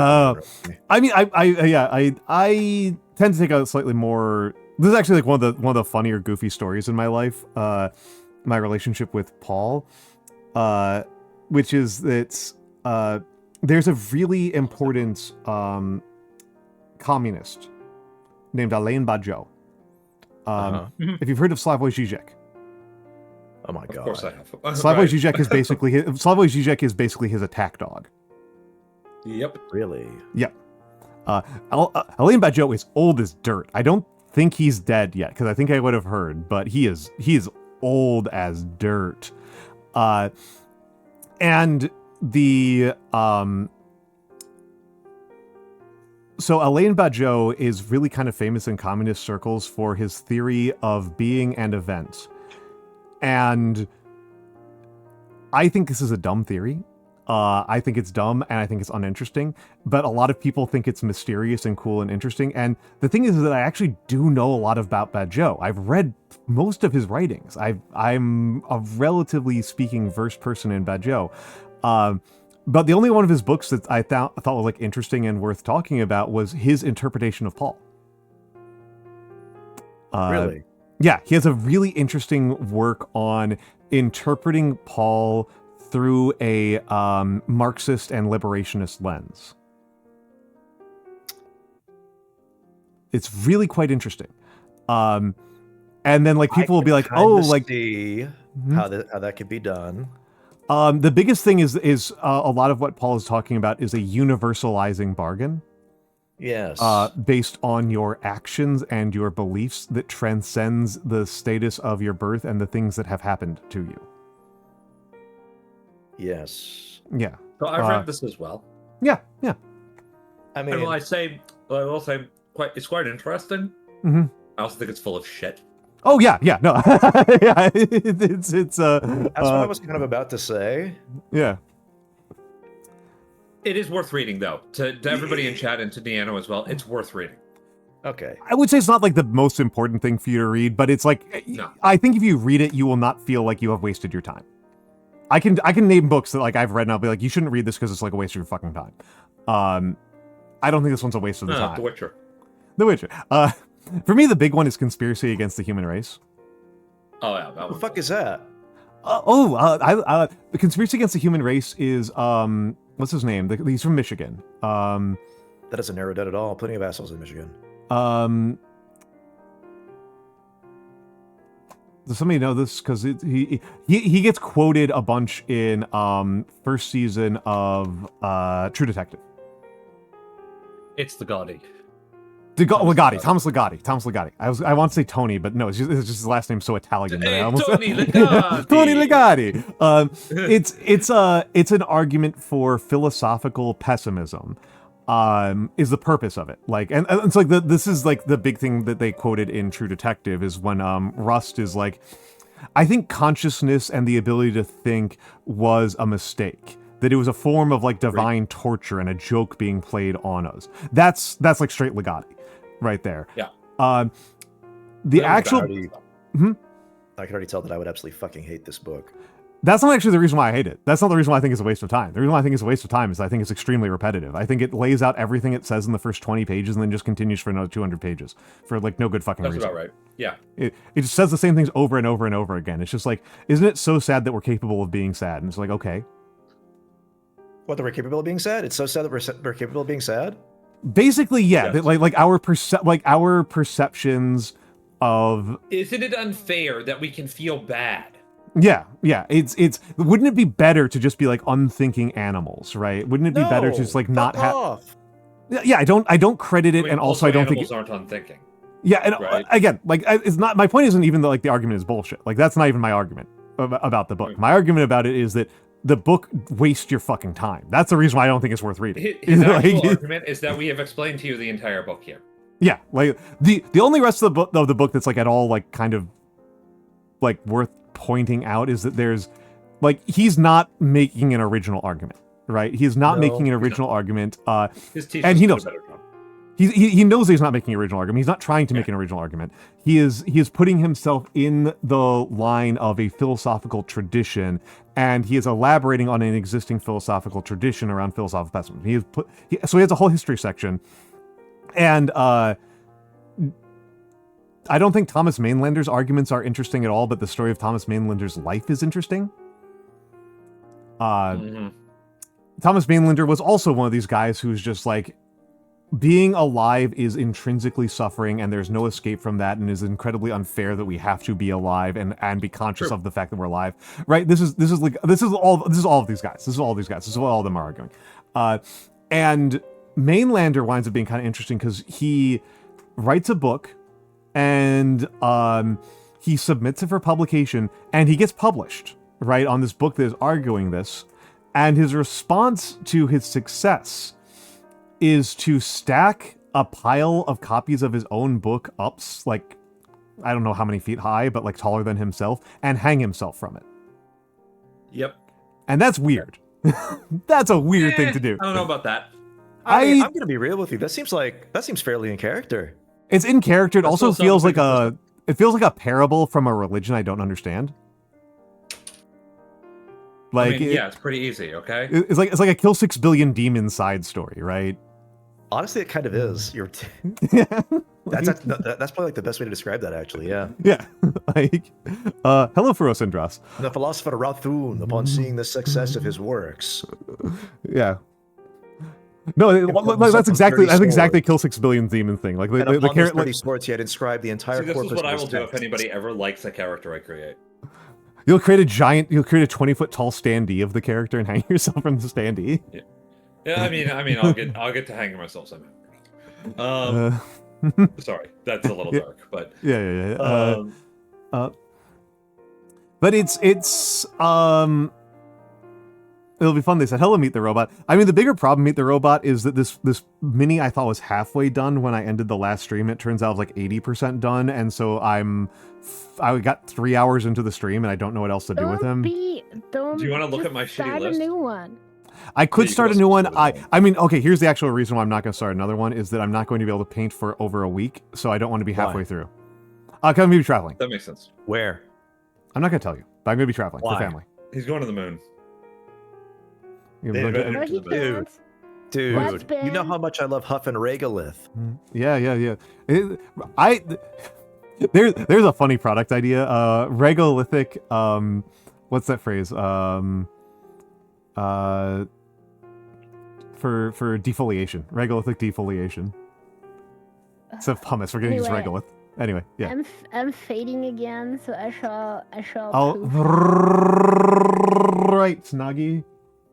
Have a good later morning. Nagi. Have a good later morning. Okay, let me shout. Europeans, disgusting. Let me shout out Nog. Let me shout out the Nog. Yeah, the regolithic exfoliating scrub. And let me change the stream info. Yeah, we've pretty much just entered a pure just chatting stream. I might just change over to just chatting. Okay, first of all, if you change over to just chatting, I swear to God, I will come over to your house and I will chat. Yeah, I'll make you a tofu steak. Would that even work? I can make it work. Fair. I've always wondered what you would have to do with tofu to be able to actually cook it on like a traditional American grill. Dry it in the out skin? a little bit, apparently. Or I don't know. My brother literally just did this. Oh, okay. I could ask him. My assumption would be like if you start with super firm tofu, you might be able to do it just immediately. He made some sort of kebab. I know that he seasoned this stuff and marinated it for like quite some time. Okay. Right. Because like the other option, right, would be if you like baked it beforehand to dehydrate it, and then it's just like, well, now I've just already cooked it. No, then it wouldn't be moist like a steak. I mean, the tofu retains water like crazy. Even after you bake it a lot, you have to like really. Yeah. You have to like really. One of the worst things you can do is like undercook your tofu because it just tastes gross. It's just like watery as hell. Which I mean, it depends on what you're trying to do with it, right? It depends on what you're trying to do. If you want it to like be like a supplement to like not very watery vegetables or something, it's fine, right? Yeah. I'm just thinking about trying to put it on. Right. I'm thinking about like trying to put on like a kebab and not have it like break apart. Yeah, you can. I can ask him what the hell he did. So, though he is also traveling for like 2 days. So I mean, I'm gonna be traveling for yeah, most of a week. So Take me with you. It's actually probably gonna be a fun trip, but sorry. I already have the hotel room. you. I already have the hotel room. Okay, and he's going to a pen convention without anybody else. He's not that would be taking his so over. funny. That would be I so would funny. actually shit. I would actually be so upset if you actually were. Like, not even gonna That lie. would be so funny. I wish I should have told you that. I should have told you that. I should have been like, oh yeah, I'm going to an antique fountain pens convention, but it was invite only, and I didn't have a +1. Or actually, it could have been way worse. Yeah, I have a +1, but I didn't think anybody would be interested. I had a +1. I'm taking Nagi. Yeah. Why would you want to come to America though? Yeah. No. You have a +1 and you're taking Versa. Oh God, Versa would. That's Versa the would love that. realistic one, right? That's Yeah, the Versa would realistic fucking one love because that, of yeah. proximity. I would attack everyone in a 30-mile radius. I mean, I think that that's the sort of thing that Versa belongs to be at more than me. That like Yeah, no. he would get more out of it than I would. Like, Yeah, see, this is how we know L is like a not oldest brother. Because he didn't immediately jump to this, I'm doing something that you really wanted to do without you. Sort of true.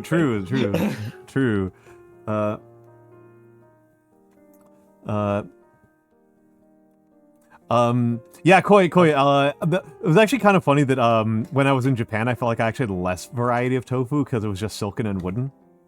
I'm gonna tell you this. Uh-huh. Right?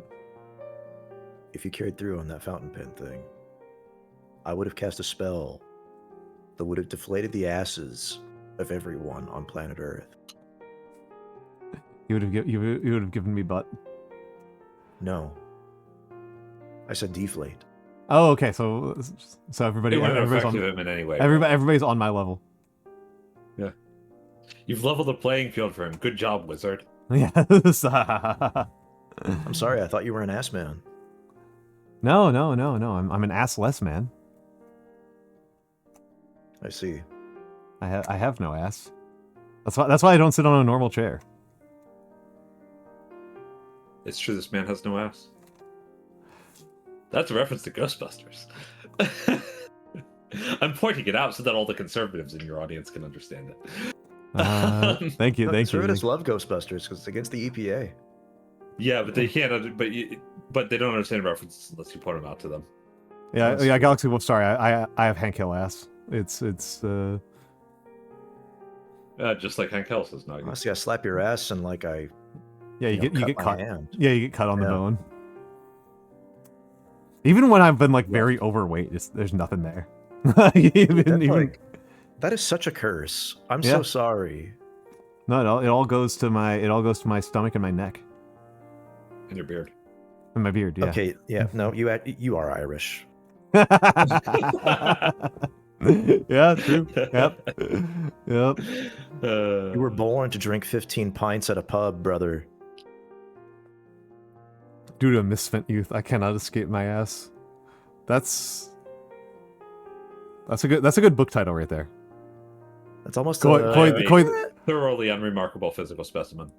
So Koi, that's your next cultivation. That's your next cultivation fiction. Koi, if you ever need to write something that breaks into like the Japanese isekai writing space, yeah. There you go. Due to my misspent youth, I cannot escape my ass. That's your Chuck Tingle novel. It's so good. Yeah, it's a fascinating cultivation slop time. I don't read enough cultivation stuff to say whether or not there is cultivation slop in general. I have to assume that there is. Oh, yeah. Some of it is very old. By old, I mean like what is it? What is it quite like 1500s old? Yeah, Ming sounds right. This is not a new genre. The main reason why I can tell that there has to be slop in the genre is that the ambition of the protagonist of In the Mood for Love is to write cultivation fiction. Yes. Like, this is absolutely a man who writes sloth. Like, this is absolutely a man who writes sloth. On top of that, it's also like Korean manhwa. Mm-hmm. A lot of that is cultivation, and most of it is slop. Like soul leveling is cultivation fiction, effectively. It's not Taoist cultivation fiction, but it's cultivation fiction, right? And one can argue that it's not really cultivation fiction if it's not Taoist, but I'm learning more about this than I ever wanted to, by the way.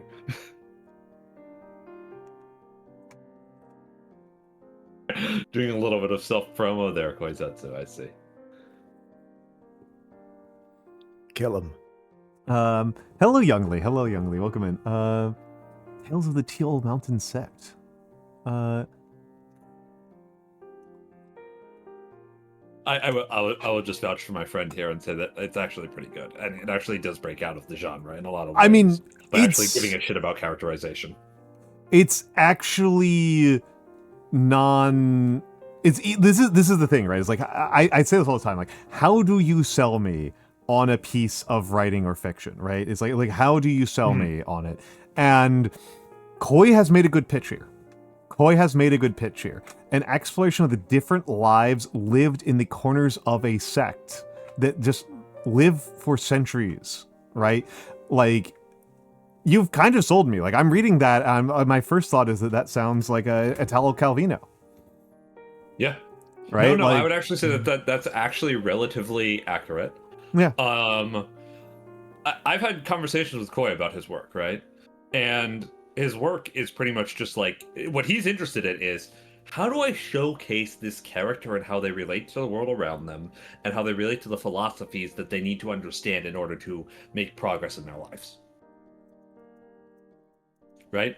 And and also a little bit of, how do I trick the audience into thinking that I'm referring to one thing when I'm actually referring to something else that's just as significant, right? He does a lot of that, which I find really cute, right? I like how often he will have a character have a title that is specifically double meaning, and then create a third meaning from the combinations of meanings in order to just say, you all are making too many assumptions, right? It's great.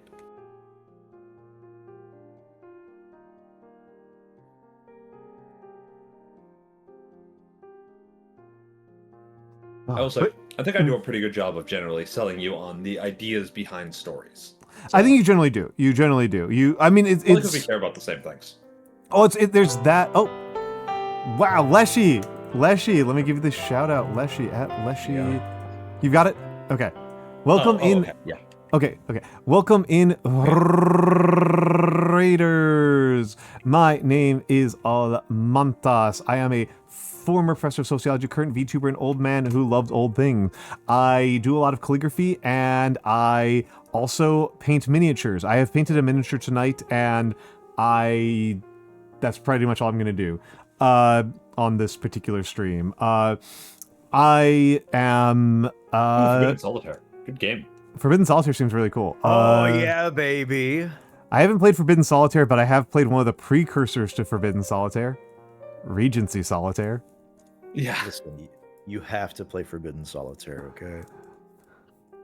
I think it would resonate with you more than, like, say, Inscription does, even though Inscription is the better game out of the two. Right?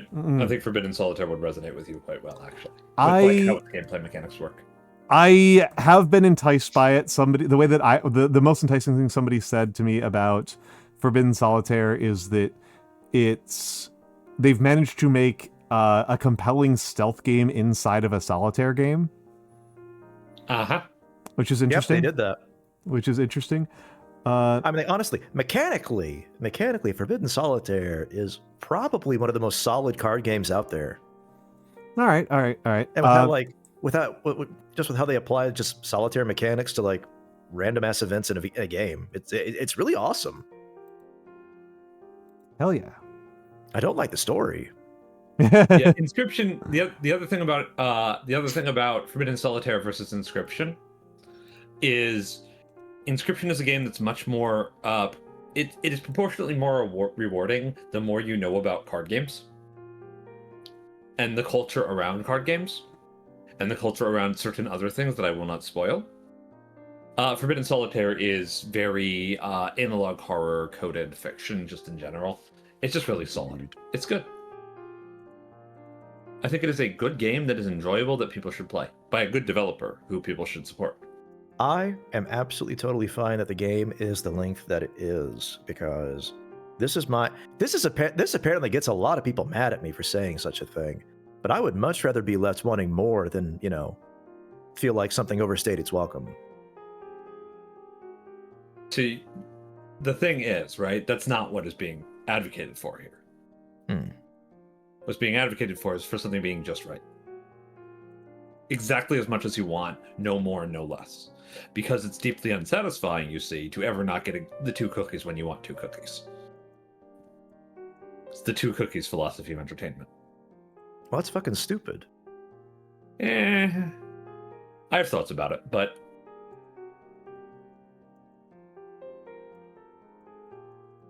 you tied in up there, Al? I am tight. I'm pretty tired. I'm pretty tired. It was a fairly long day for me. This was a work day for me. Yeah. Its enjoyment can turn to resentment. True. I will say, and hello, Nick. I think it has turned out okay. I think I did a pretty good job on the clothing and the metal, and a dog water job on the face. He is an extra from the Toxic Avenger. True. I am hopeful that the next time I'm going to try out different brushes. The next You time should try the markers. I will try the markers, but I do want to try out the brushes for everything, because these are the first brushes I've gotten this go around, and there's some they're nylon, and they've been serving me fine. I have some Taclon brushes, and I want to see how they do. I've also been very stubborn about only using the number 4 brush. And the only other brush I use that I use on this model, I only use the number 4. I use the number 2 for priming, because my number 2 brush is shot. It is in bad shape. Why have you only been using the number 4 brush? What's the philosophy there? Mostly that I don't want to have to clean and take care of the other brushes, and it does still get a good clean point, but it might not be getting a clean enough point. This is the only other brush I used. I used this this makeup brush for dry brushing. But I did get some new Taclon brushes. I haven't tested them out yet, because this was the first model where I bothered testing out Flow Aid, and I learned a lot from testing out Flow Aid without testing out new brushes. And I will test out the new brushes on the next model, which will be Makes sense. in July, I think. Material scientist. Well, it's. I want to know. I want to know. I want to know, right? Well, it's not even material science. It's just got to know. I gotta take. Small steps, right? That's the real scientist thing here. Oh, Mimi, welcome in, hold on. Welcome in, elves. Welcome in, Madra Mimi. Welcome, Madra Mimi. Madra Mimi, the Mimi who Madras. How are you doing? How are you doing, Miss Mimi? Oh shoot. Haha. Fucking double S. I gotta clean my keyboard, man. Yes, you do. Yes, you do. Okay. Yes. Yes. Yes. How is Cyberpunk? How is the punk? Cyberpunk. I can use. If I can do Hoomter, I can do a quick. I can do a quick trill without having to think about it. But I did choke on my own. I did trip on my own tongue the first time I said Madra Mimi, so I needed to make sure. Madra Mimi. Yeah. Yourself. Well, there's a difference between Madra Mimi and Madra Mimi, right? I got you. Well, here, Yeah. No. There's a third. Yes, There's a third step. Madra Mimi. The Infinity demo made you think on wanting a wee bit of Your Cyberpunk. rolled R's are distressingly Wakamoto-like. What, huh? That I see. I can't roll my R's at all. But that right. Ora. Yeah, like okay, that's more a different actor. But Yeah, I know. But the one you did initially was very Wakamoto. Right? He was like this almost. Yeah. Por favor. Por favor. Por favor. I can't do that fast. But also hello Risco Plexo and hello Rifter and hello Sogo Heavy. I'm glad that you were enjoying your cyberpunking, your cyberpunk 2077. I feel very annoyed with myself that my stance on Cyberpunk 2077 was like I don't really want to pay full price for a AAA game like ever again in my life. And the one time I broke that in the last like 10 years, I was intensely disappointed. So I'm being kind of stubborn jackass about this. But the part of Cyberpunk 2077 that I thought was really compelling was how incredibly buggy and shittily it ran. Yeah. And now I've missed that experience because they've patched the funny rain that drops the size of like. I have this issue with I don't want to talk too badly about a game that I have not like really played. I played the tabletop game, and I've always found it to be kind of like,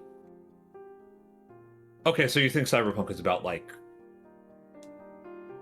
corporate sabotage and cybernetics. That's what you think this genre is about, right? And it's like, okay, fine, I guess it makes a good video game. I just no, the video game is very much like a pretty good cyberpunk story, actually. I did like Edge Runners. I did like Edge Runners. It's hard not to like Edge Runners. It's one of the most. It's really, really well written. I'm gonna be honest. It's well written. Really it's very. It's beautiful. Nagi, that book that exists. It's called The Peripheral by William Gibson. It's probably his last good book before he like really went off the deep end. Oh, yeah, Nagi. I tried to explain this to you, but you just kind of ignored me last time I mentioned The Peripheral. But yeah, no, Trailer Trash Cyberpunk is The Peripheral. Yeah, I read the foundational cyberpunk text. I read Nyanomancer. Yep. Yeah. That book goes places. That's like the only thing I'm going to say. Yes. Neuromancer goes places. Snow Crash is the funnier one to me because Snow Crash just like gets worse and worse and worse as the book wears on. It starts so strong. The first chapter of Snow Crash is so fun. Okay. Listen. Okay. Like the 100-page long treatise on fucking Mesopotamian religion. Okay, yeah. I love that.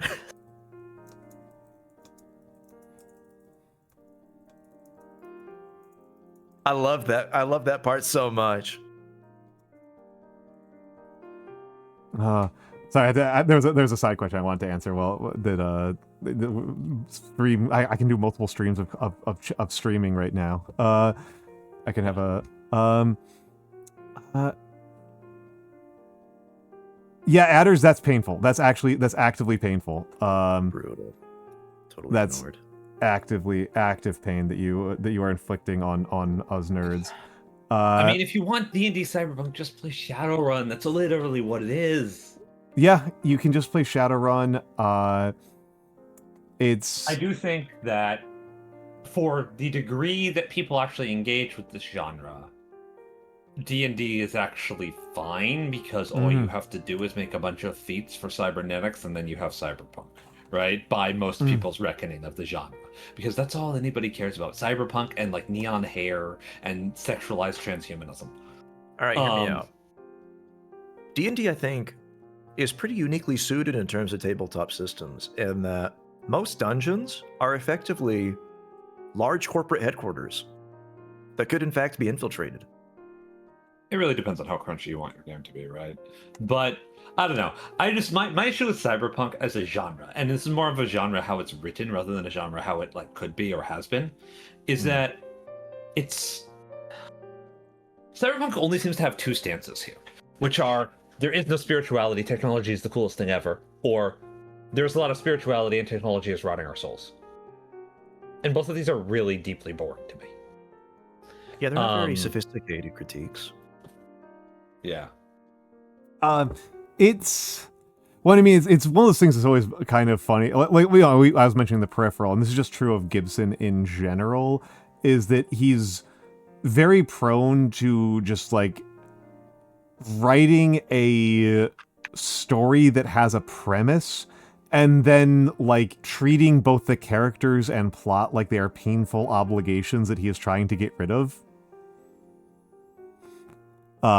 which is a funny way to write fiction. All right. I will say that it's if you're doing like optimistic cyberpunk, I feel like you're entering like a different type of genre. You could do open source fetishism cyberpunk. Oh, there's that. Okay, so Mimi, enjoy your stretching. Emphasis on the punk part of cyberpunk. Because punk has always been kind of taking the culture and making it work for the people, right? Yeah. That's kind of what it is fundamentally. Well, it's also, I mean, the punk part in cyberpunk is very load-bearing, is the that it is countercultural, and so that requires portraying the macro culture of the setting as villainous, or at least unworthy, right? So like there's a limit on your level of optimism. There's a limit on your level of optimism, but I mean that depends on what you consider optimism there, I guess. Right? I don't want to get too deep into this this particular part of it, but like people will have cultures that are meaningful even in the most bleak society is pretty fucking optimistic. Yep, true. Right? Like you cannot stomp out the human spirit. It's pretty optimistic, right? Yep. Like these are pretty positive things to think, right? Even if the heroes fail, that doesn't mean that that hope is dead, right? Optimistic story, in my opinion. I think that's because one of those things that I keep on referencing, right, to go to a real extreme here, is that, you know, the Holocaust didn't stop culture and didn't stop art. People were making art in the extermination camps. Yes.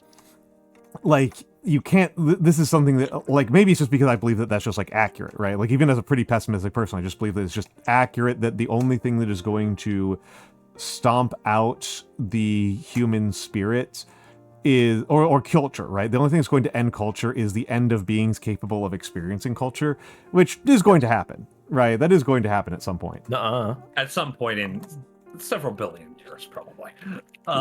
Yeah, hard to say. Hundreds of billions, maybe. I don't know. We don't know. I don't know. Hard to say. I don't want to dwell on the death of the universe. Yeah. I will say, Adders, that my issue with Solarpunk is that I so far haven't run into an actual, like a real Solarpunk story, right? Like, I've played Solarpunk video games, but they are pretty non-narrative experiences. Even just something as simple as like Shadowrun Returns or Satellite Rain, I have not seen made in Solarpunk, let alone like a Deus Ex. They also lack a strong aesthetic principle, which is actually very important to these genres. Yeah, I feel like Solarpunk is just... They're kind of realistic. Solarpunk I have found to be... Solarpunk pisses me off. It's windmills and solar panels and buildings that have pretty curves. Well, I mean, I'll tell you what it is. It's attempting to find a way to, like, manufacture consent for fascism under, like, a liberal lens. That's the take. Huh? That's the take. I'm not sure I'm with you on that one, buddy. All right. I mean, it's definitely what a couple of Solarpunk novels are doing, but, like, I think that what is actually happening here is people are trying to make the technology that they think is cool to other people. And this is what so I did want to just, like, I had a brief back and forth about this with Furrow in chat, but the specific thing that I'm getting at when I say these punk genres need to stop being about how cool the technology involved is that the stories of these stories, which are stories, should not be driven by a showcasing of what the author thinks is the coolest shit ever. I know that this is already a war that you are fighting, but you have declared war on like 75% of fantasy authors. Yes. They are wrong. But like it's worse in science fiction because so much of science fiction is kind of just like, guys, I think spaceships are the coolest thing ever. This is a world in which spaceships are the coolest thing ever, and everybody cares about spaceships. So it feels like fucking isekai. To me, it feels like a material scientist who has a passable, maybe like master's level of knowledge about a material science subject, gushing about how cool and important their subject is. I see this a lot in science fiction. Not true. like the more modern the science fiction is, the more I see this. Military sci-fi is even worse. It's just people gushing about how that whatever tactical weapon that they think is the coolest thing ever is the coolest thing ever, or speculative science fiction weapon is the most realistic. It's exhausting to me. I mean, of all those dudes, of all like the military sci-fi guys, like if any one of them, has rods from God or orbital lasers in their setting, you know for a fact that they are untrustworthy and extremely stupid. I don't agree. I don't agree on that one. I think that What do there's you no mean? test so easy. I don't think there's a test that easy. I don't think there's a test that easy. Oh, I think it's very easy. What I mean is like if the fucking super weapon of the fucking setting is an orbital cannon of some measure, it's just kind of like, dude, shut the fuck up. Go to sleep. I think if you care what the super weapon is, and it is not particularly significant to the plot how it functions in order for it to be disabled or in some way sabotaged or in some way malfunction, I'm not really sure what the point is. I will say I my main thoughts about like using fiction with rods from God is honestly Jacob Geller's video essay on exactly that subject. Mm-hmm. I think he demonstrates that they can be used very, very creatively and well. I think he makes a very good case. I have not played Gears of War, but he does a very good defense of how they're used in Gears of War. Well, yeah, it's because it's the source of all the problems in the fucking world, basically. It's really funny. It is a solution that is a non-functioning solution, right? It's a fantasy of power over of untouchable power, of unaccountable power, and of course, you're not going to get it, right? Yeah. You're not going to get it. And of course, this is one of those things that I, as a very pessimistic person, am not sure I agree with, right? Like that's the thesis in Gods of War, but I just really have a hard time looking at, a lot of the worst people on the planet and seeing that like unaccountable power is an insane fantasy. It's like I think a lot of these guys are going to get away with it. Getting away with it doesn't mean they're actually unaccountable, though. It means we cannot hold them accountable. Dork Souls 497, thank you for the follow.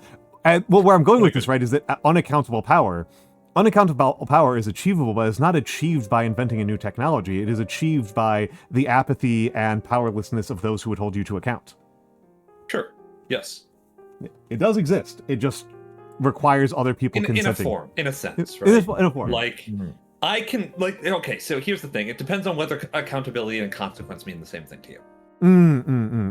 Right? Like, this is procedural logic shit. So it doesn't really matter, and I don't really care to get into it. But I can hold the President of the United States accountable for all sorts of stuff. It doesn't mean he suffers any consequences for it, other than me being mad at him. Okay, yeah, this is a fair semantic point. Yeah, I would say consequences.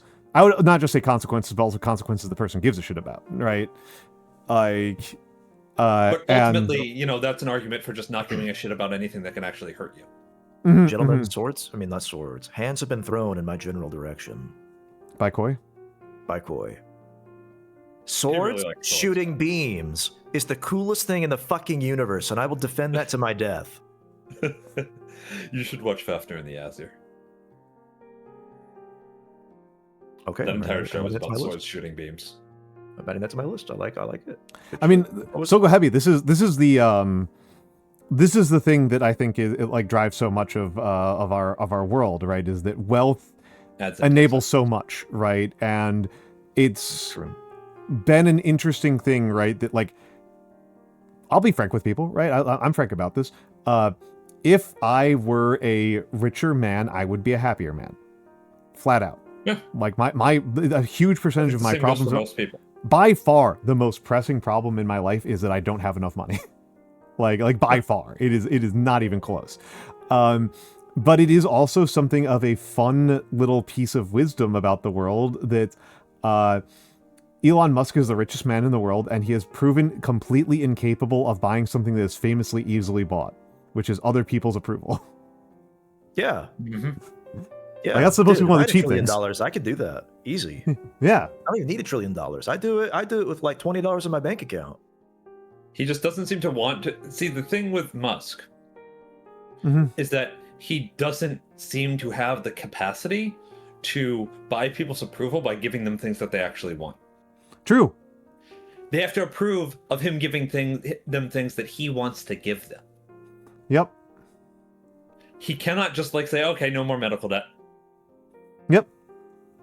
He can't do that. It's not sexy and cool and maverick 1950s science fiction crackhead bullshit enough for him. I don't know what his fucking problem is. This is so fucking easy. Like, it's so fucking easy to get people to like you.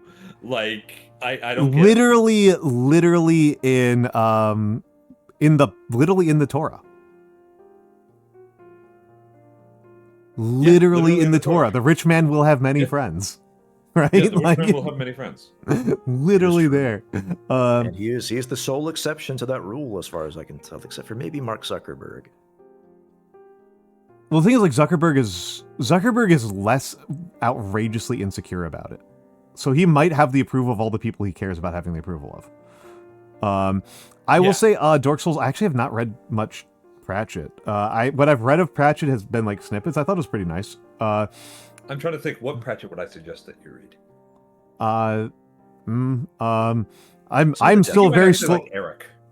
I am still very slowly working my way through Middlemarch, and I'm really enjoying it. Hogfather's really. I think you'd like Hogfather a lot, but it's like kind of halfway through the Death series, just in general. Death in general. Yeah. I think you would very much appreciate. I think it has the sort of like sociological philosophizing that you really enjoy in fiction. It's pretty observant about the human condition, and how even the things that we create are subject to it. Anyway, I'm going to follow up on what Nagi. Pressure to read Pratchett already or anything, right? I'm going to follow up on what Nagi said here, because I think this is kind of a fun thing here. A lot of the issues that people want to be celebrated for being winners in the capitalist sense, and they then get mad that people don't actually believe in this shit. So here's the thing, right? Is that there are a lot of people who are quite successfully beloved for that. It's just that, like, there's a very basic lesson about, like, the approval of others that I think almost every person on the planet learns pretty quickly, which is you have to choose whose approval you give a shit about. Like, I just don't care about many people's approval at all. I know that there are many, many, many people on the planet who are utterly disgusted by me and my behavior and what I am doing here. What I'm doing here on this Twitch stream. They are utterly disgusted by. I know that if Joanne Rowling knew anything about my content and what I do in my life, she would want me killed, right? Like, there are people who despise. Wait, really? Yeah. Yes, I am a man. They also just like there are people who despise me. He's referring to J.K. Rowling. Yeah. I know. What is it? Yeah. Is it the positivity? It's the positivity and the fact that I'm just pro trans people being alive. Yeah, that's what I mean. Yeah, that's it. Like, no, she will like go on tirades against individual people who are like, yeah, Dude, my we sister gotta bring her transitioned. attention to you, because this is like the best possible thing that could happen to you. That would be really funny. Maybe I should start trolling Rowling specifically. Like, maybe I should go out of my way to start trolling Rowling specifically. Very funny, dumb way to do it would be to start like doing like attributing various like pro-trans quotes to Harry Potter characters in calligraphy. That's super easy to do. Yeah, super easy to do. That's a fantastic idea. Anyway, my point is that like you have to pick and choose, and like medium successful businessmen are very capable of limiting the sphere of people whose approval they actually give a shit about to other small business guys. Like, you Maybe can their just immediate family.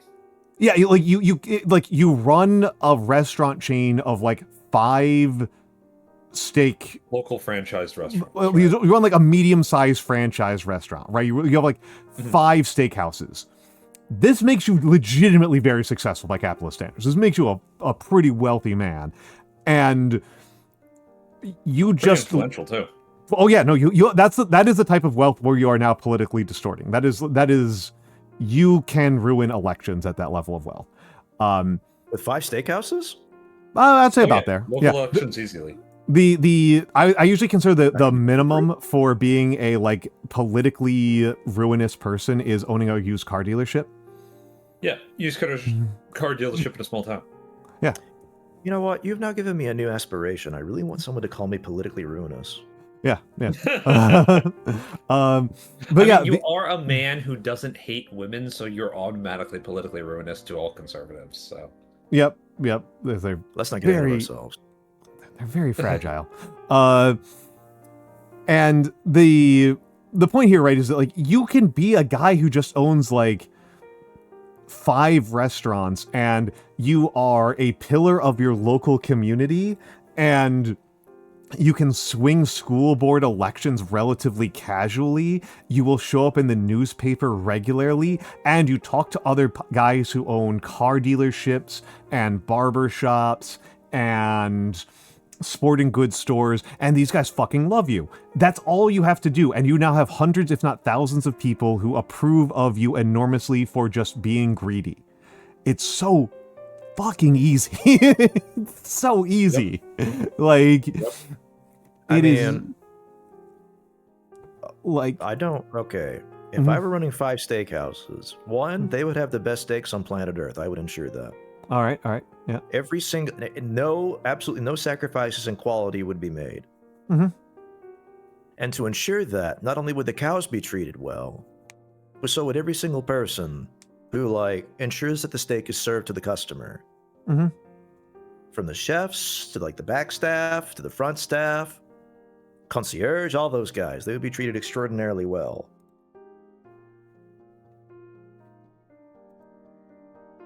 Yes. So I wouldn't be that rich. You would still be pretty rich. You would still be pretty rich. You'd still be pretty rich. Like, if you run, like, even more so if you have a reputation as being, like, ethical and, like, treating your workers well. God damn it. It's nothing I can do can impoverish me in this scenario. What the fuck? I mean, you can give away. You can give away. You can give away money. The big thing, right, is if you own them, that puts you in a position where you can do like really goofy stuff with collateralized loans. Like you just have a lot of like just owning business and owning relatively successful business, even just a single car dealership, right?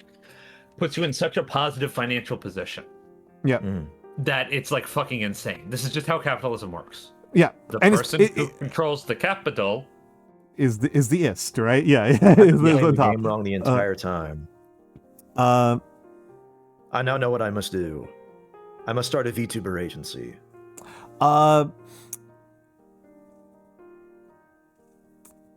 Man, Archibald, I have so many thoughts about Marx. I think that the vulgar Marxist conceits, the vulgar analytical Marxist conceit of the capitalist as really just kind of a redefinition of the Smithian concept of those who raise their wealth through the cultivation of stocks is I think fine, but the sort of pure ideal form of capital under the Marxist analysis obviously does not exist because it's a form of ideal analysis that is not really, again, it's not real, right? It's an idealized type, and I don't know. It's the means of production always bleed into each other over generations. I run into too many vulgar Marxists who kind of elide that, and then it becomes very difficult to have a conversation with them about the power structures of the city or country that they live in at the current moment. So I don't know. That's how. You might want to define vulgar Marxist for the crowd. Oh, sure. So Marx was a philosopher in the 19th century who mostly his big thing was he took Hegelian analysis, which is really annoying, and I'm not going to explain it to you because I don't understand it. And if anybody understands Hegelian analysis, they proceed to not understand how to do anything else in the world. I think they lose the ability to tie their own shoes.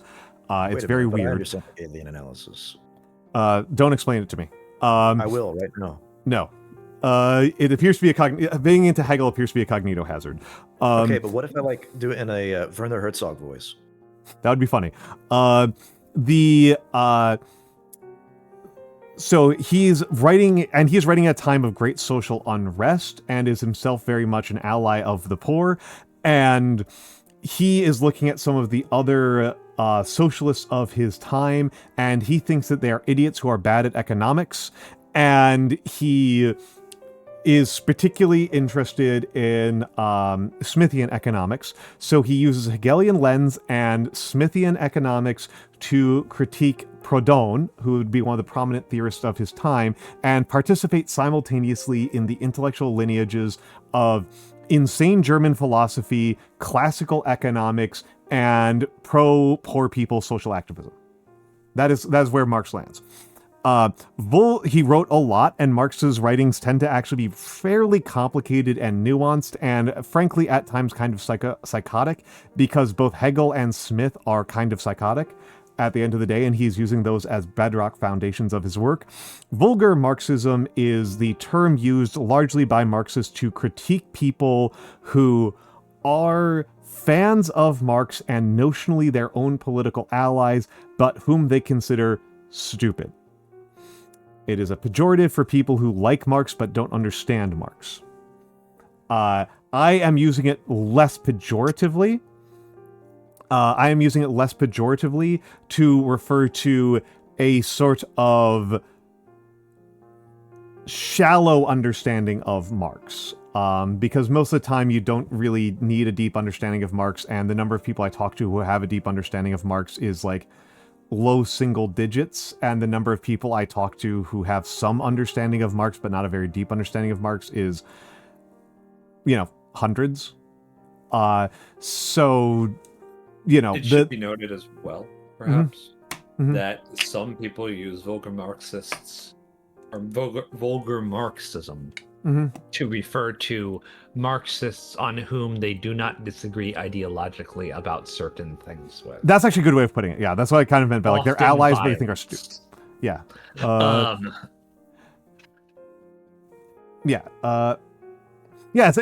go heavy. It's more or less kind of what it sounds like. It's a lot of people can be called a vulgar Marxist. So like the interpretation, a common type of vulgar Marxist analysis is that per Marx, the rate of profit in society has a secular trend to decline, which is a very fancy way of saying that the things that allow capitalist firms to operate and expand are limited in a grand sense. That there's ultimately the capitalists will eventually run out of capitalism juice. That is a finite resource. The expansion of capitalism is a finite process.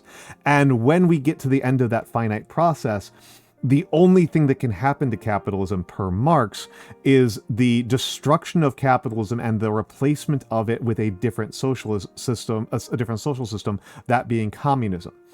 The vulgar Marxist interpretation of this, which I already gave a pretty vulgar way of looking at this, but the vulgar interpretation of this is that the end of capitalism and the victory of communism are inevitable and therefore not products of human labor, and therefore there is no need to worry about or participate in any actual movements. That's an example. It's awfully convenient of them to think that. Oh yeah, no, I would say that's what actually makes it vulgar, rather than they're not Marxists who say "fuck." Is the point that I was trying to make sure that it's vulgar in the classical sense, as in like of the masses. Kind of, yeah. Because like the Vulgate, vulgar in the chemical sense, almost. Sure. Yeah. I would call it, vulgar is roughly a synonym for basic. Yeah. Yes. That's actually a good way of putting it. Yeah. Common. It's basic pedestrian bitch Marxism is what it is. Yes, pedestrian. Common. Yes, common. It marks you. Laboring the point. Oh my, how common. So that's a. For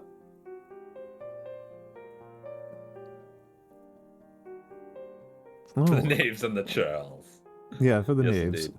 That's kind of what's going on with that phrasing. There is a I will not pretend to be a person who has a really profound understanding of Marx. The people I know who do have a profound understanding of Marx have left a pretty negative impression on me. My attempts to gain a profound understanding of Marx just made me like Marx less. Oddly, one of the strongest lessons I ever got in this was I had one of my professors in graduate school was a Marxist specialist. Like, this was his thing. He was a Marxism guy. And like he had a very deep understanding of Marx. He had spent 20, 30 years reading pretty much nothing but Marx, commentary on Marx, and the people that Marx was quoting. His main form of political activism was like actually really right wing. He was like really anti-homeless people. Yeah, what a surprise. I can see how you could get that from Marx. Well, I mean, it's also just like it's the famous obvious option is just like you can understand something and then just not agree with it. Like I don't know. It's just that's something you can just do, right? It's like people can't stop you. People can, like I am perfectly capable of reading Starship Troopers by Robert Heinlein and going, that was a fun adventure story, but also like that's a really stupid way to run a society. Like, I'm not going to go join the Marine Corps. What are you talking about? Even if they give you a lot of money to do it? I have checked. They do not. No, I know. I'm quite aware. I mean, you're young enough to actually potentially do this, so... Yeah, I'm not old enough. They won't let me. They might let you operate a drone.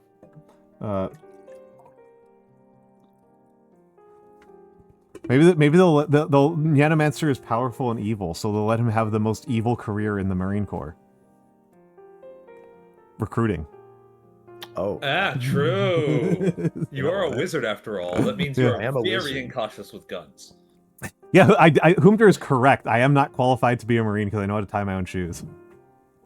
Also, you don't Humter understanding proper American humor. Yep. True. I'm always really happy whenever I visit the recruitment centers and they save me all the blue crayons. They had all the others.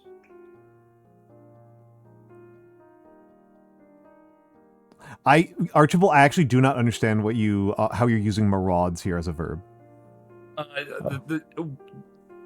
Does the self preclude, the necessities of the self preclude one from engaging in betterment of society?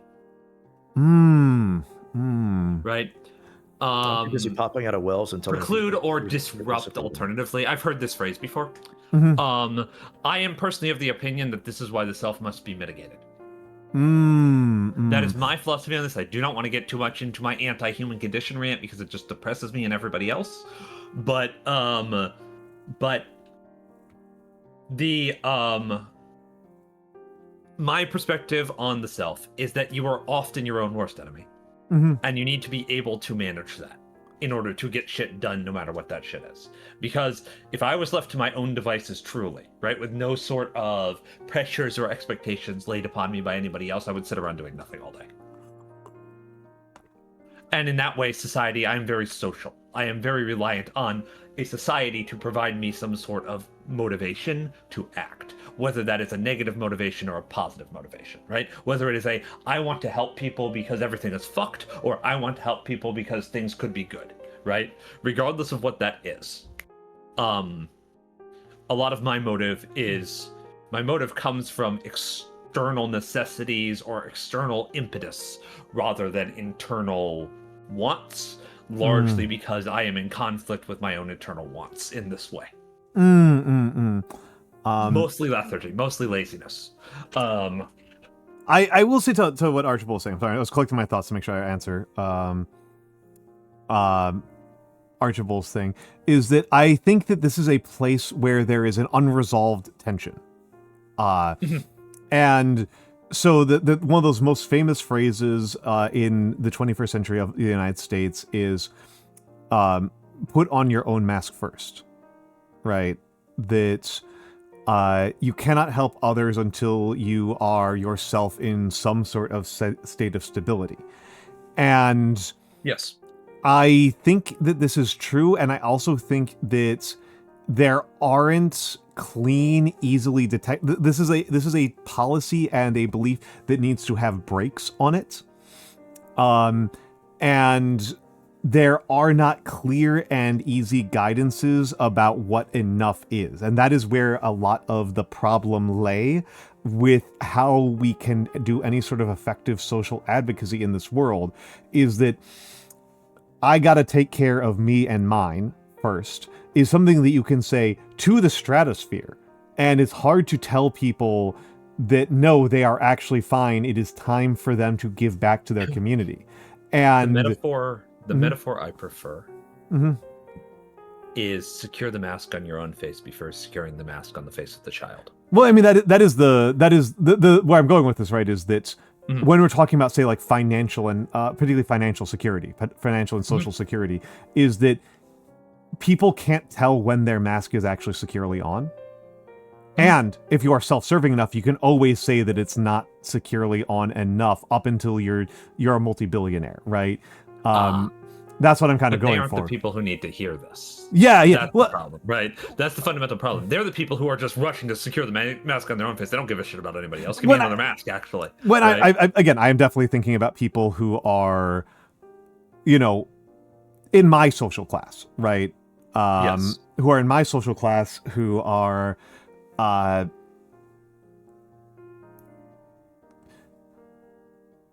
who are secure, but often aware that their security has a very short runway, right? That they've got a very, not a short runway, a very short buffer, right? And this is maybe me being a little bit selfish here and a little bit narcissistic, maybe even, and looking at this from my own perspective, as a person who is pretty much always worried about what if I can never work again in the rest of my life, right? Like what if I'm put into a situation where I have to just make do with whatever I currently possess forever. And you can see this how I play video games too. Like if you watch me play like a JRPG, I'm one of those guys who like never uses his elixirs because I might need it later, right? And I'm up against the last boss. I'm like maybe I'll need it next turn. The profoundly middle class perspective. Yes, right? Profoundly middle class, right? It's profoundly middle class of me. Like I said, this is a case where you can persuade yourself that and Sogo Heavy is correct in pointing out, Sogo Heavy and other people might be correct in thinking about this as a sort of nearly universal hoarding behavior, right? Yes. That this is how famines go from being bad to being catastrophic, right? Is Yes. that as the famine hits, the people who have the means to stockpile and therefore don't need the most assistance are the ones who are the most prone to taking what they have and storing it the most locked down because they don't know how safe they're going to be in the future. And their only suspicion is the answer is not safe. So and they do one of the core, from the perspective of a psychologist here, right? Yeah. One of the core issues with this is not so much, well, it is the behavior, right? But it is not so much the potential threats or safety of this person, but is their unwillingness to ever be unsafe. And their fear of ever being unsafe to a degree that it is socially maladaptive.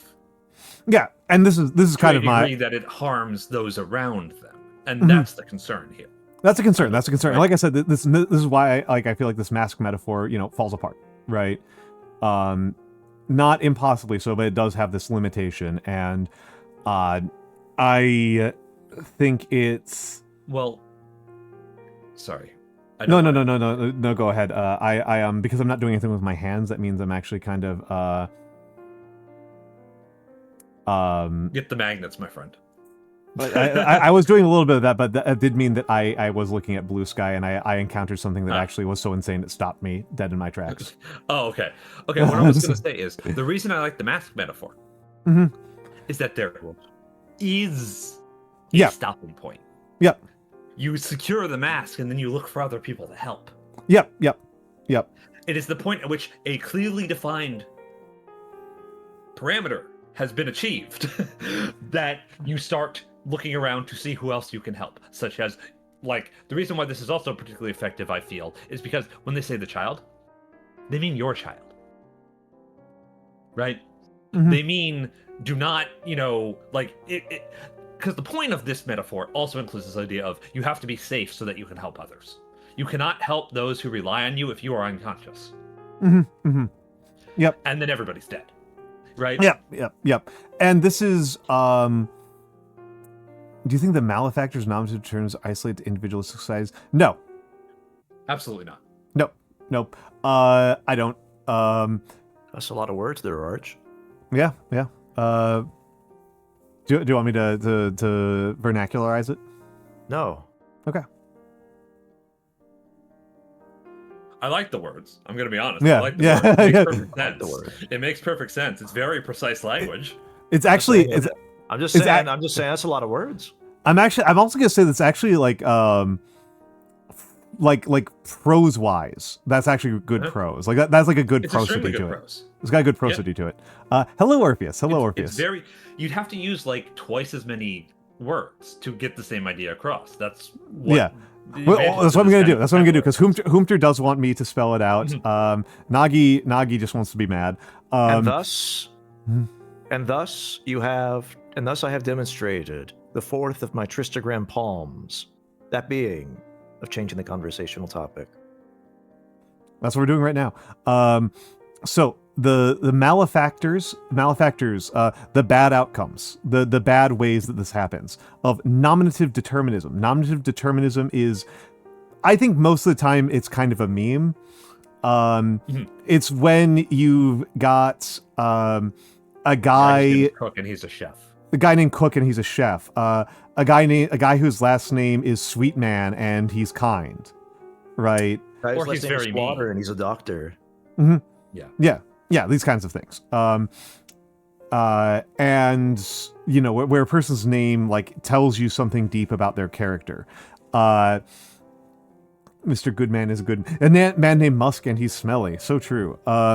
And the isolated means, are they limited to, right? Are they limited to, is it only within, does it only occur within individualistic societies? Societies that are, well, where there's more of an emphasis on the individual over the collective.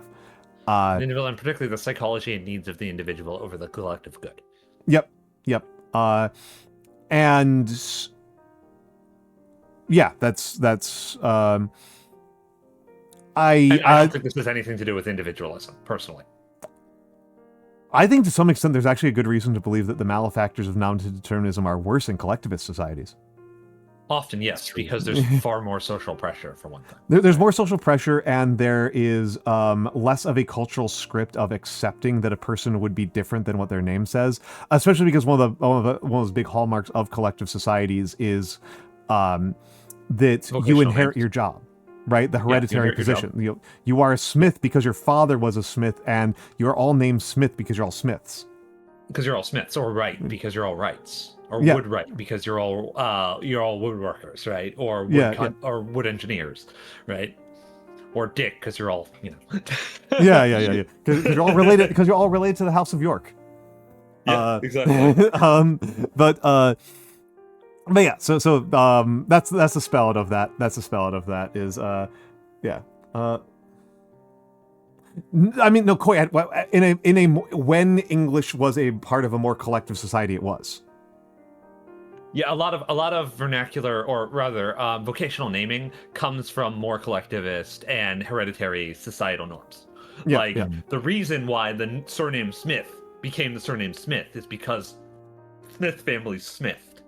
I do And think eventually that stopped being the case, right? Koi But- is proposing that there's also that's also might be thought of as an example of reverse nominative determinism, that the name didn't Which is determine the person, that the name was because of other things that were deterministic, which I think is a good way.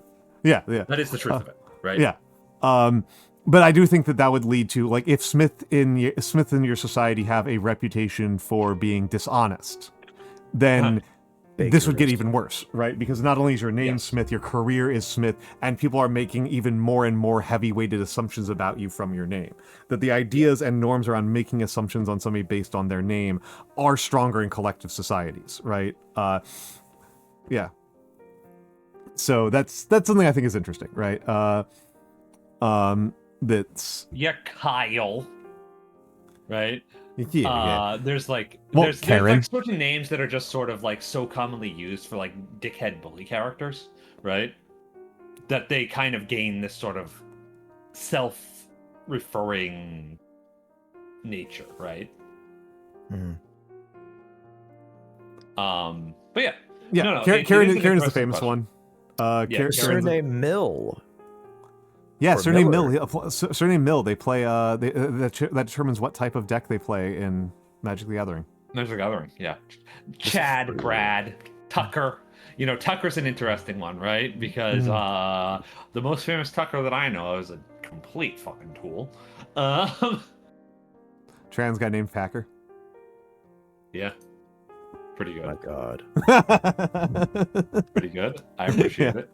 Yeah, I thought that was a good one. Happy Pride. And then, of course, you got like, but with names, the thing about names, right, is that there cannot actually be any true nominative determinism. Mm-hmm.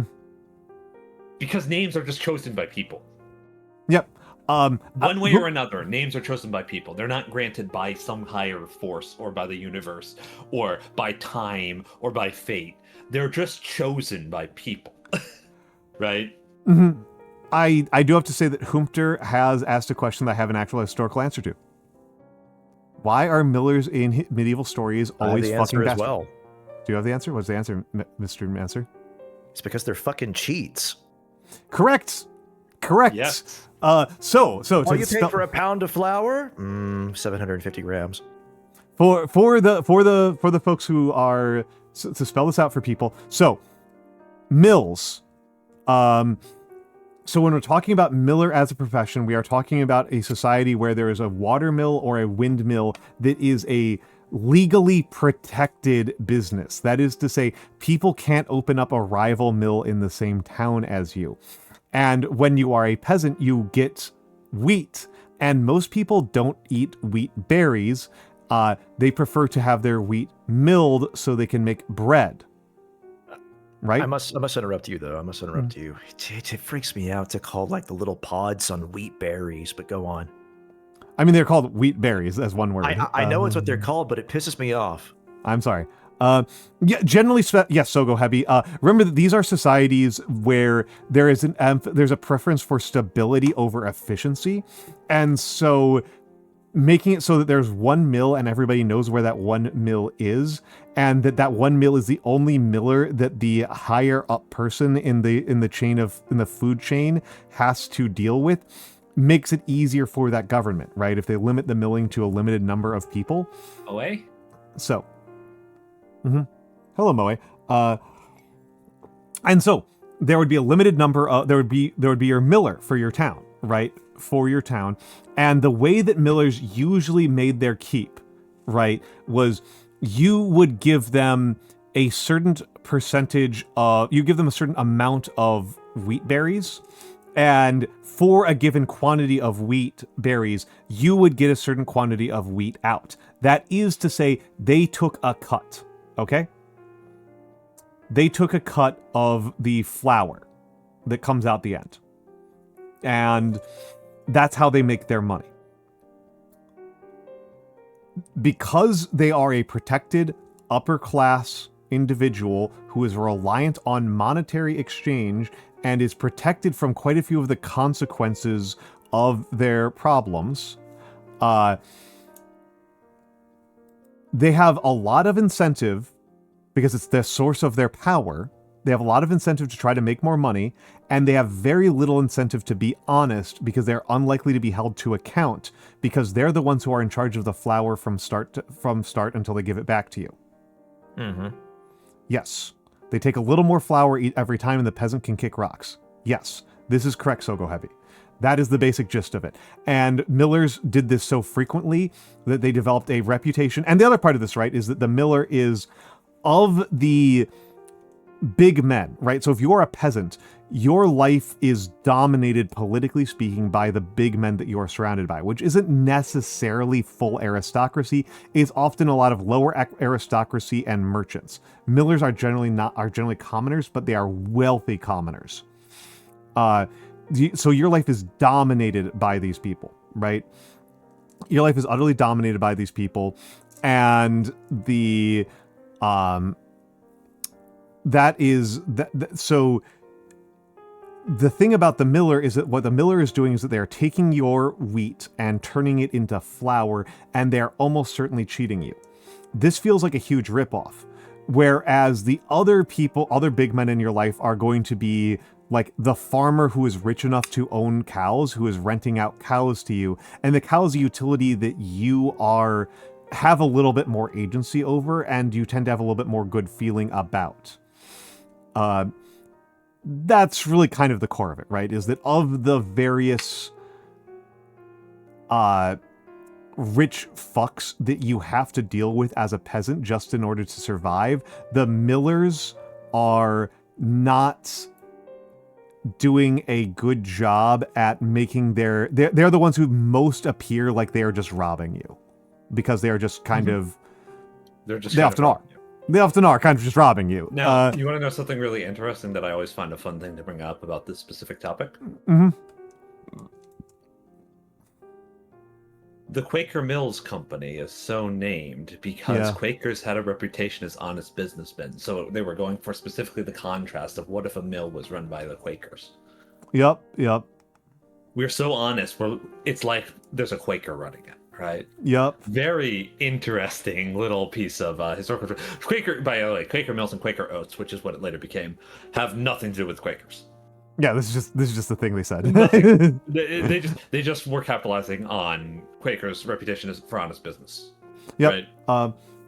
And it's worth saying, right? Like the Quakers' reputation for honest business is one of those things I think is genuinely kind of interesting in the history of the world. Because the core of it, right, the thing that's happening is that the Quakers have a vow of honesty, and so one of the things this leads to is that Quakers don't haggle. Yes. Right? Because they're going to just give you an honest price. And so the thing is that Quakers wound up being very central to early American business. Yes. In the 18th century in particular, Quakers were very, very powerful businessmen, and a lot of this was because of this reputation for honesty. And the thing about that reputation for honesty and why it leads to being successful businessmen is that means that people are willing to pay a premium for stability. For stability. Yep. People are for that's strangely enough, not a lot, actually. Yep. Because when Al says that Quakers took a vow of honor, for context, my family is Quaker. Hi. Yep. And the reason I'm making funny coughing noises in the background is this exact pay a premium for stability. Success as businessmen is why my family has money. Hi. Yeah. So yeah. There is a Quaker schism, yes. The Quaker schism is super weird to me because I didn't know about the Southern Quakers until I was in my mid-20s, and I'd already been around Quakers for a lot of my life. Yes. I'd already been around New England. You've been around Quakers. Yeah, yeah. I've lived a lot of my life in the Upper Midwest and the Northeast. I've been around Quakers a lot. There's a branch of my extended family that is Quaker. I am not from them, but I've been to meeting quite a few times in my life. And so I didn't know about Southern Quakers until I was in my mid-20s and living in a more conservative area of the country. And the Southern Quakers to me are buck wild. Yeah, that's a good way to put it. They have a minister Yeah, what are we doing? Like, what is happening? Quakers. They're just Protestants who It's have. so They're just weird. evangelicals. It's They're so just weird. evangelicals. Maybe Baptists. Maybe Baptist would be a better way to put it. I know Southern Quakers who have been baptized. That's so And weird. they're like, what the hell are you doing? Right? Yeah. The general. This is a general thing, right? So we've got some Europeans here. So There's another Quaker schism, by the way, which is the Amish. Oh yes, true. That's a much older schism. Don't It's a much speak older with me of the Amish. Mostly around the treatment of women, by the way. Mostly around the treatment of women as equals. That's what the actual Amish schism was about. This is why I don't respect the Amish. So almost every American church had a schism in the lead up to the Civil War over the issue of slavery. Huh? The Bible's take on slavery, I think, would be generously described as complicated. I have read quite a few arguments about how supporting and attacking slavery from various Christian lenses, and they are, if you are taking the Bible very seriously, within the premise, right, of taking the Bible very seriously, I think both sides are you can use the Bible in a fair way to make both pro and anti-slavery arguments. The common pro-slavery argument is that there are laws about the treatment of slaves, and there are exhortations by Paul about, not about how slaves are not supposed to rebel and stuff like that. And then there is stuff like the story of Joseph, which is pretty easy to read as a story about how slavery is an intrinsically evil institution that dirties the people who do the enslaving and stuff like that. And it's very hard to read, Jesus's general exhortations and be okay with, like, being a slaveholder.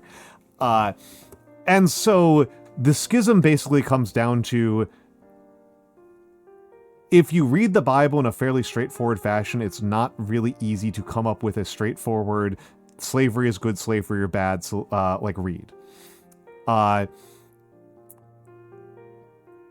Southern property owners are not comfortable with even that, and they were only willing to accept and support, because remember that when we're talking about these churches, these are private ministers who are supported by the largesse and generosity of the donations of their congregation.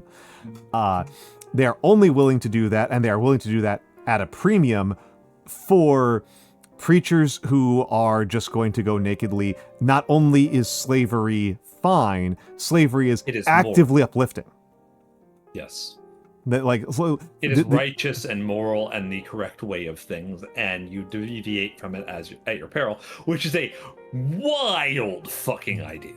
It's a wild idea. I actually have a follow-up on that same wild idea that I think is fascinating and really funny, and we'll get to that in a few seconds.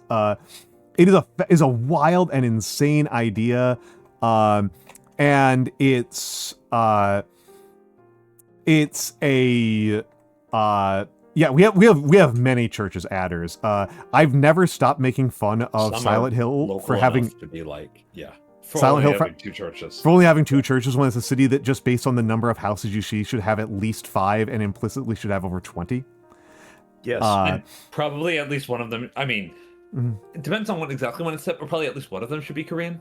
Yeah. Yep. There's like three people in the entire town, but they still managed to get together. They still managed to get together at a Protestant denomination that has their own a sign in Korean. Yep.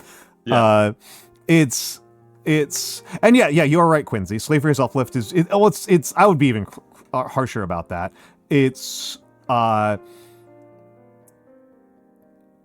self-aggrandizement. It's self-suck, as I like to say. It's you are self-valorizing. You are looking at something you already wanted to do because it was convenient and enriched you, and you are making an excuse for why it is good for everyone else as well.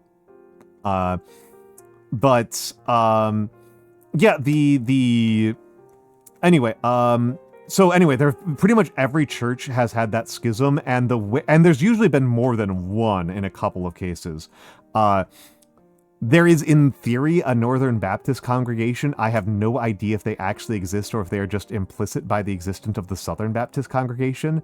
And then the Southern Baptist congregation has an enormous schism between the black and white churches. Enormous, like, oh my god, like you have no wild. Like, if you have not studied this, you do not understand. You do not understand. It's quite something. It's like I feel like it might even be bigger than like the division between like the Catholics and the Lutherans. Like, it's wild. And the Southern Quakers are just like incomprehensibly strange to me. Like a Quaker meeting. Okay, I suspect very few people in chat have been to Quaker meeting. Mikks obviously has. I have. At a Quaker meeting, all the Quaker meetings I've been to, there are benches arranged in a circle or a semicircle, sometimes multiple concentric ones. Sometimes, if it's a barn, sometimes there's 2 floors. Sometimes there's 2 floors. Or they're organized more like a typical like auditorium. Yeah, right? and everyone sits down. Everyone sits down, and then they are just quiet.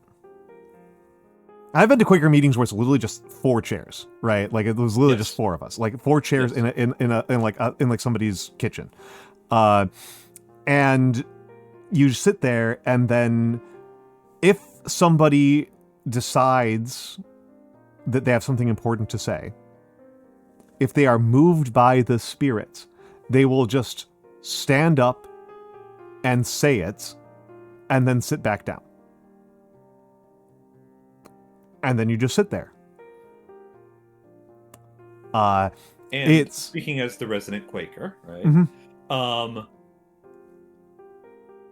I will say that the Spirit does move some people to speak an awful lot more than it does others. True! Extremely true! Extremely true! I love backhanded insults like that. I may have been one of them. I certainly was. As a child, Yeah. I certainly was. Yeah. I treated the shit like show and tell, man. I absolutely do remember people from meeting who never spoke during the actual meeting part of meeting. My grandmother was like that. Yeah. Some people I suspect were just there because it was a quiet place, like, and To sit and think. Yeah, to like And be to just, around like, others quietly. to be around others And quietly, to have a religion supporting it. No adders, it's much less hierarchical than an AA meeting. An AA meeting, like, you have like a stage and like there's a structure to it. Quaker meeting's very unstructured. The really important thing about Quakerism as a philosophy, as a religion, organized religion, because it is an organized religion. True, right? it is, yeah. Is that it is completely without hierarchy. Mm-hmm. There are people who take responsibilities, like, I don't know, cleaning the meeting house. Mm-hmm. Right? It's notable. This is called a meeting house. This is not a church. This is not a chapel. This is not a ministry of any sort. This is not a temple. It is a meeting house. It is the house where you have a meeting. Mm-hmm. Right? There are no priests. There's no priesthood. The most essential, fundamental idea of Quakerism is that God, if there is a God that tangibly exists, right, created all people, therefore all people are equal and are equal of God. The phrase Quaker Right. comes from, I believe it was Fox himself who said this. Yes. Even kings should quake in the presence of God. Yes. Which is also why they were... And also as a pejorative, right? Also as a pejorative of standing there quaking in his boots with his own righteousness. This is in reference to inequal treatment of workers and of the fundamental inequity of slavery, by the way. That's what the Quakers are being accused of being, like, self-righteous about. Yes. Yep. So, and it's I will say, as a person who is a non-believer but has gone to meeting a few times, I find their principles and their organizing structure charming. I find it, obviously, as any sort of organized faith goes, it's not perfect. Mm-hmm.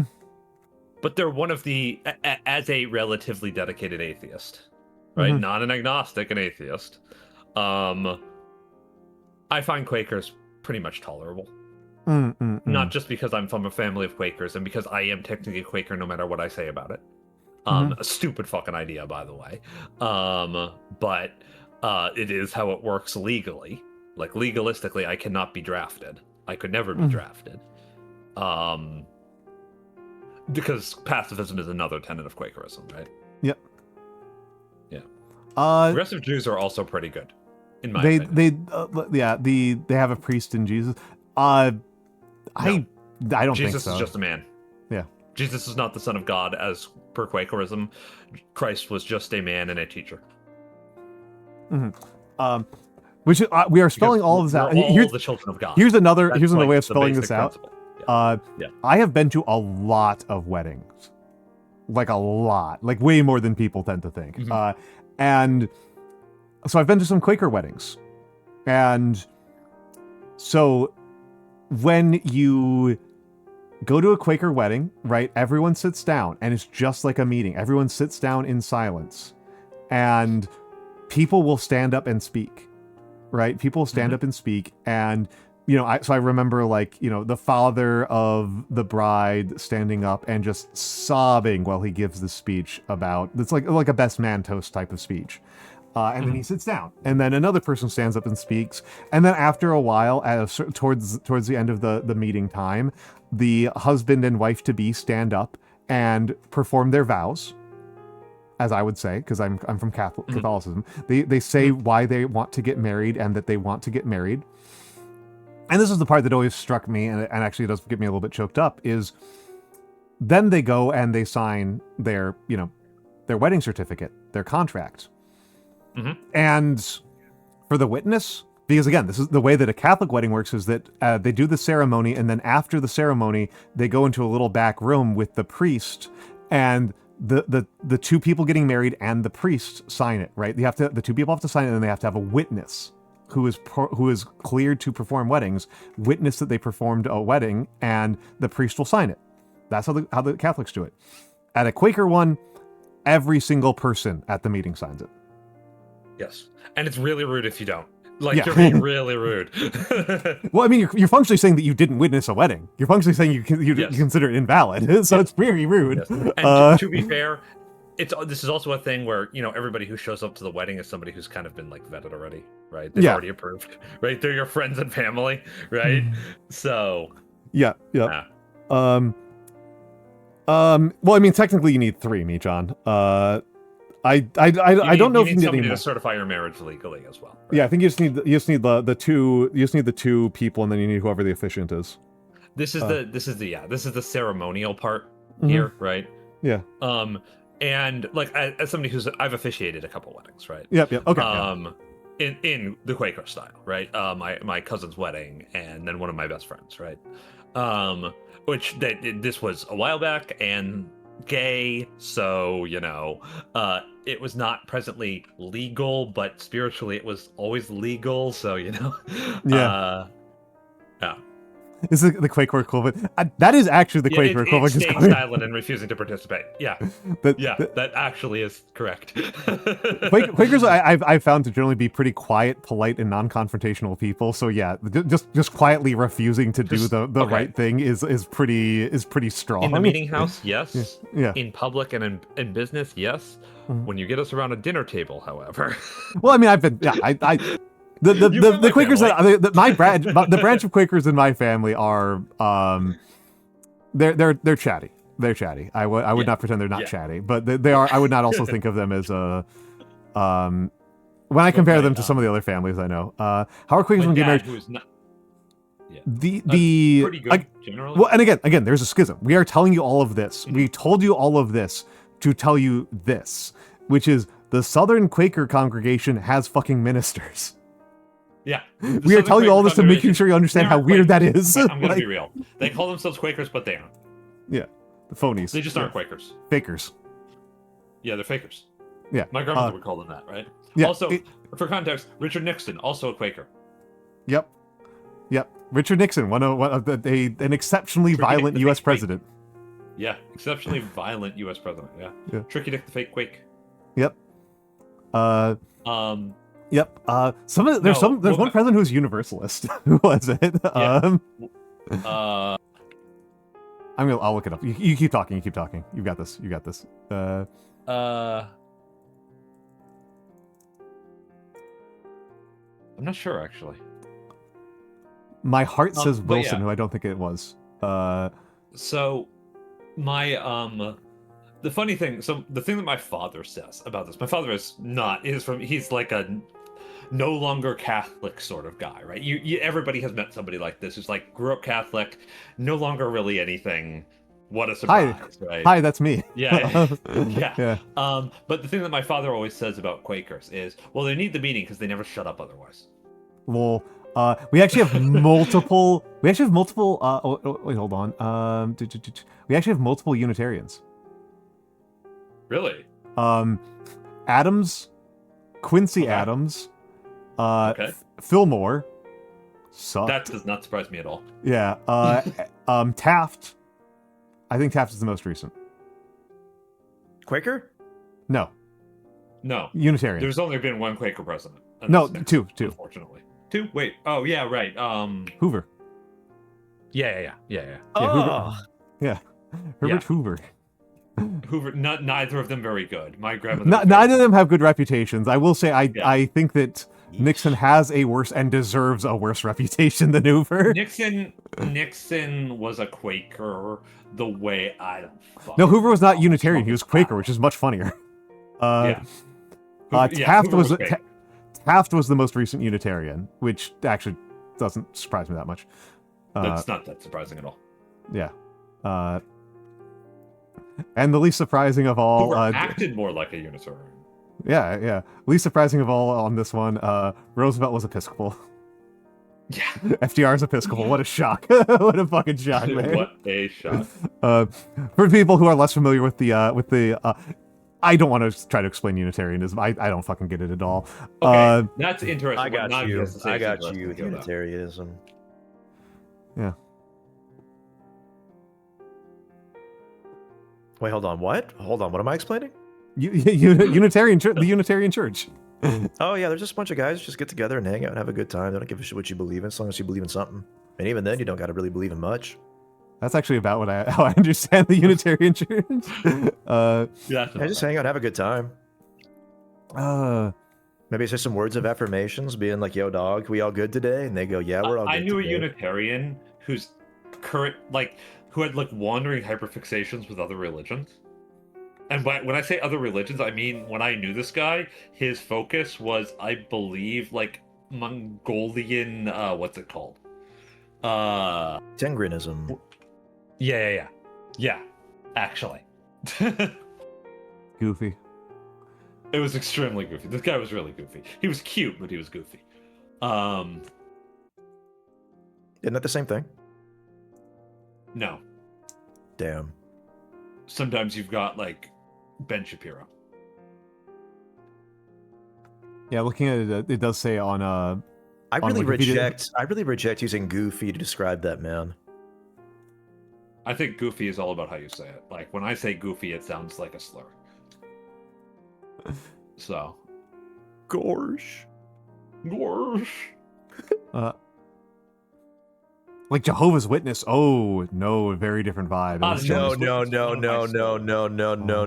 Very different vibe. Very different vibe. Very different vibe. Yeah. Yeah.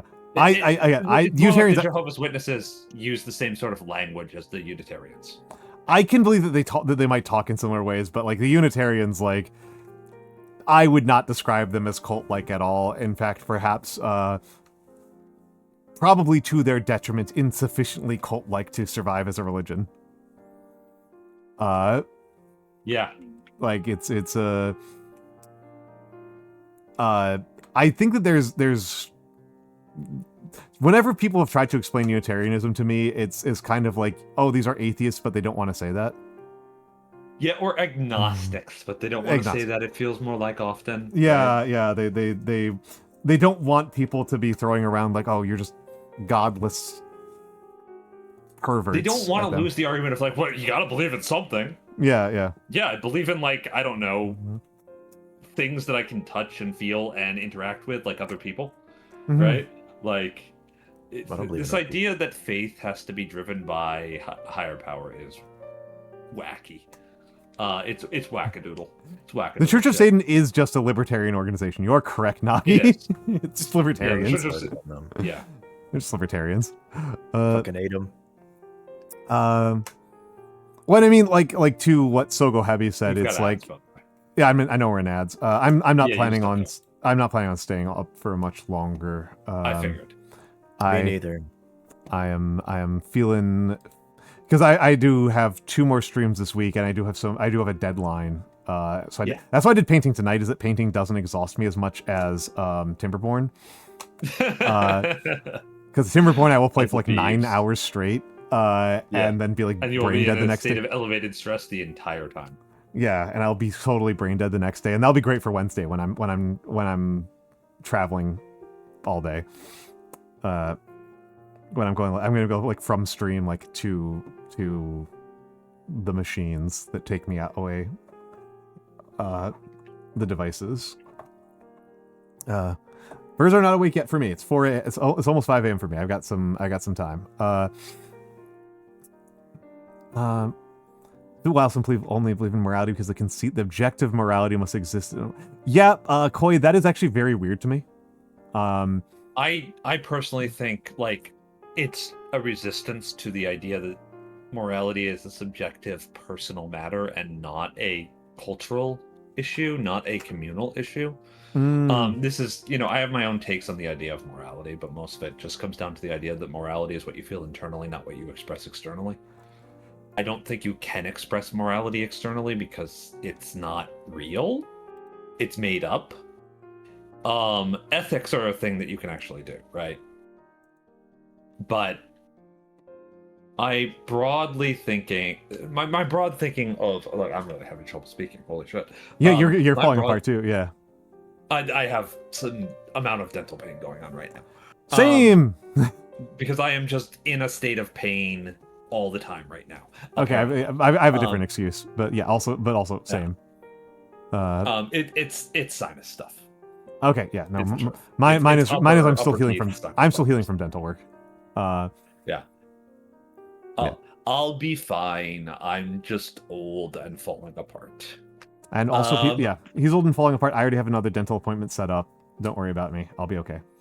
Mhm. And worst case scenario, that just means I never eat anything sugary again for the rest of my life, which will be terrible for my dessert chef ambitions, but really good for weight loss. Quincy, I actually think totally that? agree with you on this particular theorist, right? This idea is what I think people are resisting specifically. Mhm. I think people are specifically resisting the idea that they can't be certain of anything. They need this certainty, and morality is the easiest form of certainty because you feel it and you don't have to prove it. You feel it and it cannot be disproven. This provides you a sense of certainty. It's also I'm not sure if I'd call it actionable, but it's a very strong impetus to action. It's feeling outraged that something is wrong. Right? And that sort of emotional fuel drives forward a lot of people. That something is wrong or that something is right, or that you have to right a wrong that has been done. And this can fuel good things and bad things. I'm not judging the actions here. What I'm talking about is the idea that, like, if you can turn your moral feelings into fuel to act in a way that is beneficial to society, good for you. Right? I'm proud of you. Good job. But don't start acting like you're doing the thing that is imparted on you, that you must do, that is correct. Because no, you are making a choice. You are making a choice to do something good. You're making a choice to help rather than harm. You're making a choice to do less harm. And that is much more meaningful than following the rules that have been given to you. Yes. I'm an anti-authoritarian. This has been my TED Talk. Thank you for coming. Yeah.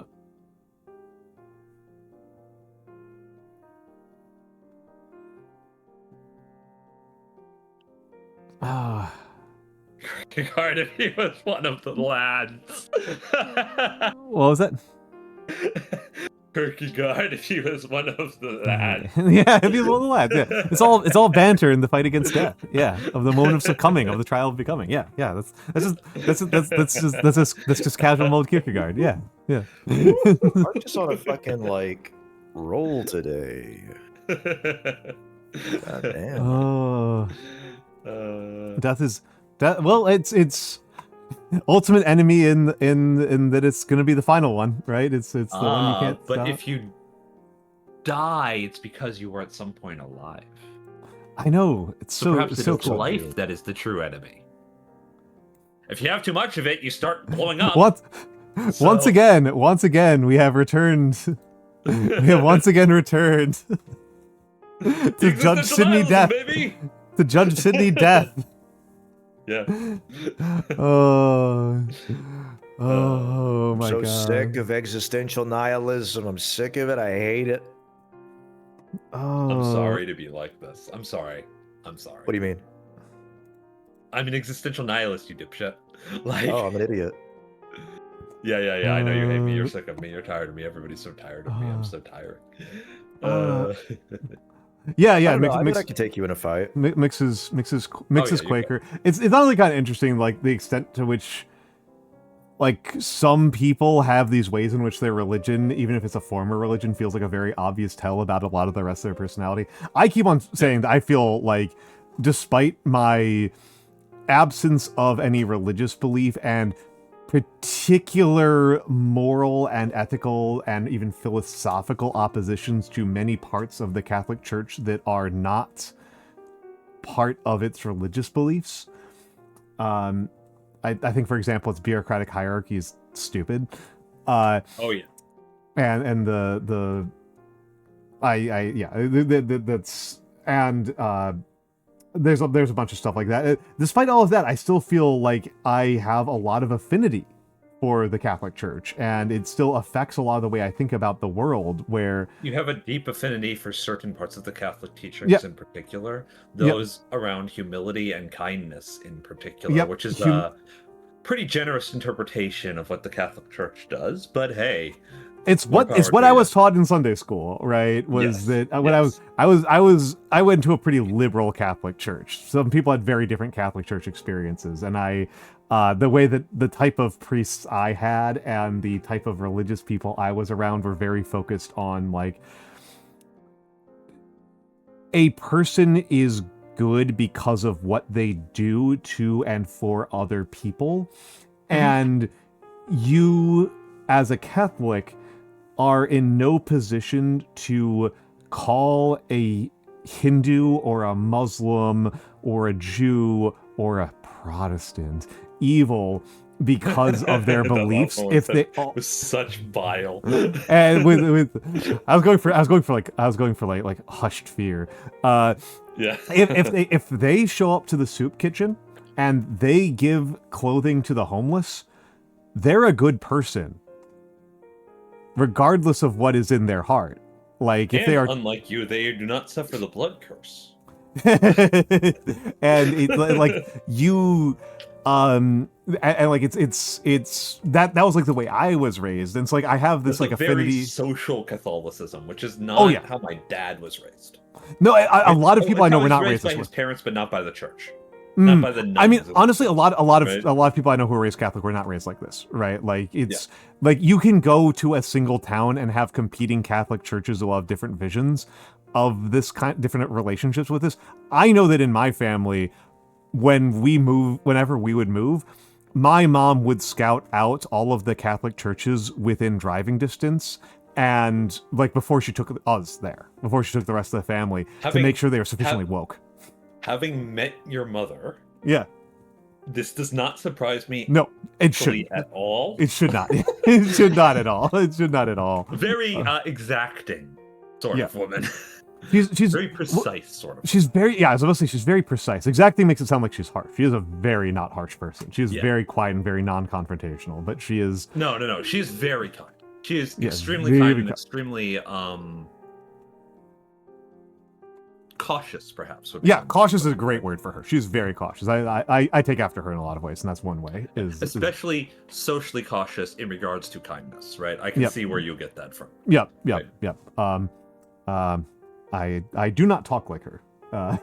I have her No, accent, no. but I do not talk like her. She talks very slowly. She's one of those people who you can tell is thinking about every single word. But anyway, this is the type of Catholicism that I grew up with. Very like liberation theology adjacent Catholicism. And like I said, that's not necessarily the norm, and it still like affects and inflects how I think about the world. And like it also means that I tend to be fairly straightforward about believing that like some things are just bad. Period. That like I don't tend to think there's a lot of cases of like I tend to chafe a lot. It's like, oh, it's good when this person does it, but bad when this other person does it. It's like, no, that's just a bad action. Like, what are we talking about here? We've had this philosophical debate a number of times. Sometimes I've actually been on the other side of it from you, where you have very clearly been trying to frame the thing, right? Reframe the thing for yourself to fight against this inclination that you have. Right? Yes, because I think this is often an inclination that is not adaptive. Would be a polite way to say it. I think it's often a maladaptive. Good word. A maladaptive way to think about the world, because I mean, just to use like a very simple one, like using certain types of words are fine for some groups of people and not fine for other groups of people. It is different. It is different, right? But it's not something that I kind of chafe against in my biases. And I wouldn't want to create life can be a weird witness, living according to who might stand and who might kneel in any given moment. Good words, Archibald. Good words, Archibald. That's good. Ban him. Get rid of him. I am a little jealous, actually. Yeah, I am not often that well spoken, right? Yeah, with my word choice. I get into speaking like that periodically, particularly recently, because again, my pleasure book has been a 19th century alt history romance. The loquacious ought to be laid to rest. What's the big tell is that you use there's some of the verb agreements are different. Is what makes you sound really old school. I wouldn't want to create competition. Notice the lack of two. One must not. Like the thing that I often do is I say one instead of you or I. Right? Yeah. But honestly, the truth is, when I get really loquacious, people just don't understand what I'm saying. So I'm very envious of your ability, Archibald, of being comprehensible while being quite loquacious. Yeah, it's good. This is good words. These are good I've words. got to be in a fey mood in order to accomplish this. I'm going to be real with you. You're pretty good at it when you are, though. We can. I have to be horrifically sleep deprived, and then I just say shit. Or drunk. We know some. I've got a Hemingway this, and I don't mean the suicide. We can turn you into a fairy. We have the technology. This is true. I could be a fairy who is also a wizard. You could. And that'd be further ammunition to those who think I'm a homosexual. It's true. It would do that. That's true. Yeah, but nobody who's heard you, like, after you see a picture of Tifa, will think you're a homosexual. I'm going to be real with you. Tifa ain't it. True. I agree. Interesting. I mean, I know that, like, Mikks just doesn't like Final Fantasy VII. Just period. Huh? Oh, no, I just think that specifically people who's like, oh, strong girls are interesting, needed to have read like She-Hulk comics in like the 1980s. That's just my actual opinion. Okay, I guess maybe this is like this tells a lot about me. Like, to me, when I think about Tifa, I think about the fact that she is just like so desperately trying to help her old childhood friend like stabilize his completely insane life. Not Veronica. People need to stop treating her like she's Veronica. Veronica is Aerith. This Yep. is the fundamental joke about Final Fantasy VII, is the extent to which people rewrote the two roles almost entirely based on Tifa having big boobs and Aerith being a And healer. punching people. Yeah, and punching people. It's more important that Tifa punches people and wears like those gloves, right? Yeah.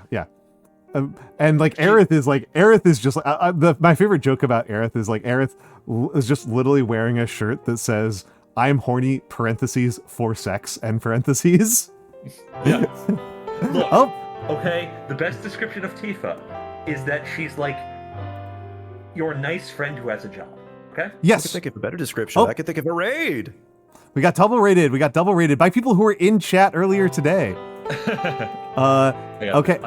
I got Evie. How was the art? Okay. What art were you doing? What art were you doing? Welcome in Evie. Welcome in Rock the Bear. Welcome in Byzantium Rose. Welcome in Jason TA_. Thank you for the follow, Soleo Helios. Welcome Byzantium in. Rose is a good name. Yes. Hello, Wiz Hot. Welcome in. My name is Almantas VT. I'm a former professor of sociology, a current VTuber, and old man who loves old things. I am mostly a calligrapher by Byzantium Rose, please don't lurk. Please don't lurk. I don't want you to lurk because I know that you're very susceptible to this. And I know that we can do a good job and you'll have a very nice time. But yes, welcome in, Raiders. For the Raiders, I am mostly a calligrapher. I haven't done it this stream, but I haven't been painting for a minute, so I may as well show it off. This is my handwriting. Do the ad read, my friend. I will in fact read. This is my handwriting. But today I'm doing miniatures painting, and I kind of fucked up, and I didn't have enough miniature to paint. So I've been chatting with my friends about death and religion. Death and religion and individualism in society, I suppose. Yeah, individualism. What is the nature of ethics? And what were you up to? Rock, were you also doing arts? You were just chatting. You were just chatting. Okay. Yeah. Just chatting. What were you chatting about? Have I ever done calligraphy in another language? I actually started with Japanese calligraphy. I did Japanese calligraphy before I did English language calligraphy. So I can do Japanese and Chinese calligraphy poorly. I'm much weaker at it. I have to say I'm much weaker at it. But I do know how to. I do not know how to do Tamil or Persian or Turkish or Arabic calligraphy. They are beautiful. I do not speak any of those languages. You should try to learn some Persian calligraphy. I'm gonna be real. It's pretty sick. Deco Shield, have a good rest of your night. Thank you for stopping by. Just learn how to write like your own name or something. Like, Yeah, that's true. That's true. Thanks for rating or something like that. Right? Wow. Yes, I've got ad read. Ad read. No, it's the Ara first. Okay, RR first. Okay.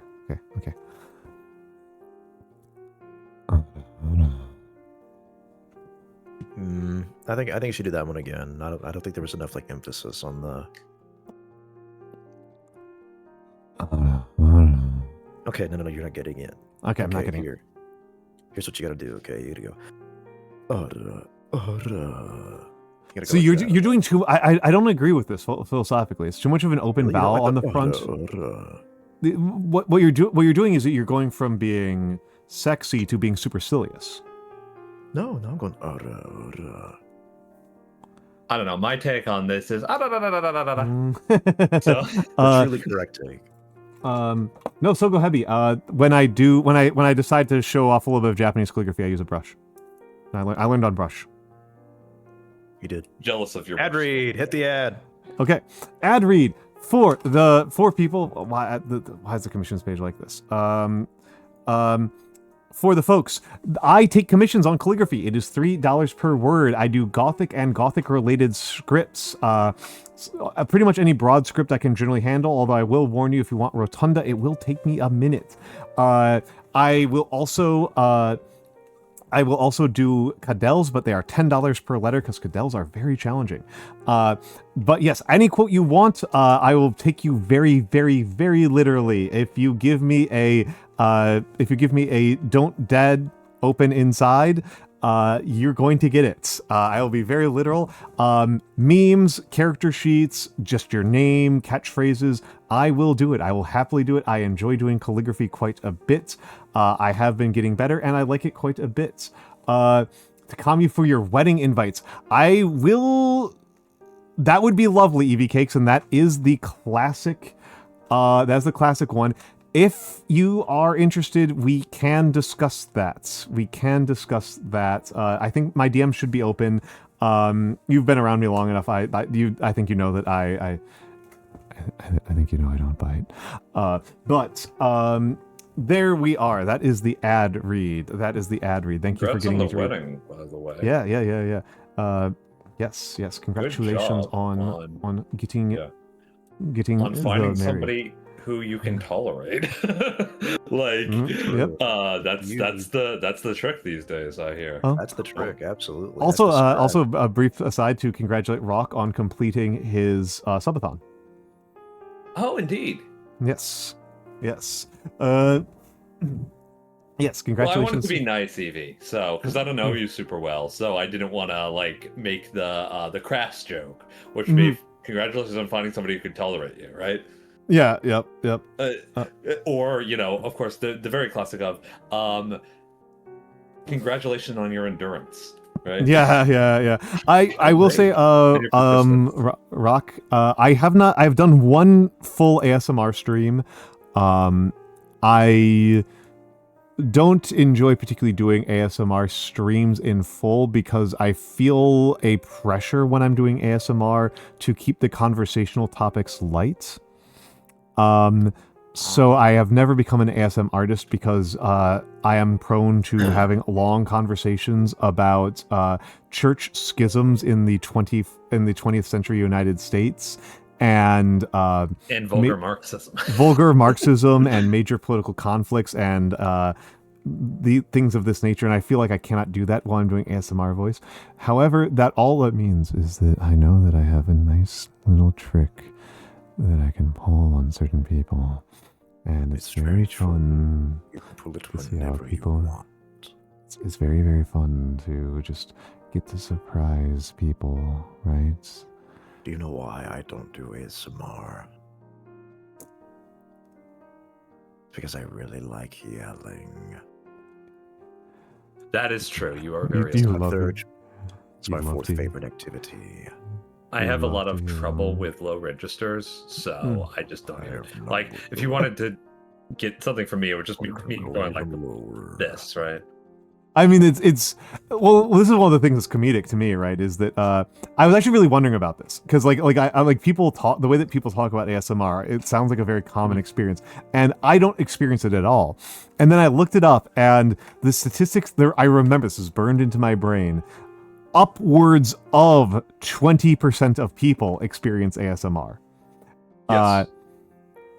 It was very funny to me that 80+% of people don't experience ASMR at all. And so to me, the fact that I appear to be pretty good at triggering it means that I actually Rock the Bear and Evie heard me say this because they were in the collab with me on Ogre Daddy stream the other day. To me, it's like when a boomer figures out how to use loss. Oh yeah. But doesn't understand what loss is, so they just understand it as like a magical rune that does psychic damage to millennials. Yeah. The thing about ASMR also is that those statistics that you're seeing are also very specific. They are specifically ASMR from audio stimuli, right? Which is what the actual term is. But there is a relatively connected sensation for a lot of other things. I don't know.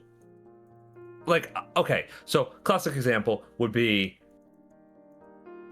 the chills feeling from seeing something really cool or exciting or hype or whatever. Really good musical or dance performance or sporting event performance, right? A lot of more people get that than get the raw audio ASMR, and then you can also put yourself into that, oh man, that's fucking cool state cognitively while listening to somebody speak. So the meridian response here in question is specifically just to the involuntary response to the sound, not the more voluntary immersion in the sound. Because I know a lot of people enjoy ASMR as a relaxation. I mean, I will. I have ASMR streamers that I like and that I will listen to. I just don't experience it as like that tingly feeling. I always understood ASMR as a subtype of synesthesia. To me, the ASMR it is a type of synesthesia. Yeah. It's like nails on a chalkboard to me. It makes me so uncomfortable that I want to vomit. Nice. I don't get it from you because you're not doing like the weird, like, crackly, poppy, snappy noises. Oh, okay. Yeah, because that's a completely different issue. That's a completely different issue, right? I have ASMR, brother. Which is really, but it's not all of ASMR. It's a subcategory. ASMR. No, yeah. The truth is, dude, that if you get this sort of nails on a chalkboard, skin crawling feel from that, it probably means there's a type of ASMR that would work extremely well for you. Yeah, I know. You ever get chills from music? Absolutely, all the time. You're melodic, right? It's which is not at all surprising. What the fuck did you just call me? I called you melodic, you fucking queer ass little cat. What the fuck? All right, we've got to work out time. I'm gonna do push-ups while you guys yell at each other. You're leaving me here while I'm getting slurred at? What the fuck? You are not getting. It's Pride Month. Come on, man. Happy Pride. That's right. 3, Happy Pride, brother. 4, 5, 6, 7, 8. I will never escape. 20. 9. 10. We'll never escape the allegations. Yeah, the funny thing here, Shriver, is that both of these fucks are way straighter than I am. You're extremely gay. There's not. Yeah, you're very, very gay. It's pretty easy to be straighter than you. It's like Nor. Nor is gayer than me, and that's about it. Yeah. Good old Noir. You know what? Friend of the channel, RG Noir. All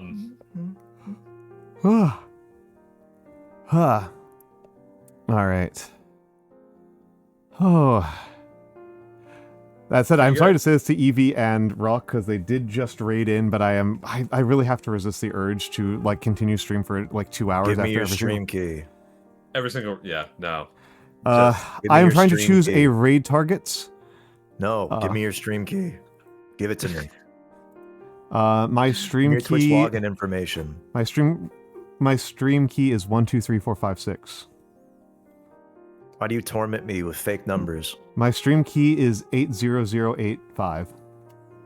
Why are you tormenting me with completely fake numbers? My stream key is 67. Don't you understand that much like a vampire, I'm compelled to type them in on a keyboard? Like Burns, his stream key is 2. Yeah. Is that a Simpsons joke? Yes. I've never watched The Simpsons except for one episode. Mr. Burns' social security number is 2. Damn, he's old. Yeah, that's a joke. Damn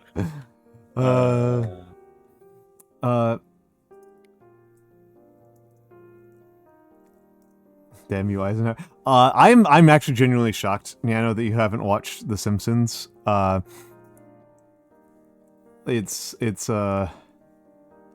think it would rewire your brain perhaps even harder than Northern Lion. Well, I must admit, I watched the one episode where, Sideshow Bob is trying to kill Bart. Wow. There's like 8 of those, but okay. Yeah, I know, but I mean, like the one they get in the witness protection program when he just gets out of jail, right? Yeah. Mm-hmm.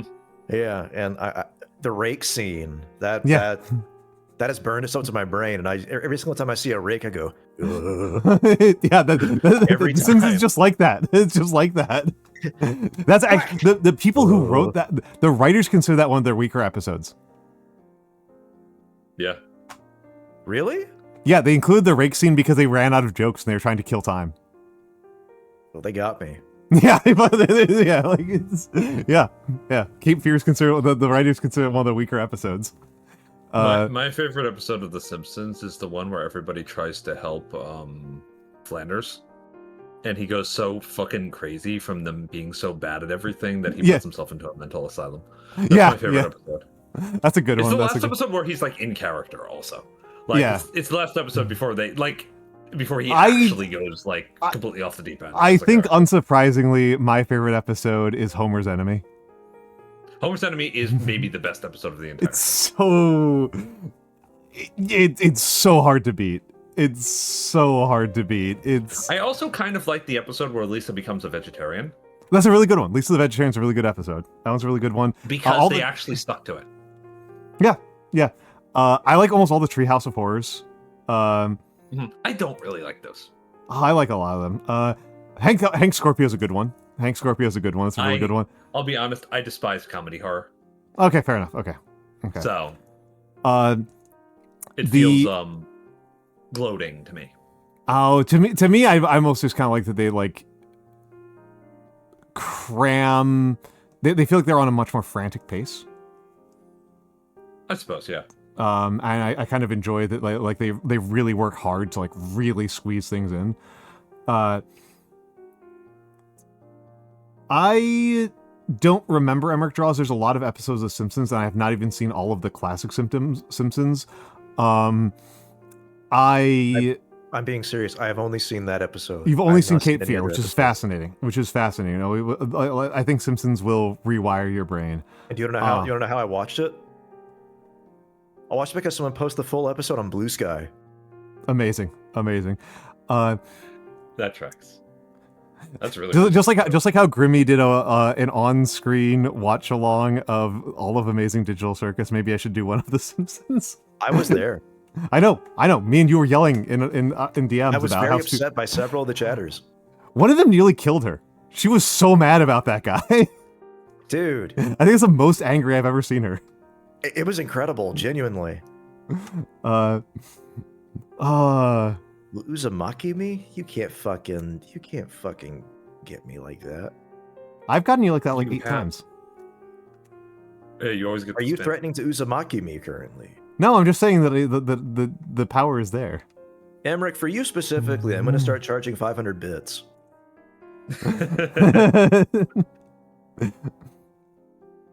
800 Simpsons episodes stream or two should do. Yeah. It's just like, no, it's just like that's just my content. My content is just reacting to Simpsons episodes for forever. My genuine favorite joke from one of these shows is just the scary door from Futurama. Scary Door is pretty good. I'm trying to think though. What was there's a specific episode I was trying to think of.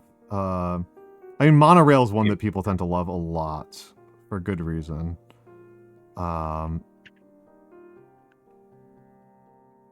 Who Shot Mr. Burns is another classic good one.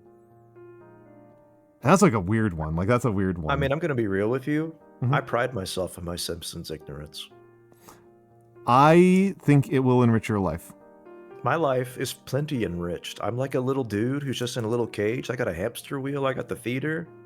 Yeah, but now we're gonna add game relates Okay, to I your can hamster make a wheel. really mean joke. You could say it right That's now. how you know the stream has gone on so long. Yeah. Say it. Be mean to me. I'll cry. Your life would be more enriched if you were employed. Ho ho ho. Oh, how did you know that I've received 5? We're sorry, we moved on to better candidates in the course of I'm the so stream sorry, alone. my man. I lied. It's only 2, good. It's only 2. but it's been still 5 too good. in as many days. Yeah, I'm sorry, man. At least one of them was like, I think, handwritten. Okay. Yeah. Okay, folks in here, give Sometimes me it's like crazy. That's crazy. start making requests for give me an impressionistic request for what you want my raid target to be. Don't give me a name. Give me a mood. Give me an idea. Give me something impressionistic. Give me a tone. What are you guys feeling right now? What kind of mood are you in? What will keep the energy going here? Yeah, You I'm know? trying to make because this is a weird energy for me to end stream on. Usually it's chill here. We're being timeless. We're being somewhat bantery, right? Yeah, Somewhat it's me and the unusual. boys at 5 a.m. looking for beans. The ephemerality of a wave about to crash Prey into on their center. hypergamy. Wait, hold What on. the hell are you going for, Koi? Koi, you have got to stop saying words. I swear to God. He's too powerful. Can you communicate via the DAO and the DAO only, please?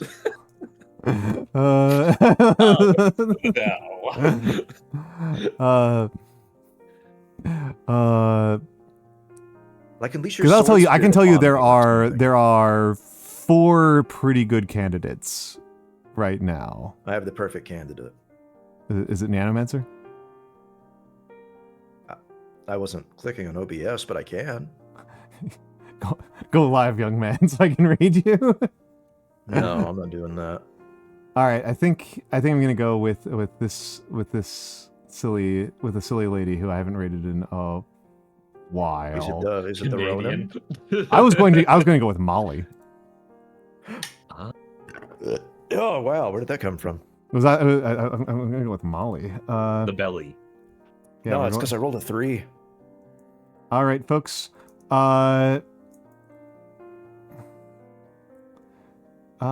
I have?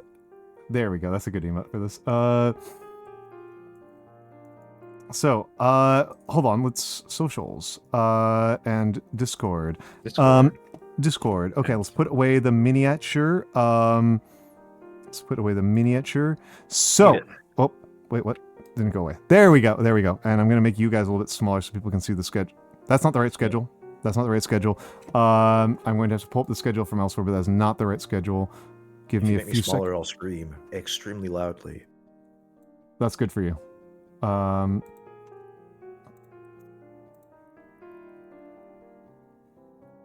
on a second here. I'll fart. I would recommend against that. I trust myself. You're only punishing yourself. What do you mean? Farting is a release. Oh my god. You know, these guys are my friends for some reason. I mean, this is the we're trying to make men unattractive to you. I could be the king of Sweden, and this is what I'm reduced to. I mean, you could be the queen of Sweden. I would gladly be your court jester. I wish I was the queen of Sweden. All right, there we go. There we go. That's a proper schedule. That's a proper schedule. Okay, folks. That is our schedule. Today was Timberborn or painting, and we painted. Tomorrow will be calligraphy, and then Tuesday I will be doing painting. I will be doing Timberborn. We'll be doing Timberborn. I will not be streaming Thursday. I almost thought it was kind of a big deal that I'm traveling for most of this week, and then I remembered that I don't stream Wednesday, Friday, or Saturday most of the time anyway, so it doesn't actually matter very much. Yes, we've got that beaver. We have a beaver colony that is doing very poorly. We have a beaver colony that's doing very... Beeves. The beeves, the poor beeves are suffering. Those are me. This has been Nyanomancer and Mikks. You can see their names in the stream title. I'm sure you know how to read. Joke's on you, asshole.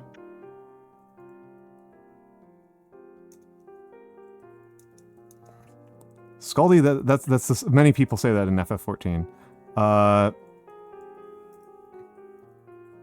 Oh my. There we go. Delete my account. In FF14? Yeah. Actually, no, I can't because I have my kitty cat. Yeah. All right, Literally, folks. I made my cat. All right, folks. We're going over to Molly. I like Molly a lot. Normally, my streams have a very different vibe from hers, but we have been having a somewhat rambunctious bantery chat. So go listen to her. Go insane. Her stream title is currently From the Moment I Understood the Weakness of My Flesh. That feels like a good follow-on from what we've been talking about here. Good old hammer. From the moment. Okay. No, actually, I can't do it. All right, folks. Have a good night. I will see you tomorrow. Farewell. Bye-bye.